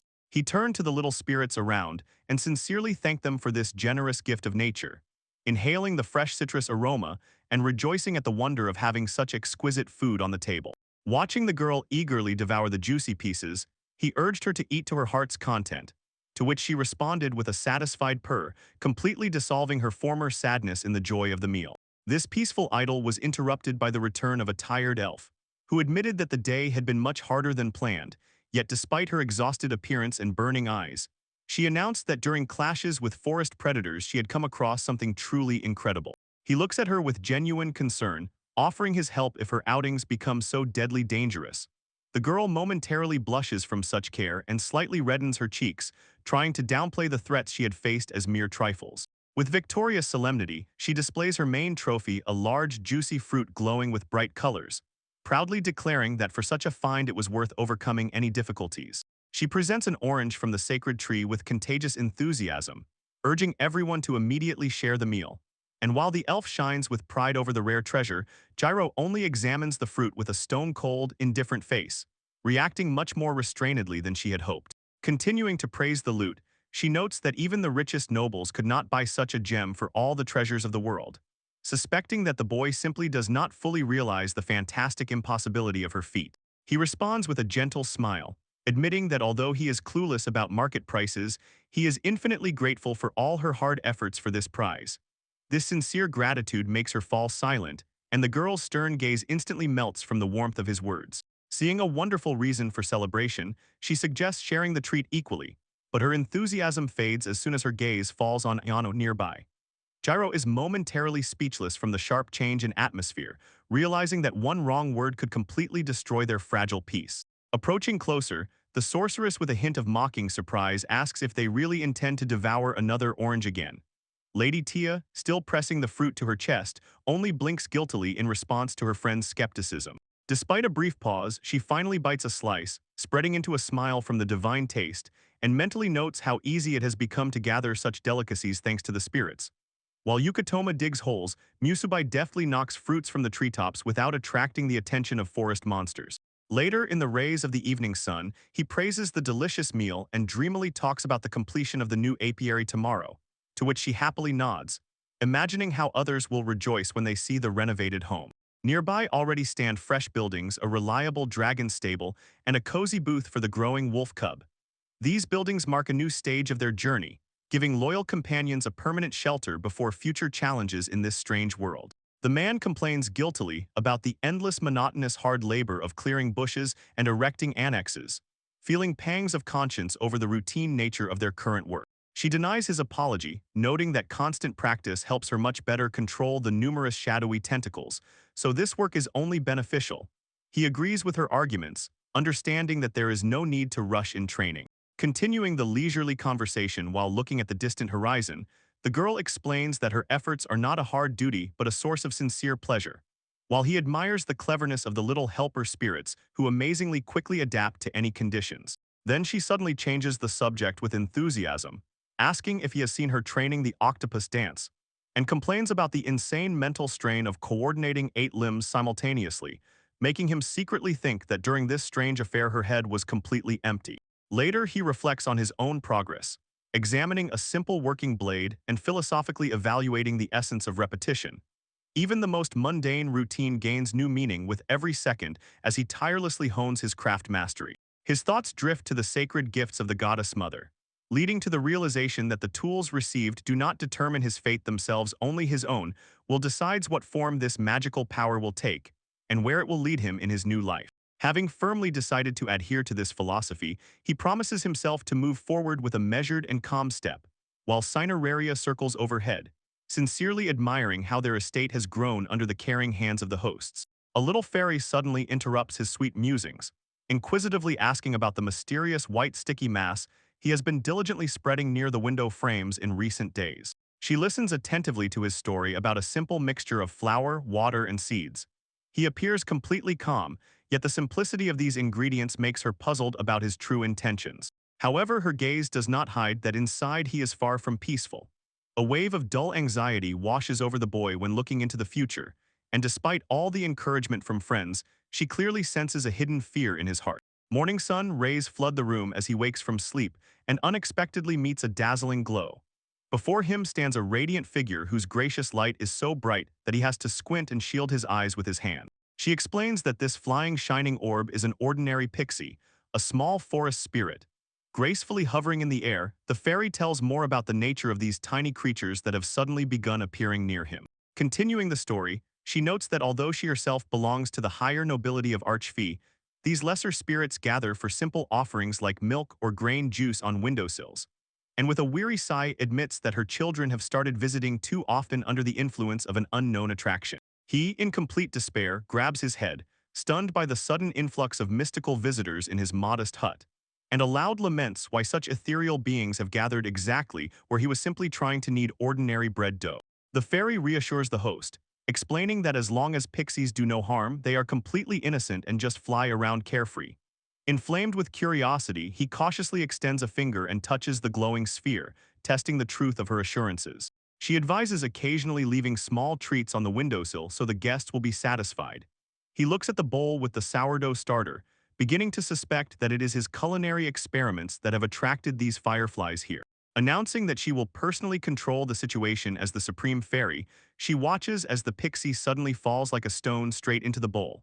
And to his great horror, the volume of the bread dough begins to melt before his eyes, as if it is being consumed by the very light itself. He bursts out in a panic scream at the sight of the disappearing dough, accusing the fairy of shameless lies about their innocence. The kitchen fills with his desperate wails as the boy realizes that all his painstaking work is greedily devoured by the shining pest. He listens to the hurried excuses of Cineraria, who explains that the sourdough starter he left behind is exactly the treat the spirits were hunting for, and assures that from now on, thanks to their presence, the fermentation will last forever. This discovery stuns him, The boy realizes with surprise that the very yeast he was counting on were actually these magical spirits, and he sadly looks at the lost portion, wondering if he will have to start all over again. While he weighs the losses, the strict laws of culinary art demand a clear sequence. The yeast must evenly spread throughout the dough, after which it needs rest for proper proofing, as this stage forms the deep flavor and fluffy structure of the future baked goods. For the perfect starter, it is necessary to finely mix flour with water in equal parts and keep the mixture at a stable 30 degrees Celsius for several days in a row, creating heavenly conditions for the reproduction of natural enzymes. Despite the initial fright from the birth of the pixie, Gyro feels relief that the active starter has finally been obtained. Tying his apron again, he is filled with determination to bring the bread baking to a victorious end. He gets to work combining fresh starter with flour, a pinch of salt, and sugar in a large bowl. Adding warm water, the master confidently kneads the mass by hand, turning the ingredients into a smooth, elastic dough. Then he transfers the dough ball into a pot, tightly covers it with a lid to retain heat, and sends it for the first fermentation, the most important period of quiet magical maturation for creating a fluffy crumb. As soon as the mass confidently doubles in size, he carefully punches down the surface with his palms, releasing excess gases, and with his usual precise movements, forms the ball again for the next stage of preparation. Next, he divides the dough into equal portions, rolling them into smooth round buns, and returns them to the pot for the final proofing, giving the magical spirits time to complete their enchanting fermentation. When the dough has risen beautifully, he places the pot over a gentle, even heat. For even baking, he carefully places hot coals directly on the stone lid, creating an improvised oven that browns the bread on both sides simultaneously. The long-awaited process is complete. Before the eyes appears a golden-ready pull-apart bread radiating live heat, and next to it stands a jar of fresh orange jam, specially cooked to complement the hot pastry. Breaking off a piece, he reveals the soft airy core, from which a cloud of fragrant steam escapes. Deciding first to taste it without filling, he raises the fluffy bun to his mouth with a pounding heart. Just as he is about to bite the first piece, he notices two pairs of eyes literally fixed on him with an unwavering gaze. Yano and a little wolf cub attentively catch every his movement, radiating silent animal hunger in anticipation of his verdict. They move even closer, looking at him with sacred pleading and hope, while the air around thickens from their silent request to share at least a crumb of the fragrant pastry. Watching this circus from his perch, Cineraria barely noticeably smiles slyly. The boy tries to keep a serious face, justifying the need to check the quality, but the treacherous smile instantly betrays him completely. Unable to withstand the silent pressure, he gives in and offers to share the feast together, jokingly warning that he does not guarantee the taste. These words are met with a storm of wild delight as Ayano and the puppy celebrate the long-awaited victory. He watches as Lady Tia and Ayano curiously examine the loaf. The elf supposes that such bread is made for dipping into hot broth, while the sorceress gazes at the dark crust that wheat acquires after baking. He laughs good-naturedly in response, explaining that this korovai is so tender that it can be eaten alone without any soups. The master guesses that earlier the elf had only encountered stale, hard flatbreads, with which she readily agrees. After the traditional words of thanks for the food, the whole company eagerly bites into the hot, fresh crumb. The reaction is immediate and stormy. Ayano literally bursts into tears from the unearthly sweetness, and Lady Tia mentally already calculates the market value of the pastry, firmly believing in the wild commercial success of this product. The little black wolf cub also enthusiastically joins the feast to the delight of all present. Amid this merriment appears the fairy Cineraria, who utters a mysterious warning as a sign of gratitude for his successful summoning of the yeast spirits. She solemnly concludes her speech, proclaiming this fresh bread the most perfect weapon of hospitality, capable of conquering the heart of anyone who tastes it even once. She only giggles ambiguously in response to his inquiries about the mysterious person, promising that the solution will reveal itself in due time.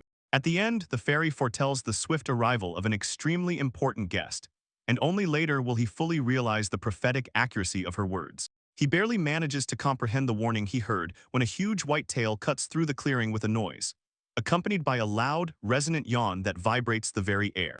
The baker freezes as if rooted to the spot with wide eyes from astonishment, staring at the source of the noise, while the fairy carefully hovers behind his back, not at all surprised by this sudden visit. Before them stands a majestic celestial dragon, whose snow-white scales shimmer with dazzling iridescence in the sun.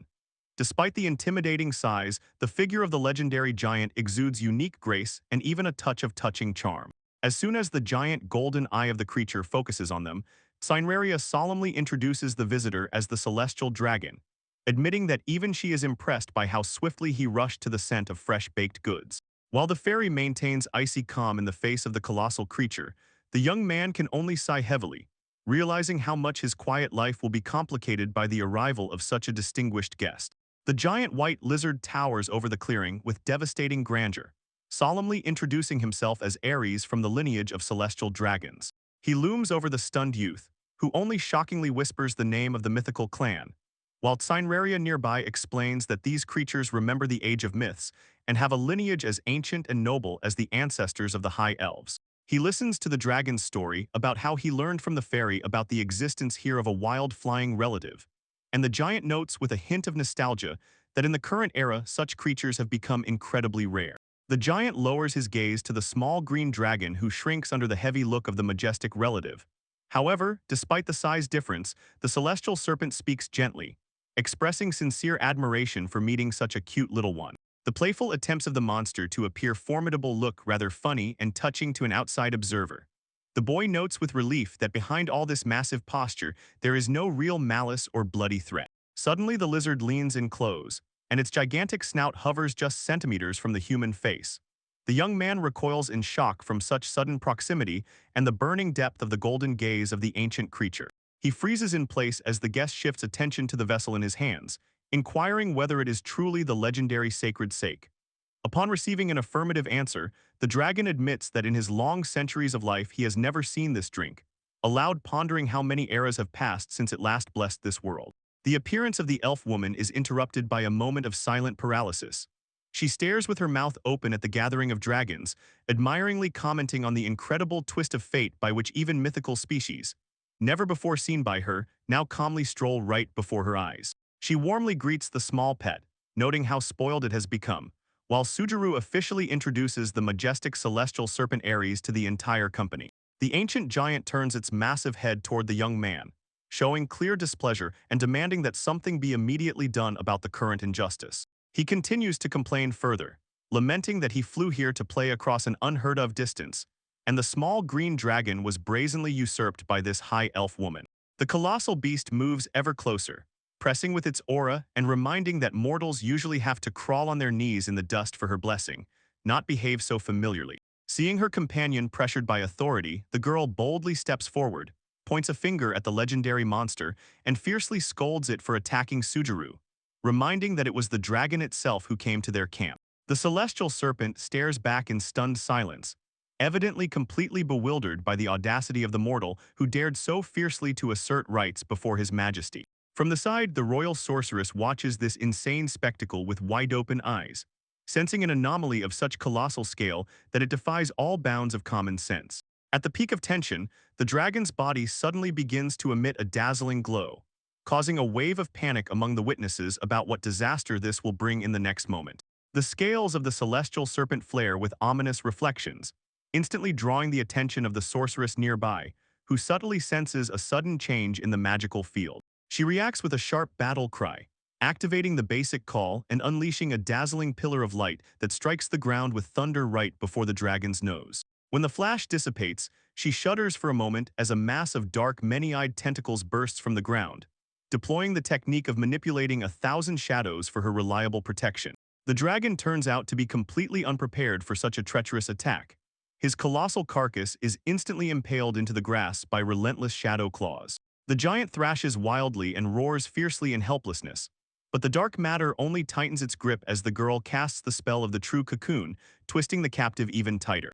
In the golden eye of the creature, growing confusion flashes as its powers begin to rapidly melt away, forcing the dragon to puzzle over why his own invincible magic suddenly fails. She sits majestically in the very heart of the darkness cluster, watching the captives thrashing with a predatory gaze and aloud noting how appetizing the captured entity looks. Her palm reaches forward for the final closure of the contour, bringing the dark ritual of absorption to its logical conclusion. The girl shifts her gaze to Sujira, and her predatory grin instantly changes to a mischievous smile as he desperately begs her not to devour their honored guest. He calls her by her real name Tigusa with a voice full of hellish fatigue and sincere compassion. Thanks to his intervention, the tension finally eases, and the boy recalls the sudden appearance of the lizard, marveling at how it fell from the sky without any warning. She simply watches the humiliated guest, who now looks completely harmless, as they discuss his peaceful visit for fun. Although the youth suspects that in reality it was the poor dragon who was scared to death in this confrontation. Within a minute, she proudly spreads into a victorious smile, nostalgically recalling her glorious days as a top adventurer, while he watches her from a safe distance. The young man realizes that in a real fight her dark power is absolutely devastating and is glad he himself did not fall under the hot hand of her shadow whirlwind. While the conversation continues, the massive carcass of the celestial dragon begins to shimmer and melt before their eyes, turning into a cloud of weightless ethereal mist. He silently watches as the stunning aura of the beast dissolves, leaving behind only deep reverence. Out of the wisps of scattered mist, a young girl with tiny horns in a festive kimono appears, playfully staring at them. She laughs and asks if she has become less appetizing in this form, causing him complete stupor, while the sorceress analyst vainly tries to classify this new wonder. Gyro, Ayano, and the dragoness Ares in human form discuss the very nature of her unusual existence. Ayano wonders whether Ares is entirely without gender or combines both, considering her ability to bear offspring, while Gyro thoughtfully weighs all the nuances of such unique biology. The dragoness only playfully shrugs in response to these talks, assuring that she feels great despite the imagined weakness in the human body. Ayano skeptically orders her to stop talking nonsense, and Gyro can only awkwardly smile at such carefree frivolity. Earlier, he carefully baked a portion of fresh bread for her as an apology for the recently experienced fright. As predicted by Cineraria, this gesture caused an absolute sensation. The dragoness is beside herself with happiness over the simple pastry, and her eyes shine with delight with every piece. She sincerely expresses passionate gratitude for the treat, and her face blossoms with genuine childlike joy, while behind her Ayano noticeably wilts under the weight of the turbulent day, clearly exhausted by the frantic energy of the new guest. The girl decides to remain in human form for now and luxuriously sprawls in the armchair. She clearly chose the path of peaceful, relaxed idleness to the delight of Gyro, who watches her cozy settling with a smile. Savoring fresh bread with thick jam, she cannot stop admiring the sinful sweetness of these delicacies. She notes that people have the foolish habit of complicating everything, and advises them to learn this simple and ingenious recipe instead of cooking senseless sour porridge from fruits and gallon berries. Gyro explains that the secret of the divine jam lies in the exceptional selectivity of the basic ingredients. He suggests that for the celestial dragon, the most attractive factor was the presence of sacred energy, prompting the young man to curiously ask about the meaning of this concept. She patiently explains that divine energy is the blessed trace of an aura on objects touched by higher powers, and biting another piece, confirms that it is this otherworldly essence that endows the dish with its supernatural flavor. She emphasizes that for her kind, the presence of the divine principle is unmistakable. It is a tangible living aura that distinguishes special things from all others. Gyro listens attentively, trying to grasp the full depth of her words about how obvious this energy is to the celestial dragon.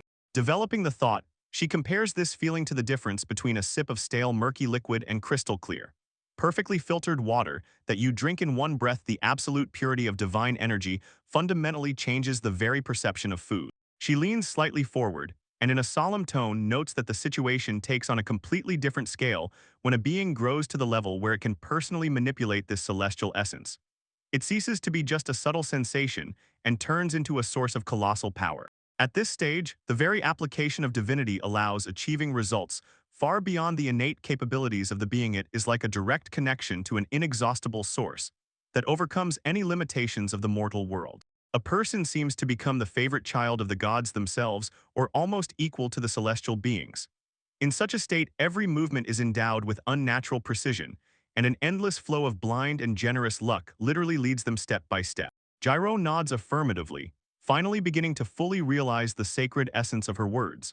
She adds that for beings sensitive to such subtle vibrations, eating this dish is equivalent to a sip of the purest essence of future success and prosperity. With an expression of absolute bliss on her face, she bites off another large piece of fragrant bread, languidly closing her eyes.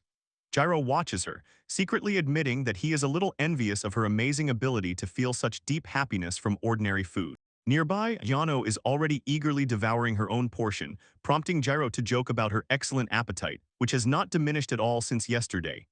After finishing breakfast, the company sets about their daily tasks, greeting the morning freshness with a sense of quiet confidence. He worked tirelessly all day, but with the onset of evening, the mysterious guest again disappeared somewhere, leaving behind only an empty chair. The next morning she suddenly appeared before him again with a cheerful greeting, gently asking how he had slept. The girl explained that she had only flown home for a moment, but decided to return at dawn to catch the sleeping flying little dragons. His eyes bulged from the question of whether she really covered such a crazy distance just for this, to which she nodded affirmatively, confessing that she had rushed in spiritual form and was now insanely hungry. He noticed playful sparks flashing in her eyes as she begged for a portion of food to her heart's content under the relentless call of a hungry stomach. While she thought only about filling her belly, the rest of the inhabitants headed to the river for morning water procedures, and he decided to join the company. He tried to get to the truth, not believing that her only goal was the dragons, but she stubbornly assured that these creatures are incredibly charming and she wants to see her favorites every day. Walking together in the rays of the morning sun, he sincerely marveled at the amazing duality of this being a formidable deity who behaved like an enthusiastic fan. He relaxes, basking in the cool waves of the river under the gentle morning sun, discussing the watermill project and noting that thanks to the craft gear, processing any materials turns into a game, making him more productive than ordinary mortals. Watching his companion, he never ceases to marvel at the encyclopedic knowledge of the celestial dragons. She carefully rocks on the water with a calm expression, attentively listening to his plans for developing the settlement. He continues his thought, reflecting that over centuries of life such knowledge becomes a vital necessity, without which anyone would be trapped in the eternal and senseless repetition of the same actions. He looks at her more closely, aloud asking if it is painful to live for hundreds of years guided only by blind primal instincts. In the depths of her eyes appears an immense life experience that sharply contrasts with her childlike nature. In response, she sharply splashes the water with her tail, raising a fountain of droplets, and explains that due to such boredom her father became completely apathetic, so the mighty lizard still does not dare to personally appear in these lands. She becomes even more lively, playfully lifting her leg out of the water and curling her fingers on the wish list where flying dragons stand first. The boy can only sigh, understanding the bottomlessness of her whims. Later, comfortably settled in the room, she recalls that her father is thinking of sending an official envoy for greetings, while a dark, silent figure near the door attentively watches their conversation. Looking around the blooming courtyard, he thinks about the colossal leap forward. In a few days, they conquered the thickets and even obtained ancient treasures with the help of fairies, laying the foundation for the first great development of these lands in many centuries. He wipes his forelock with a towel, pondering the mentioned official gift. The idea of exchanging relics seems to him excessive pomp, although he soberly realizes the full weight of the situation and the hopes placed on him. Nearby, the young dragoness justifies her impulsiveness by saying that it was precisely her father's stubborn refusal to let her go to the wyverns that made her brazenly run away from home without any permission. She continues to describe her ancestor as her complete opposite, complaining about his reclusiveness and assuring that anyone would gape at how different they are in character. This confession causes a disturbing chill in him. The young man assesses the absurdity of the moment, basking in a bath with the child of such a mighty and fiery titan, wondering if he is truly fit to be such a companion. His inner monologue suddenly breaks off from a strange feeling in the air, making him tilt his head up to the clear sky above the spring, as if sensing the approach of a colossal force. A loud shout cuts through the tree, crowns a moment before something gigantic crashes into the water with a deafening roar, raising a huge water column into the sky and terrifying everyone present to death. A sudden blow paralyses him with shock. With wide-open eyes, he tries to comprehend the appearance of unexpected guests who have just completely shattered their peaceful idyll at the spring. Amid the swirling foam and bubbling, the young dragoness remains underwater, staring with golden eyes at the surface, while carefree bathing finally turns into chaos due to this mad incident. Gyro and Lady Tia carefully watch Ares, from whom a heavy prickly energy literally emanates. The young man notes that she is clearly in no mood, as her tiny figure trembles with muffled rage. She suddenly declares that she is flying to meet the newcomer and takes off into the air before he can even blink. The boy remains standing confused, wondering who has arrived to cause such a commotion. Before them stands a majestic woman with luxurious horns in a flowing dark cloak, introducing herself as Rizuria from the tribe of the celestial dragons, and explains that she has traveled all the way from the west to meet the ruler of this sacred forest. He, already hastily dressed, politely introduces himself as Mat Sumerajiro and greets the guest, immediately noticing a striking resemblance between them and asking if she is really Ares' mother. The woman instantly bows deeply in a ceremonial manner, sincerely apologizing for the selfishness and antics of her daughter, but he quickly reassures the mother, assuring her that her child is simply full of unrestrained life force. He immediately clarifies, explaining that he is neither a ruler nor a governor, but only a humble settler who built a home here of his own free will. She listens to him with restrained respect, approving such a simple view of her role. Then she mentions a report from the fairy Cineraria about his feats in clearing the primeval forest of the divine tree and the mythical command of the local spirits. Her penetrating gaze literally scans him for the truth of these rumors. He modestly jokes, assuring that the spirits simply love him, not serve him as slaves. In the background, Ares is already calmly snuggling up to her mother, completely forgetting the previous tension in the presence of a kindred soul. He listens attentively as Rosaria clarifies the situation, emphasizing that the spirits came under his care of their own free will, not under duress. Gyro smiles tensely under the weight of misunderstandings and the colossal power of the creatures around. Because the great fairy cannot properly string two words together, the dragon mistress apologizes for the confusion that led to such a nervous acquaintance. Behind, Cineraria only snorts offendedly, angry that her message was distorted. After a minute standing in the middle of the quiet forest, the guest urges him to cast aside worries and relax, paying tribute to the strange circumstances of their meeting.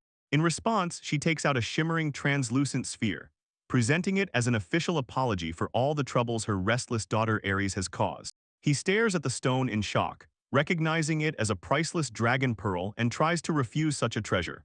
But she insists, adding that since the daughter is guaranteed to cause mischief in the future, let this be a deposit for his patience. Looking him straight in the eyes, she reveals that this pearl is not just a relic, but an artifact forged by her own hands. Since he has already calmly accepted the silk furniture of the four spirits, she reasonably notes that accepting her gift would be entirely fair. Against such iron logic, the boy finds no objections, and his hesitation dissipates before this sincere gesture. Extending the gift, she explains that the stone carries the divine blessing of water, an invaluable support for his life in the forest wilderness. He listens entranced about the hidden potential of the pearl. His own divine essence will allow the artifact to unleash an endless stream of the purest water and reliably protect its owner from any water elements, leaving the boy in silent shock at the relic's value. While he tries to comprehend the scale of generosity, the dragoness conspiratorially leans closer and whispers that the stone is even capable of producing pure hot boiling water. He stunnedly repeats the word. The very thought of a full-fledged hot spring or bath literally knocks the ground from under his feet, causing his eyes to widen in amazement. His sincere surprise is met with the guest's warm smile, expressing hope for strong and harmonious relations, which he gladly and passionately supports. She adds that her daughter will gladly visit, after which she shyly asks if she is allowed to personally pet the little dragon in the yard. Watching the majestic guest gently stroke the baby's scales, the boy begins to suspect that all this boundless generosity was a cunning plan to gain access to the bathhouse, like a visitor in a cat cafe. He does not take his burning eyes off the shining stone in his palms, filled with new excitement, while Cineraria feels a spark of creative fire in his soul. Now he has everything to build a truly luxurious bathhouse. Soon he is already standing on the chosen plot, carefully planning the future building and simultaneously reminding the restless wolf cub not to dig holes in the middle of the construction site. He begins by outlining the initial stage of construction, explaining that first it is necessary to thoroughly clear the site of weeds and stones, and then perfectly level the ground. Then he watches as the little armored spirit gets to work, digging a wide, shallow pit and compacting the soil tightly with its own weight into a reliable foundation. The spirit continues its work by preparing the plumbing, following the plan to install pipes for draining and cooling the water before it is discharged into the river. As soon as the earthworks are completed, a thick layer of gravel is poured into the pit, expanding the working area and creating a strong drainage cushion for the next construction stage. He sincerely thanks his hardworking assistant, noting the impressive progress before the final compaction of the stone embankment. Next, the master supervises the mixing of a special mortar made of sand, clay, and crushed eggshells, whose strength is greatly enhanced by adding the finest silk powder. The elf watches the application of the mixture with a radiant smile, eagerly offering to use her magic to speed up drying and bring the project closer to completion. She and the rest of the friends put their unique talents into the joint work, and the construction site buzzes with enthusiasm, turning a complex engineering task into a quick and harmonious collaboration. Standing next to Yano, he explains that their current plan goes beyond ordinary construction. It is work for the soul, a passion where the result is not bound by strict schedules, while the girl listens with slight confusion, trying to understand his view on things. After such explanations, she leans in with a playful smile, teasing whether the deadlines will really be extended, since despite his modest words about a simple hobby, the construction is progressing at an astonishing speed. In response to her jokes, he only smiles silently, causing the girl to become embarrassed and hastily apologize for possible tactlessness, to which he calmly reacts with a quiet and understanding look. Then he reflects on the essence of their efforts, admitting to himself that in this burst of bushcraft he may be taking on too much and going far beyond ordinary need. Looking at the huge prepared excavation pit, he doubts whether such a grand scale suits an ordinary hobby, although the scale of the foundation truly impresses as living proof of their joint work. Putting aside all doubts, he decides to see the matter through to the end, filled with new determination and announcing that it is time to craft the bath itself news that causes genuine delight in Ayano. For the start of assembly, they select thick wooden beams with a pleasant coniferous aroma of cypress, which he skillfully joins into a tub capable of easily accommodating 10 people, thoughtfully arranging internal step benches and a drain hole. When the massive wooden reservoir is assembled, the final touch remains. He explains that now a layer of special waterproofing film should be applied outside so that the bathhouse remains reliable and durable for many years. He continues the painstaking work, additionally reinforcing the base over the waterproofing with a mixture of wild stone and soil to ensure an unshakable foundation. The bottom of the excavation pit is carefully leveled with a slope toward the drain pipe, after which he sets wooden supports so that the structure stands perfectly level. Just as he is about to lower the massive tub into place, a sharp order to wait sounds, and his companion begins to chant a complex spell, firmly fixing the wooden legs in the ground. Having secured the main basin, the builder switches to arranging the territory, crafting a simple changing room with shelves, erecting a sturdy fence of stone and clay around the perimeter, and carefully checking the cleanliness of the drainage channel. His assistant skeptically watches the process, doubting the advisability of a separate washing area given the presence of cleansing crystals, but he stubbornly insists, assuring that entering a clean bath dirty is blasphemy. Having finished the external work, he steps back to inspect the result, shifting his gaze to the most important and decisive element, the water itself. He inquires about the technique of filling the bowl and regulating the temperature, to which his friends advise abandoning complex schemes and simply focusing on a pure intention and visualizing the desired outcome. Closing his eyes in a moment of deep concentration, the man utters a sincere prayer, in response to which the cleansing stone glows with a soft light, and a crystal stream gently flows into the pool. He watches as the water pours like a ringing waterfall from the stone jug in the hands of the goddess statue, filling the space with a cozy noise, while Lady Tia and Ayano nearby freeze in silent admiration of the refined beauty of the new bath. He explains that he chose the image of the goddess for the water sourcia decision that instantly provokes a storm of praise. Lady Tia admits she would never have thought of that, and Ayano admires his artistic taste and how the statue fits the overall atmosphere.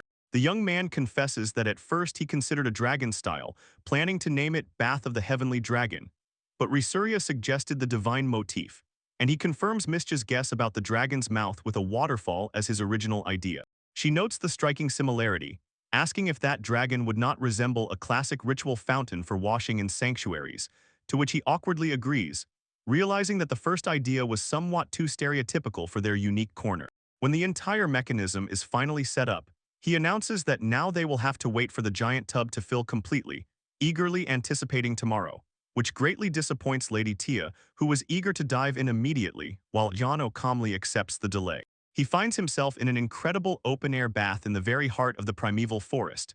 Light steam rises above the water, mixing with lush greenery and the gentle murmur of a nearby river, creating a true oasis of healing built for the deepest inner peace. Submerged up to his shoulders, the man lets out a long, sweet sigh of pleasure. Water at the perfect temperature allows him to stretch his legs fully, which seems the highest reward, while little friends, a puppy and a spirit butterfly, swing carefree nearby on the warm waves. The whole company finally gathers for the long-awaited rest.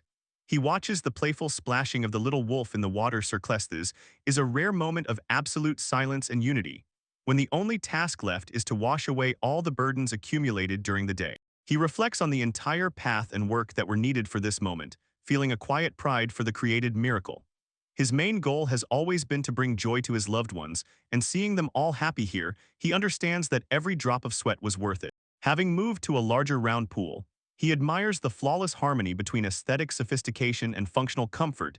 This is a space created by the eye of a true master, where every guest feels the sincere care of the creator. He contemplates the practicality of such a plan, noting that one large bath is much more advantageous than maintaining several small ones, when suddenly a familiar voice pierces through the mist of steam, pulling him out of his thoughts. To his great surprise, he is no longer alone here. The elf woman together with the sorceress also step into the spacious bath, marveling at the colossal size of the spring, and noting that such luxurious baths are rare even in the richest capitals, turning his solitary rest into a warm, friendly gathering. Even the majestic dragon woman enters the water, filling the spring with a sense of ancient grace, and explains that this hot spring is a priceless sacred treasure passed down to her by her father, leaving him speechless at the realization of the true grandeur of the place where they are now resting. Sitting in the warm streams under the splashing of a wolf cub and the fluttering of a butterfly above, he answers the question about finishing the bath, admitting that since the girls have already entered, there is no point in keeping the pool just for himself. Nearby, the dragon mistress luxuriously leans back on the edge, inhaling the steam and noting that under the protection of the celestial dragon no fierce monster would dare to venture here, and small creatures are easily stopped by the elven barrier. The elf woman approaches the very edge of the stone decking with a light step and smiles, noting that although she usually avoids immersion during daily washing, the velvet warmth of a real hot spring is a completely different, incomparably more pleasant delight. Soon she is already smoothly gliding in the clear water, turning the private bathing into a shared sacred refuge where everyone finds the dreamed-of rest near the grace of the goddess, after which she leisurely moves to the edge to wash in the cozy silence of the spring. Later, the bathing idol is replaced by a domestic disaster.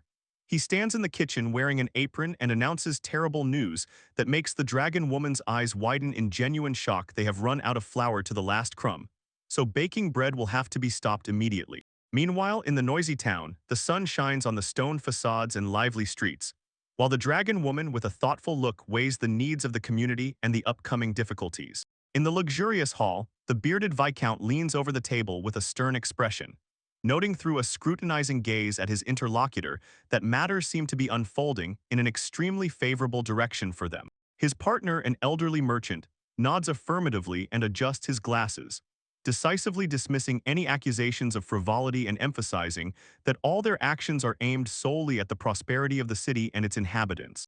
He reflects on the fragility of their sudden wealth, wondering how long this generous golden age will last.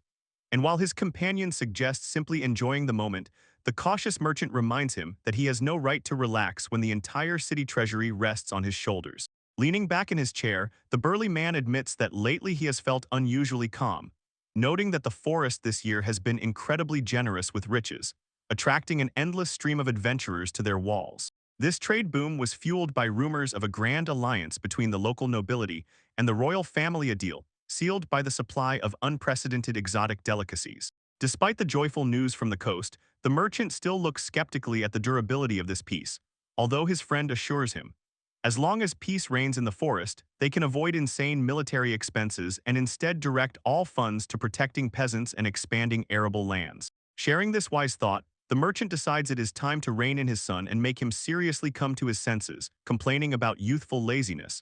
But his tirade is suddenly interrupted by a young man who bursts into the room, pale with horror, and panics as he calls out to his lord. Gasping with terror, the messenger blurted out news of a deadly threat unfolding deep in the forest wilderness, and this news struck the hall like a heavy blow, instantly destroying the calm atmosphere of their private conversation. Outside, the cause of the alarm appeared in all its terrifying grandeur.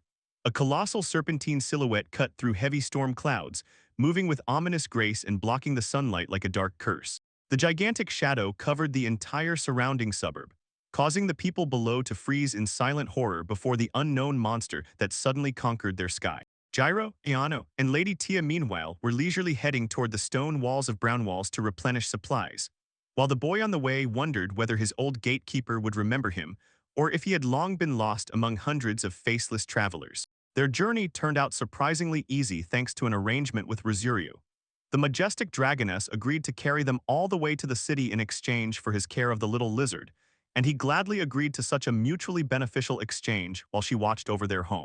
However, when they finally reached the massive city gates, an unexpected sight awaited them. A dense, noisy crowd of armored men and excited adventurers lined up in a long queue at the checkpoint, promising an endlessly tedious wait. But the monotonous standing suddenly broke off. A familiar face popped out on the battlement wall, and the guard loudly and joyfully shouted a greeting, instantly recognizing the boy and his elven companion and catching the entire squad by surprise with such a warm reception. He watched as the giant Psyduck greeted the traveler with a booming voice and a wide smile showing all his teeth, expressing an extraordinarily warm welcome to the sincere surprise of the youth and under the astonished glances of the entire crowd. The giant, like a master, laid his heavy palm on the guest's shoulder and solemnly announced to everyone around that the Lord of the Forest had arrived in good spirits, which seemed to instantly relieve the main headache of the city authorities, adding how much Doro would rejoice at this visit. The traveler was embarrassed by such a loud title, but the giant firmly explained that anyone who lives peacefully side by side with an elf and barehandedly conquers majestic monsters fully deserves such a proud name, showing deep respect for his feats. Then he insistently called everyone inside, assuring that such guests should not crowd near the threshold, and warmly greeted the entire company including the girl wrapped in a cloak and the elf with his signature noisy hospitality. As the squad passed through the gate arch, the guards watched them with noticeable relief, quietly whispering among themselves that with the Lord of the Forest nearby, they had nothing to fear anymore, even if the dragon suddenly disappeared somewhere. The traveler inquired whether his burly companion was the ruler of these lands, impressed by his unquestionable authority, to which the giant loudly laughed and confirmed that he was indeed the Lord of Brownwalls, finally stunning the boy. The boy hurriedly and modestly apologized for his familiarity, not knowing the high status of his interlocutor, but the Lord only carelessly waved his hand, acknowledging his mistake in the introduction, and led the guests to the luxurious estate. Inside, the respectable merchant adjusted his glasses and asked the traveler for a private conversation. And although the youth wanted to follow the girls, he understood the seriousness of the moment and obediently agreed to go to the office. Leaning forward with a penetrating gaze from behind his glasses, the merchant began to inquire Gyro about the real state of affairs in the forest thickets, making the young man wonder whether the trader meant recent troubles or was digging for something more specific. Noticing his doubts, the old man explained that for a true negotiator, the value of any goods is inextricably linked to the story of its creation and the hands of the master, and advised him to relax and honestly tell everything while the silent Psyduck attentively observed the conversation from a corner. The boy smiled understandingly and warmly in response, realizing the sincerity of the merchant's professional interest, and assured that he would gladly share all the details if it would help the cause, finally breaking the ice in the conversation with the hosts. Delving into details, the merchant recalled the legendary silk moth, noting rumors that the luxurious threads for the elf's ceremonial attire come precisely from this mythical creature.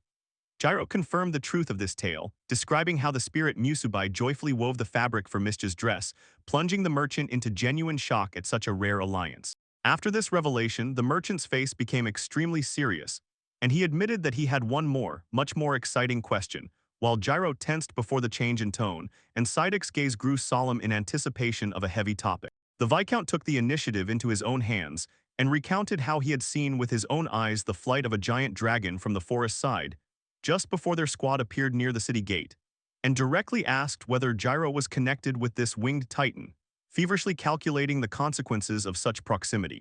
Without any hesitation, Gyro calmly confirmed what he had seen, naming the lady they met Ares from the Sky Dragon's clan, and casually added that she personally carried him on her back all the way to the city, instantly shattering the composure of his listeners. This news struck like thunder from a clear sky, throwing both the merchant and Lord Brownwalls into a state of deep shock. They barely processed the fact that the Sky Dragon, who should have been peacefully sleeping far in the west, not only woke up but also calmly roams their city in human form. They listened to the calm explanations of the young man, who recalled Lady Tia's words about his strange tendency to attract mythical creatures, and admitted himself that given the complete phantasmagoria of what is happening, no one is obliged to believe him at first word. When the shock from the discovery slightly subsided in the silence of the room, the giant leaned over the table and sternly asked to keep this secret exclusively among the three of them, to which Gyro, although surprised by such sudden secrecy, agreed without hesitation. The reason, as the Viscount explained, was banal. The rumor about the visit of the Sky Dragon would drown the entire city in uncontrollable mass panic, while silence would preserve the usual calm rhythm of life, an argument that Gyro met with a silent nod of complete agreement. Weighing the situation, he felt a wave of gratitude toward Ares herself, who guessed to suggest a disguise even before stepping onto the city cobblestones, and with light irony thought that he himself had completely stopped being surprised by mythical monsters since they had turned his modest homestead into a thoroughfare for the homeless. Breaking the pause, the bearded man spoke with a new sense of duty, contrasting Gyro's simple desire to live quietly in the wilderness with his heavy burden of power, emphasizing that every leader is obliged to give all their strength for the stability and prosperity of their people.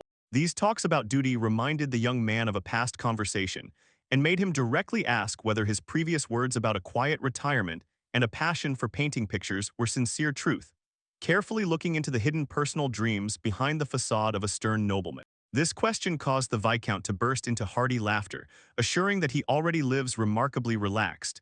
And when Gyro guiltily stammered that he inadvertently added him trouble, the old man just waved it off, noting that a healthy pinch of guilt is a completely normal and useful human trait. He continued to joke evasively, noting that regardless of whether a person is genuinely resting or just loafing around, the result is the same: work stands still. And with self-irony, he joked about his complete ineptitude as an artist, making Gyro only smile at the spectacle. The boy calmly watches the further exchange between the merchant and the nobleman, while Sidek just brushes off the excess mystery, assuring that under such crazy circumstances, such precautions are a sacred duty. The big guy slouches in the chair, philosophically explaining his theory that a moderate sense of guilt only keeps a person toned and prevents them from losing control, while Gyro attentively nods at every word. Then the Viscount bursts out with a self-satisfied laugh, praising his own wisdom, for which he immediately receives a stern reprimand from Doro.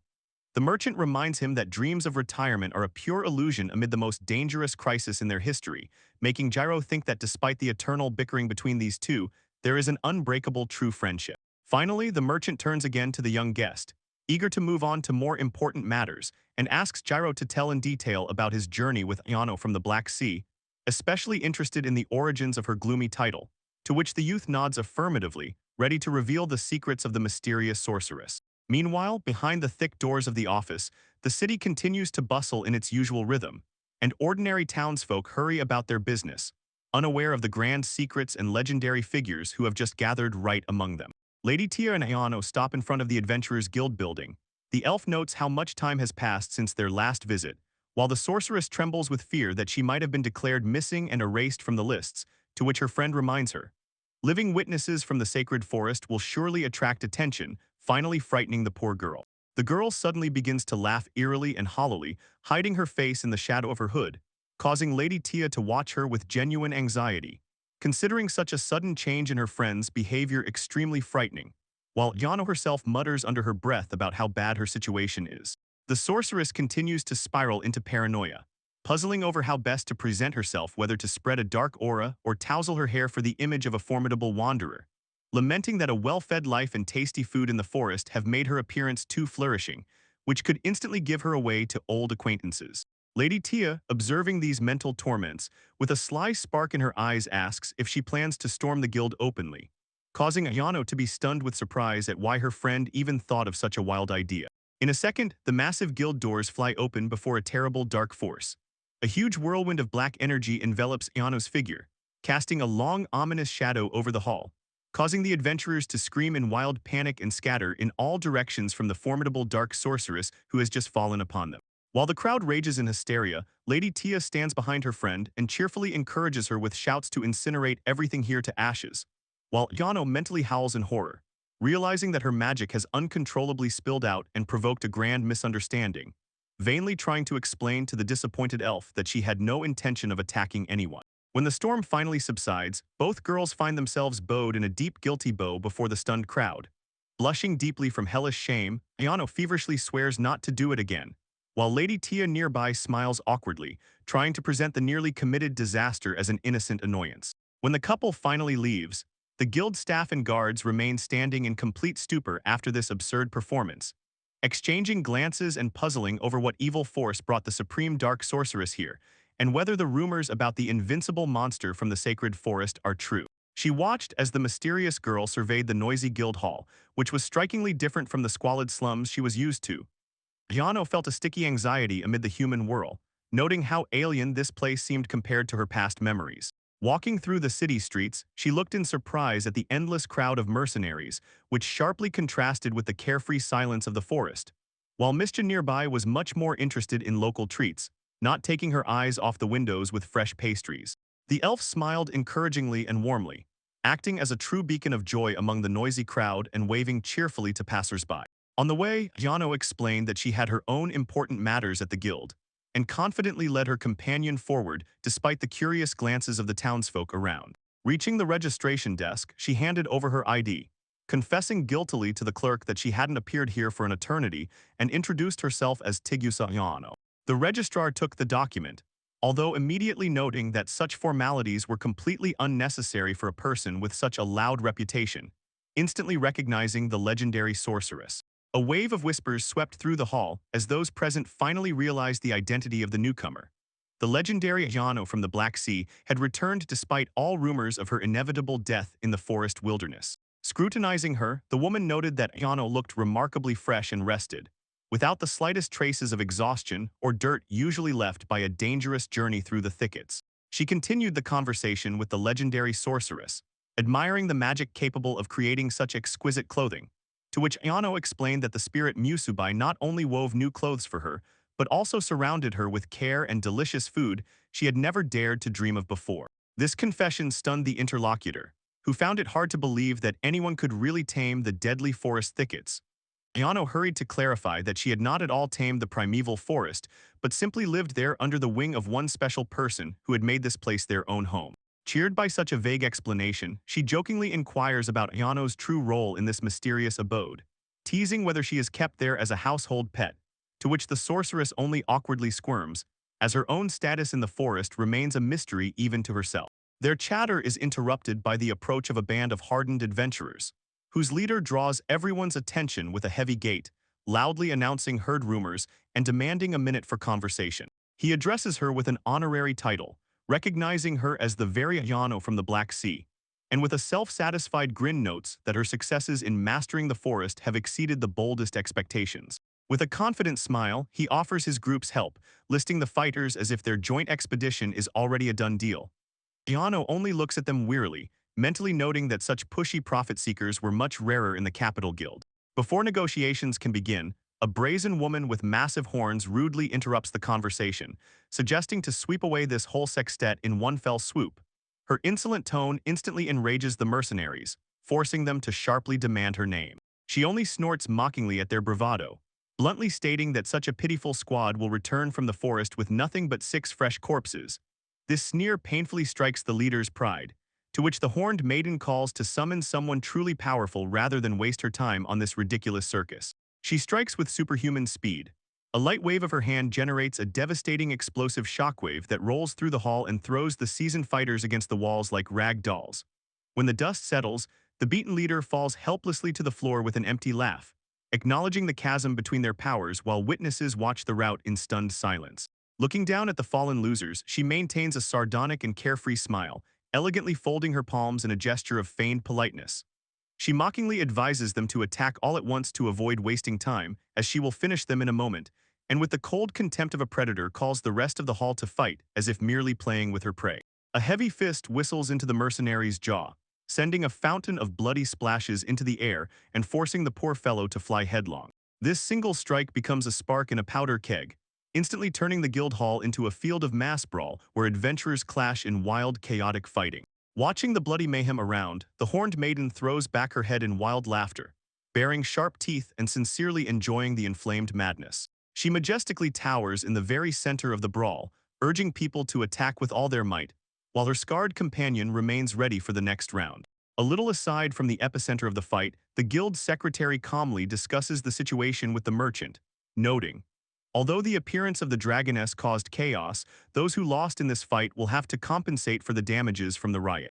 Then she shifts her gaze to the dark-haired sorceress, complaining that the influx of foreigners constantly provokes clashes, and expresses hope that a person of her rank will help rein in the most unruly brawlers. However, the sorceress, looking tired, rejects this proposal, explaining that she is not made for the role of overseer, and notes that she came only to announce her intention to settle in the forest for a long time. As she turns to leave, the worker calls after her, mentioning the Black Sea, but the sorceress walks on unperturbed, while behind her a cowardly beaten fighter is dragged across the floor without honor. She lowers her gaze to the maimed man who barely parts his lips, hoarsely whispering that he has an urgent message for her, an official summons from the royal palace itself. The man takes out a wax-sealed envelope, explaining that inside is a direct order to join the upcoming expedition into the depths of the primeval forest. She looks at the letter without blinking, with an impenetrable gaze in which a familiar heavy fatigue emerges. Turning away from the devastated hall, she throws down an icy challenge. If they are really so desperate, let them try to personally deliver this letter to her as soon as she delves into the very heart of the thickets. To reinforce her words with action, she unleashes a fragment of her true power, invoking the magic of shadow control and materializing a cluster of eerie black tentacles. The shadow limbs strike with deadly precision, instantly twisting the brawlers and scattering them in all directions like useless junk. Having bound the troublemakers in neat hanging shadow cocoons, she informs the guild workers in absolute silence that these fools will be her compensation for the chaos and damages caused. Before disappearing into the sunlight near the exit, she throws on the floor the severed head and hide of a rock fire bear, causing the witnesses to fall silent in reverent shock at the realization that before them truly stood the legendary Yano from the Black Sea. She watches as the beaten mercenaries with trampled pride struggle to get back on their feet. The scarred leader laments that they were defeated even by just 4, finally realizing that Yano serves the forest, and puzzling over how it is even possible to tame such a wild and unpredictable sorceress. He lowers his gaze with a new grim determination on his face, ordering his comrades to finally come to their senses and admitting that they can no longer afford to idly loaf around in such a provincial guild. The atmosphere in the entire hall changes sharply. The mercenaries, who until recently considered themselves the strongest fighters in the guild, now silently rethink the previous clash. The pride that once fueled their hostility instantly shatters against harsh reality. This shared revelation covers them with the heavy shadow of ancient trees. Truly powerful figures do not hide safely behind city walls, but dwell in the very heart of the wild forest. Leaving the guild behind, Yano turns to her companion Ares and quietly suggests finally setting off home. The little dragoness pouts, complaining about Yano's excessive severity after only a modest intervention. The sorceress mentally reminds herself not to lose vigilance around Ares, who is clearly irritated by human caution. The girl does not calm down with questions, wondering if Yano would become a star if she agreed to royal service by order from the palace. The sorceress silently walks forward, dismissing this thought with words that such things do not concern her at all, since deep down she considers this invitation completely unnecessary. She looks at the sealed message, feeling its heavy weight in her palms. Somewhere deep in her soul arises the tempting thought to choose the path of least resistance, gaining fame at court and a luxurious carefree life without the eternal struggle for survival. Recalling possible benefits, she imagines kneeling before the throne, accepting the royal blessing and status that promise safety and recognition in contrast to the gloomy shadows of her past. However, her gaze slides to the man beside her, whose face radiates a gentle silent understanding that stands incomparably higher than any grand noble titles. As they sit together in cozy silence, the chasm between their worlds seems to melt. He listens attentively to her inner torment, becoming a reliable point of support for the girl amid the internal chaos. Her thoughts return to that bright life she found among nature. The cheerful elf Lady Tia, the hardworking little Yukatoma, the mischievous wolf Matsukaze, and the gentle Musubai they became for her not just companions, but the very soul of the forest, which she now proudly calls her home. With calm confidence, she explains that her appearance here was never a chase for the king's favor, but served to protect dear friends him and Lady Tia, understanding that palace intrigues would not help preserve the peace of their forest refuge. Her companion, with an understanding smile, notes that her true place has always been right here, among the ancient trees and spirits, and she solemnly nods in response, feeling the last doubts melt away. Clenching her palm into a fist, she thinks about how radically everything has changed. Once she stepped under the crowns of the sacred forest with a heart ready for death, but now, looking at the sunlit crowns, she feels a wild desire to truly live in their blessed embrace. She laughs quietly and sincerely, feeling how the heavy stone of former despair finally falls from her shoulders in the face of a new goal. When village houses appear on the horizon, her friend suggests hurrying home, but she admits she wants to look into one more place, to which she hears advice to first ask their master's opinion. Filled with wild energy, Ares loudly declares her passionate desire to go to the sea, standing before the whole company. Sujuru meets this outburst with a suspicious look, and directly asks if the rumors are true that she caused a grand mess in the Adventurers Guild. He listens as she tries to portray everything as a minor misunderstanding, justifying that she acted entirely within the norms of interacting with other mercenaries. However, he quickly puts her in her place, sternly warning, if Tigusa overlooks her antics, he personally will not tolerate fights and injuries among peaceful townsfolk. He continues his lecture, reminding the troublemaker that despite all the divine power granted to her, She now lives among ordinary mortals and must refrain from senseless pranks in their city. His stern words involuntarily awaken in her a memory of her mother Rizuria, who once warned that such reckless audacity would bring only bitter disappointment to Sujuru and her own burning shame. She tries to indifferently brush off the lectures, assuring herself that like the heavenly dragon she will quickly throw everything out of her head, although the very thought of her mother's anger still causes her anxious trembling. The girl literally turns to stone when he puts forward his last and most terrible ultimatum. If she does not learn to behave decently, he will simply deprive her of fresh bread, a threat delivered with icy, unshakable seriousness. He tries to smooth things over and ease the offense, promising that they are heading to the sea and he will buy her as much fish as she wants if she behaves. However, the little one remains unyielding and offended, puffing out her cheeks in a stubborn grimace, reluctantly trailing behind.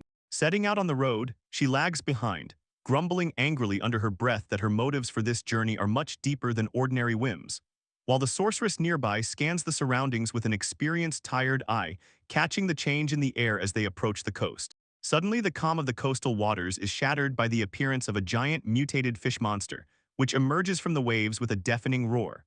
The sorceress explains that the estuary, where forest runoff mixes with salt water, has turned into a breeding ground for such horrors, which have fed on the poisonous corruption flowing from the primeval forest. The predator looms over the waves, flashing jagged fangs and cloudy eyes, radiating primal rage that far surpasses all previous rumors. The horned girl from her height realizes the danger, seeing the monster's clear intent to tear apart anyone who dares to step into its domain. This ecological imbalance is the result of the desecration of the sacred waters of the heavenly dragon, which should have flowed from the mountain pearl and purified the entire land. Without this blessing, the natural order cracked, allowing rot to poison the fauna and breed aggressive mutants. He weighs this discovery, recalling how the spiritual power of the river once relentlessly cleansed the environment before the onset of the recent upheavals. The understanding that the power of the sacred pearl is vital for restoring harmony lays a heavy burden on his shoulders before the next step. Looking at the enraged monster stirring up the shallows, the young man points out the obvious obstacle. As long as this creature hunts near the shore, any peaceful fishing is out of the question, so the monster must be destroyed immediately for the peace of the villagers and the fullness of their own stomachs. From her high lookout cliff, the sorceress suddenly shouts about a deadly threat, pointing to the horizon where the monster is chasing a tiny fishing boat at full speed. Seeing the danger with his own eyes, he immediately rushes down to the village to intervene before innocent people perish. He insists that he is obliged to protect the young dragoness, reminding that her majestic mother Rizuria personally entrusted her daughter to his care, and strictly orders the little one not to do anything foolish, as the battle with the sea demon is purely his task. Facing the colossal scaly terror on the sandy shore, he realizes that even with a divine instrument, a direct frontal clash will be exhausting and long. Small and fragile against the jaw with needle-like teeth, the master quickly calculates the most effective move. With a decisive movement, he unleashes the hidden power of the artifact, and a dazzling wave of force strikes directly at the monster.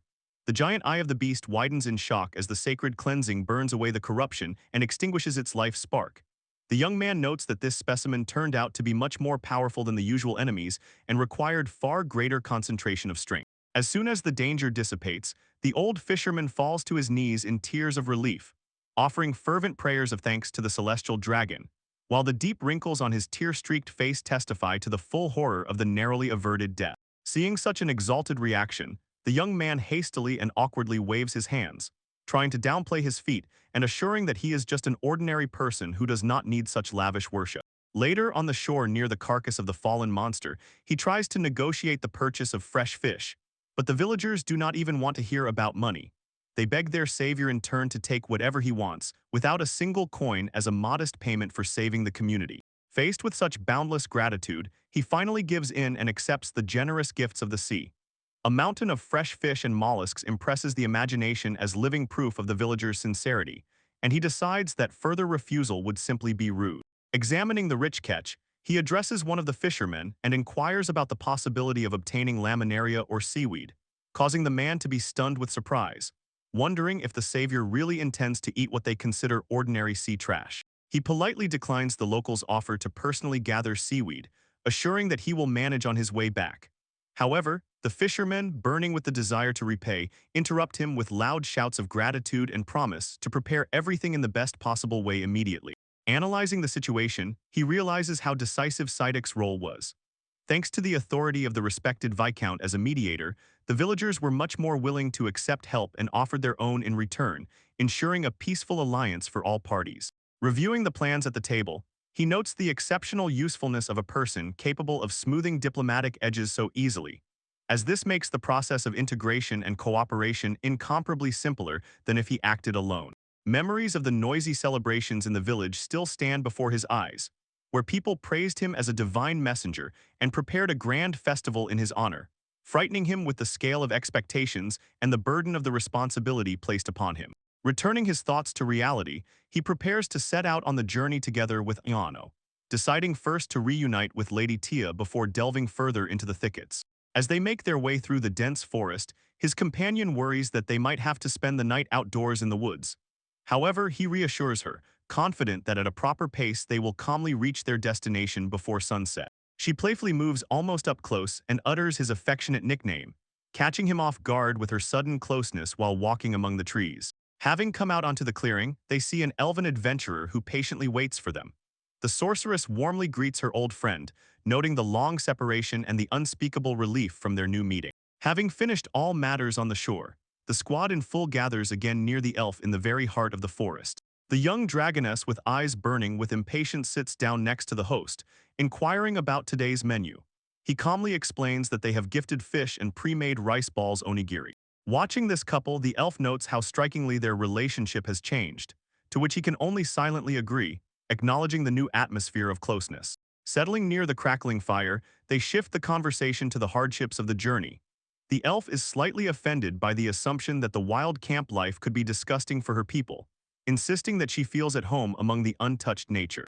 The sorceress intervenes in the conversation, proving her own toughness with memories of the harsh life in the Four Steps, and assuring that the recent trials only strengthened her will, although the boy somewhat skeptically perceives these pompous boasts. Eager to prove her usefulness, she suddenly jumps up and rushes headlong into the bushes, promising the whole forest to gather edible herbs and leaving him stunned by such a sudden burst of energy. Worried about her safety, he asks the elf to catch up with the runaway and watch over her. The archer confidently nods and immediately sets off after the impulsive sorceress, promising to keep everything under control. While they wait, the sorceress manages to warn about the hellish pain from local parasites in raw fish, but the young dragoness carelessly waves it off, recalling how she burned all the infection with a light wave of magical energy, making him marvel at the use of colossal power for an ordinary meal. He listens attentively as Ares explains that not all celestial dragons have the same lineage or character. She recalls the past, laughingly admitting that she once entertained the thought of hunting and subduing such a lizard herself. He gently reminds her that treating living creatures as mere tools is a slippery slope best avoided. Ares, completely indifferent to morals, turns the topic back to dinner, demanding an explanation of why he still hasn't started eating. She timidly tastes the first piece, and her face instantly lights up with pleasant surprise.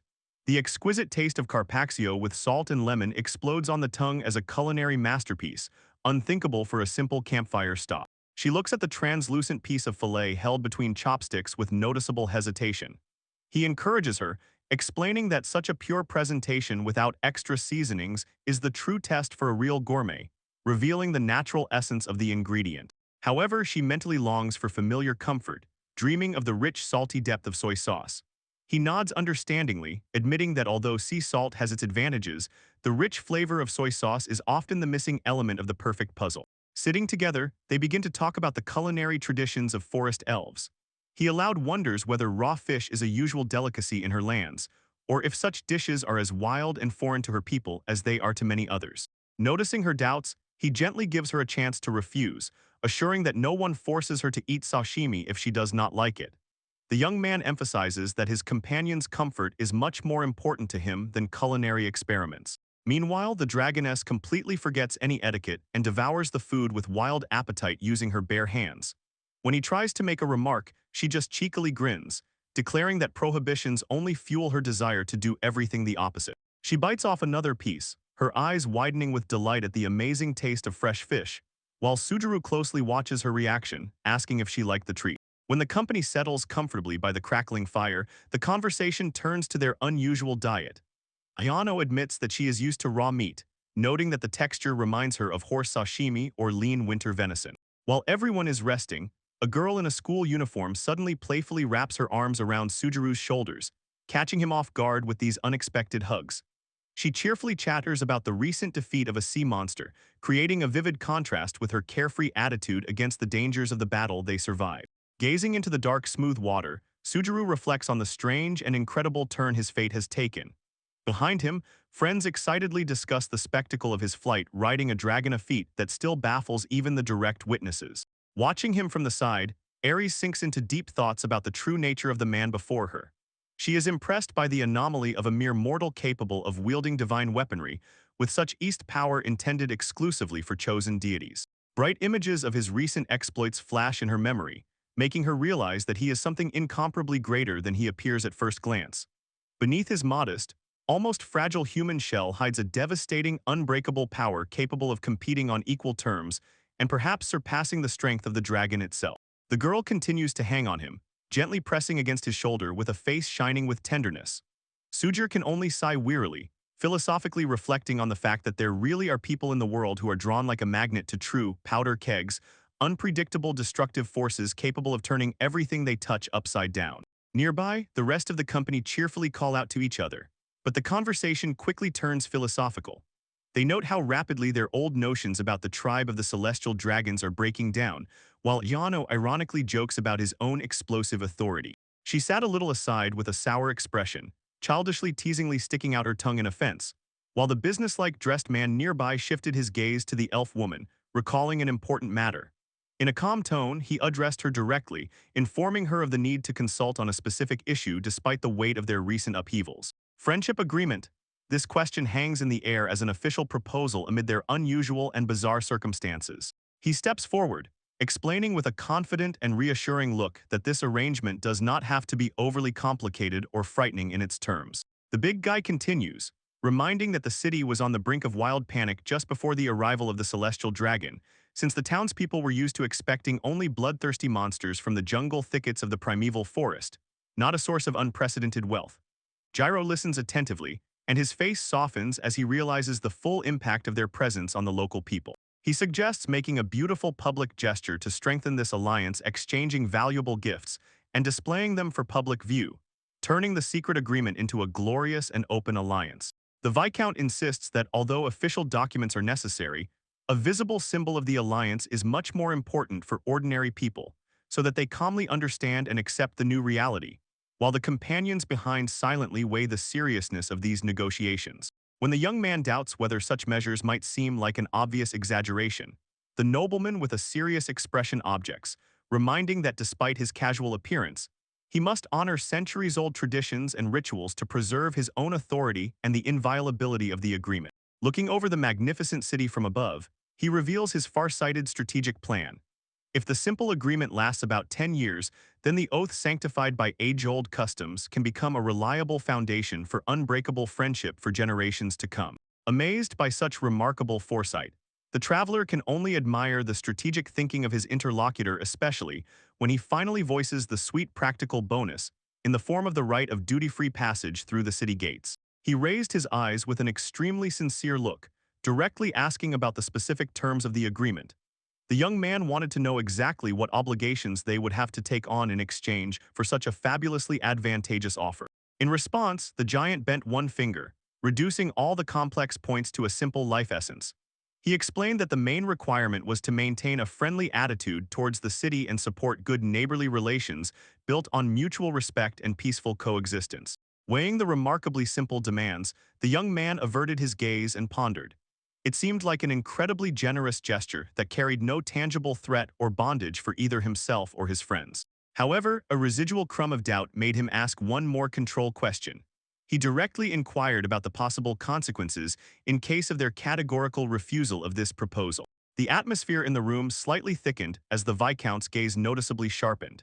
He admitted that, although he could somehow convince the burgomaster to accept the refusal, it would mean that next time the group would have to behave in the city much more cautiously and restrainedly.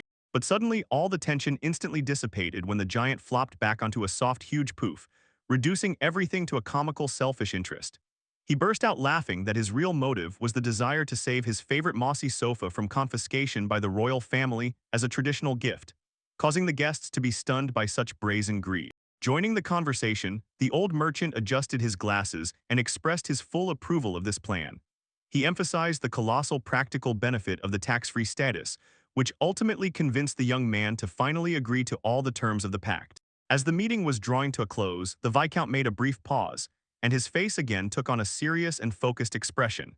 He noted that before the final conclusion of the negotiations, one decisive question remained. He solemnly proclaimed a sacred oath, speaking not only on his own behalf but also on behalf of the entire ancient Brownwalls family and all the lands under his rule, emphasizing the inviolable weight of this family vow. Instead, he asked Sudzuru to give a reciprocal sacred promise, acting no longer as a simple loner, but as the legitimate leader and representative of all the pioneers settled on the new wild lands. Approaching closer, the nobleman explained his logic. He had an unshakable premonition that the number of followers and comrades behind Sudzuru would only steadily increase in the future, making official legal status absolutely necessary. Sudzuru appreciated the colossal weight of this proposal, realizing that he had never even considered such a large-scale development of events before. The Viscount emphasized that without the intention to keep one's word before the people, no contract was possible, but such an official pact would become a reliable shield against the encroachments of other intrusive nobles. Meanwhile, the sorceress mentally agreed with the need for clear rules. Although the dragoness and her kin were capable of dialogue, their thinking was very far from ordinary human logic, so the fixed points of the agreement would significantly ease control over their antics. Returning to reality, the big guy asked to announce the final verdict, summarizing the pact as an exceptionally mutually beneficial agreement for both parties. Sudzuru agreed to accept the draft treaty and consider it with the sincerest optimism, bringing a happy and grateful smile to the nobleman's face. Suddenly, the solemnity of the moment shattered into pieces when the nobleman, exhausted, again helplessly sprawled on the soft mossy couch, incurring a stern growl from the sorceress for complete lack of manners. Watching this amusing scene, the young leader felt, if this treaty brings peace to the common townsfolk, he will gladly take such responsibility upon himself. He listens attentively to the elf woman's explanation about the true magical weight of the given word. She tells of an ancient elven blessing for those who faithfully keep their oaths, especially when a hero forms an alliance with a noble family. Playfully winking, the girl announces her intention to personally accompany him on the next journey so that the honor of her people remains impeccable. Continuing her thought, she sternly warns that from now on his path will become many times harder and more dangerous. The young man freezes with the cup near his lips, puzzledly asking about the meaning of such a grim prophecy. But she only smiles mysteriously and says she fully entrusts her fate to his hands, leaving him with the burden of her high hopes. The conversation shifts to finding a tangible sign of friendship, meant to seal the newborn alliance. The boy admits to himself that this concept is too abstract for him, and he can hardly imagine what kind of material thing could embody such a significant union. Seeking a way out, the company holds a brainstorming session during which the sorceress suggests settling on an exquisite work of art. She convinces them that an item of exceptional beauty will naturally attract attention, becoming a perfect reason to explain their peaceful intentions and win the favor of new allies. Their attention turns to a luxurious carved goblet, a true masterpiece of jewelry craftsmanship created by an unknown genius. It is a first-class artifact whose prestige and rarity make it worthy even of a royal diplomatic exchange. Yet despite all the refinement of the proposed gift, he noticeably hesitates, and doubts cloud his face. Noticing this anxiety, the elf woman directly asks if he lacks faith in this plan, to which he honestly admits that the colossal scale of events is starting to frighten him quite a lot. To dispel his fears, she offers another way out. If there is no worthy treasure in the forest hideouts, it can simply be crafted by hand. The girl advises using select magical crystals and rare trophies, reminding the boy of the powerful stones obtained from the sea demon during their recent clash. As soon as he takes out one of the crystals, the stone suddenly reacts, splitting in a dazzling explosion of light and pure energy. This unexpected surge of power catches him off guard, tearing a frightened cry from his chest while the room is momentarily flooded with blinding radiance. He recounts that he managed to extract the magical crystal from the sea monster before the creature's carcass sank. Lady Tia sincerely admires the find, noting that the trophy from a 300-year-old beast has colossal value, and assures that presenting its part to the city will become a legendary story that will help Sidek justify everything before the capital authorities. Walking along the forest path, they continue discussing the upcoming gift. The boy hesitates, suggesting that presenting an unrefined crystal from a dead creature might look somewhat wild and rough, but Lady Tia objects. As a token of friendship, the trophy of a defeated legendary threat will fit perfectly.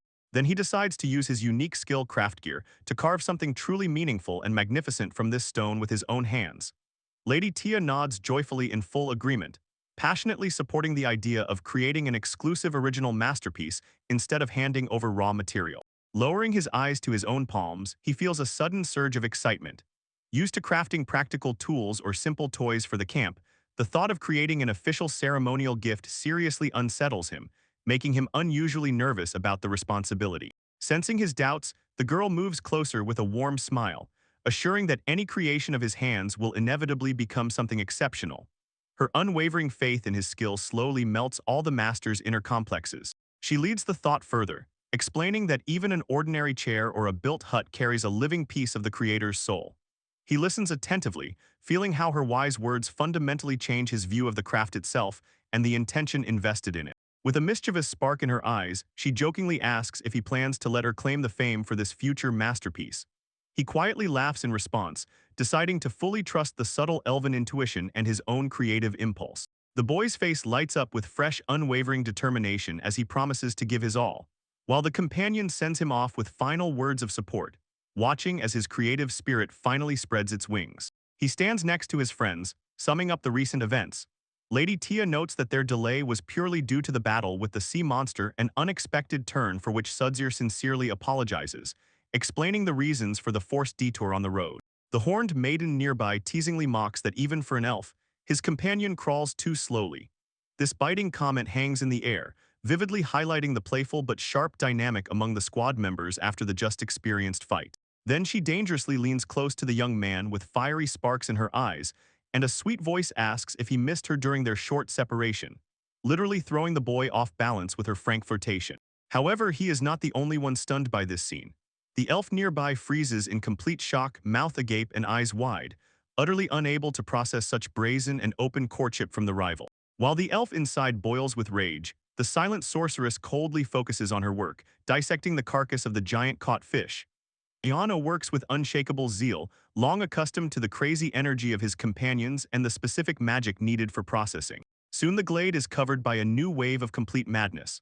The horned beauty tightly embraces the young man's neck in suffocating iron arms, forcing the elf girl to scream in panic and save his life, while the sorceress silently watches this circus, realizing that the peaceful preparation of dinner has completely gone awry.